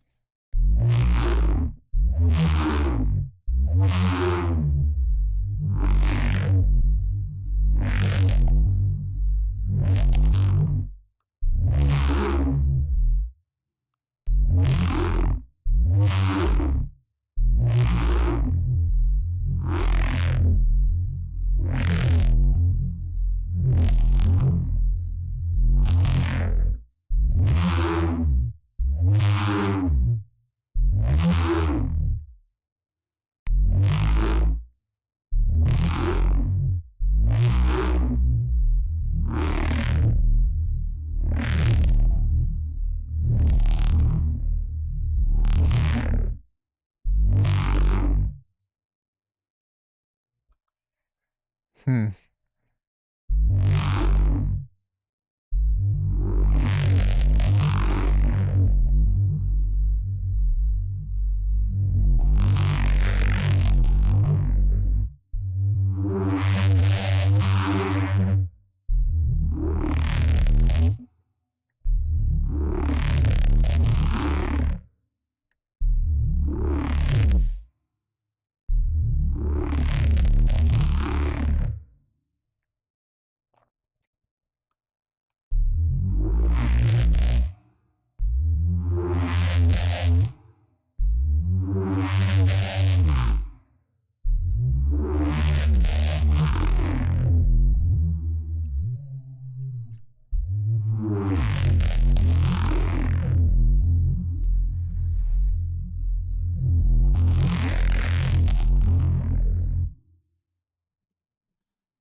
Yeah, that sounds super cool.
I don't like the way that most of these sound. They just seem like off.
I can't tell, like, hardly the difference between any of this stuff.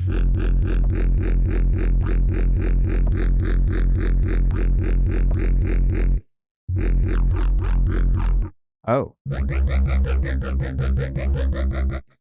Now I can.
Doesn't really sound like it's doing much.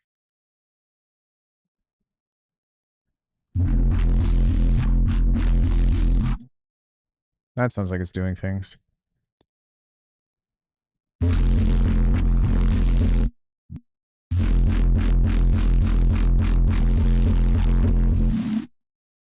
But it doesn't really sound like it's.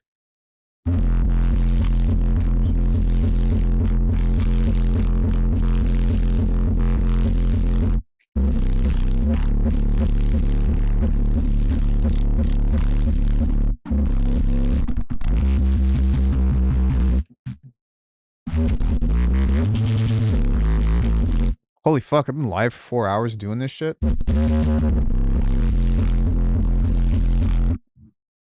Jesus Christ. Well, sometimes just I get caught up in this shit and there's a ting with that. Mm.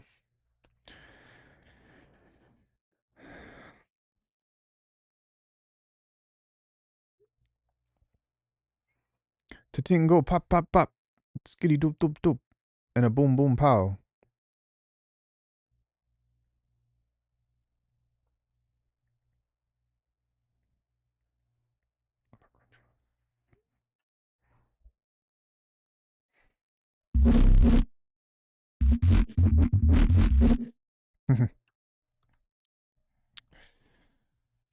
uh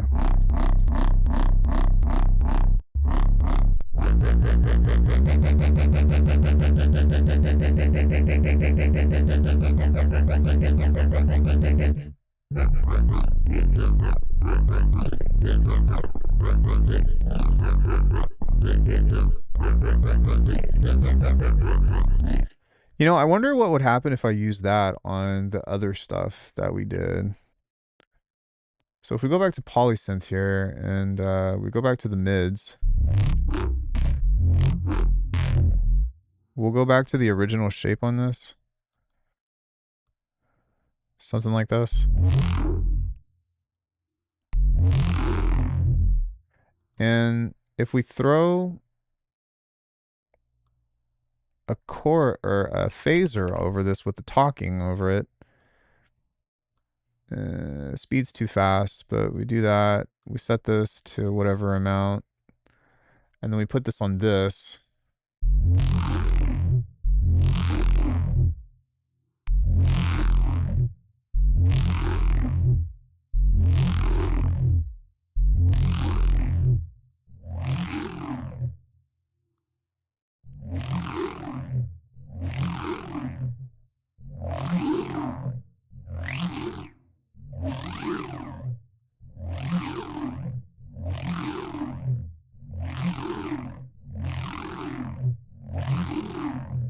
That's very interesting.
Yeah, that's pretty cool.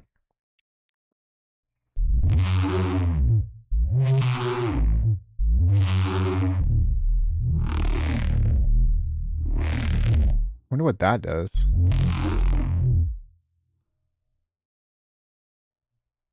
Disables internal modulation, providing a mod parameter for your own control. Well, where's that?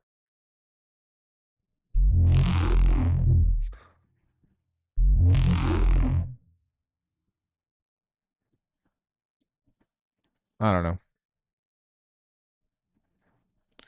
All right, so I want to do one more thing before I go. Neon, I apologize if you've been waiting for me to finish. I've been having a lot of fun just doing neurobase shit inside of Bitwig. I think one of the coolest things was we figured out how to get this to work better, and that was something that I really wanted to figure out, just because I was like, why isn't this work?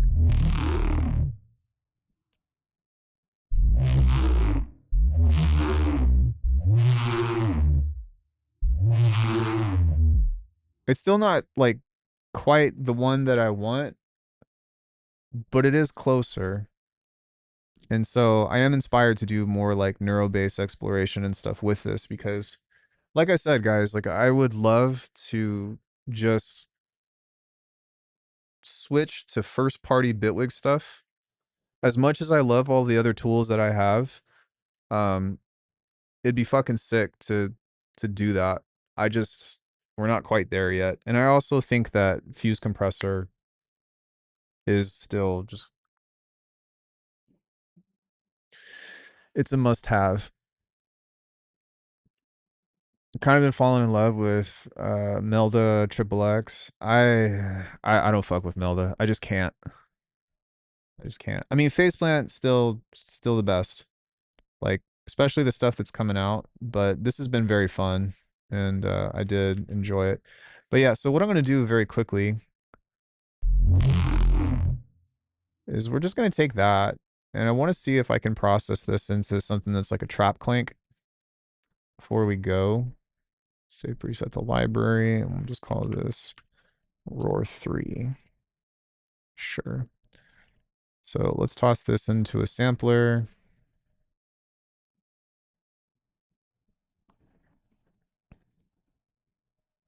Oh,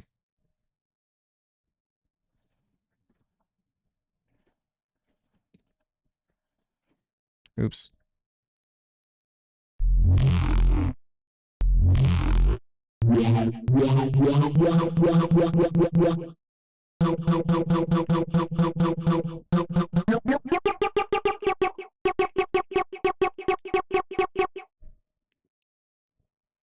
Let's use a pitch shifter.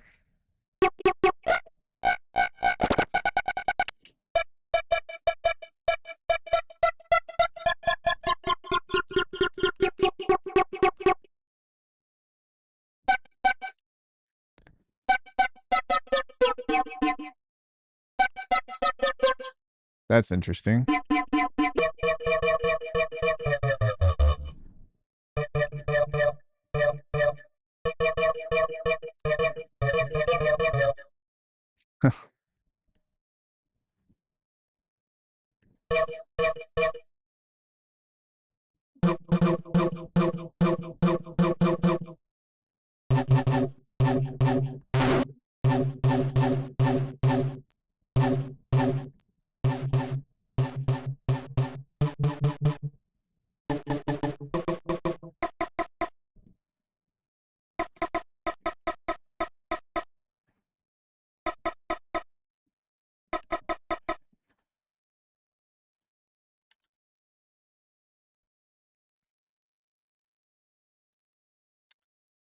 All right.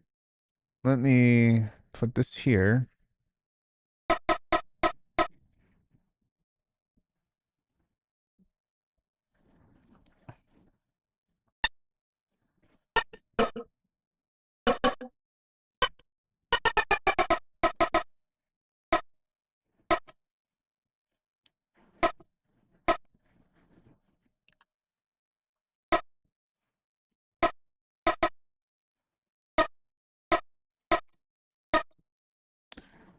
Then I just want to see if set that to like 7. Do that like here. Set the speed of this to like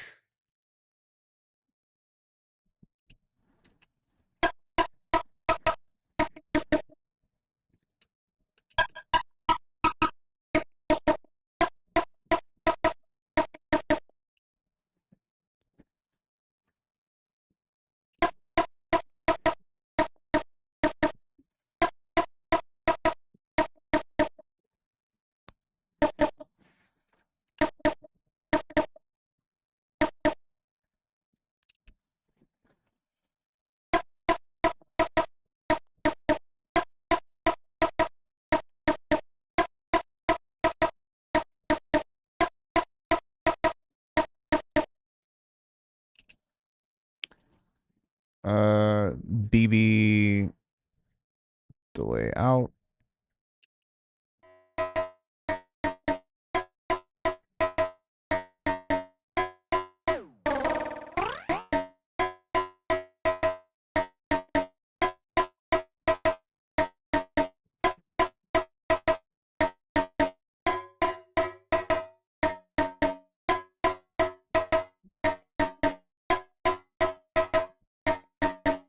Sick.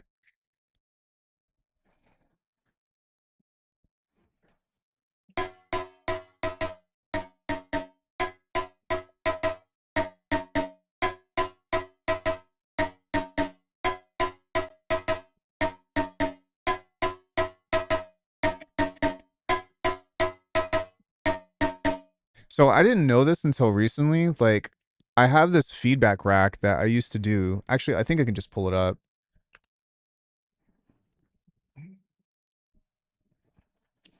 So this is really interesting because before I thought in order to do a feedback rack, you had to do it like this, where you had two layers. One would go here and one would go to the receiver of the other audio, like this. And then this one would go to the delay out, so where it would create this feedback system. But what I realized is that you could just set it to itself. And I don't know if you all knew that or not, but it's fucking sick. And because of that, you can just like toss effects into this, kind of like so, and just get like insane shit.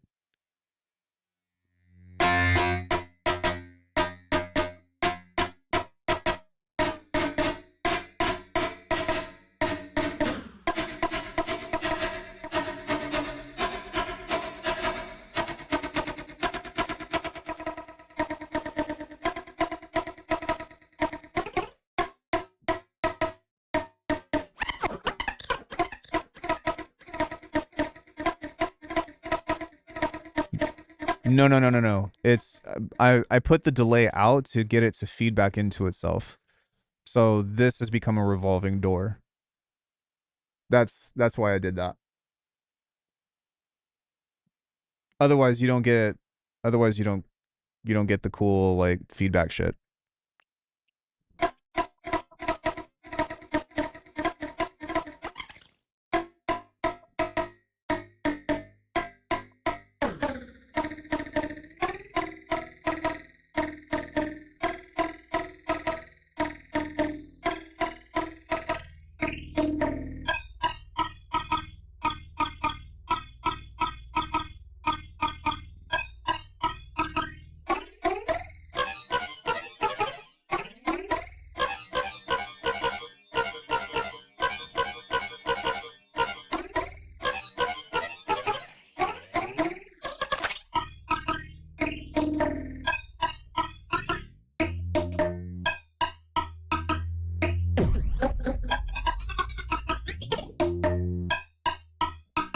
Yeah, I mean you can grab audio from anywhere else, but uh for this particular use case, I mean what I did on the Doom racks was I had four parallel chains. The fourth one was the feedback rack, but I put the feedback source from all four chains, which is borderline like overkill, but it ended up being pretty okay.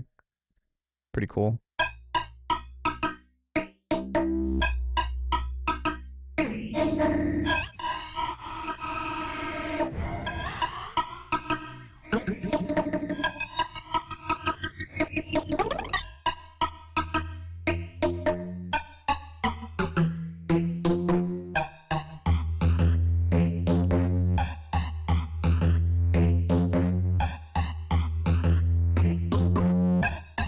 I'll check in just a second.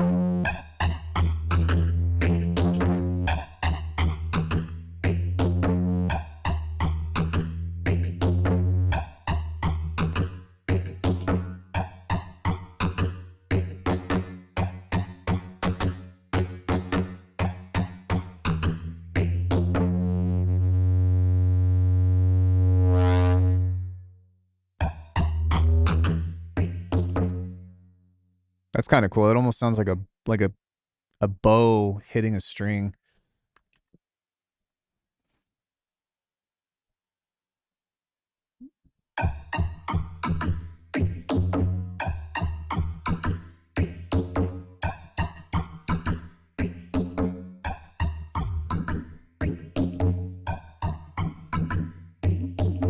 By the way, nobody tell anybody about this, okay? I'm not trying to show it. It's just that every time I fucking type in like any effect that I have, it always does that. So just please don't tell me. I'm not doing it on purpose.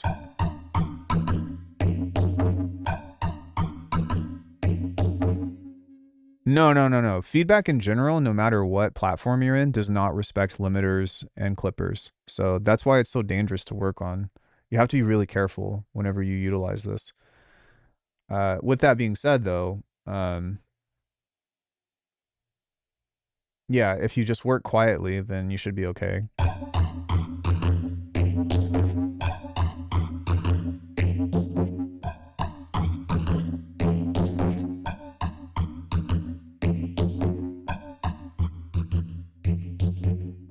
Like this isn't even. Nah, it doesn't. That doesn't. It doesn't care. It doesn't care.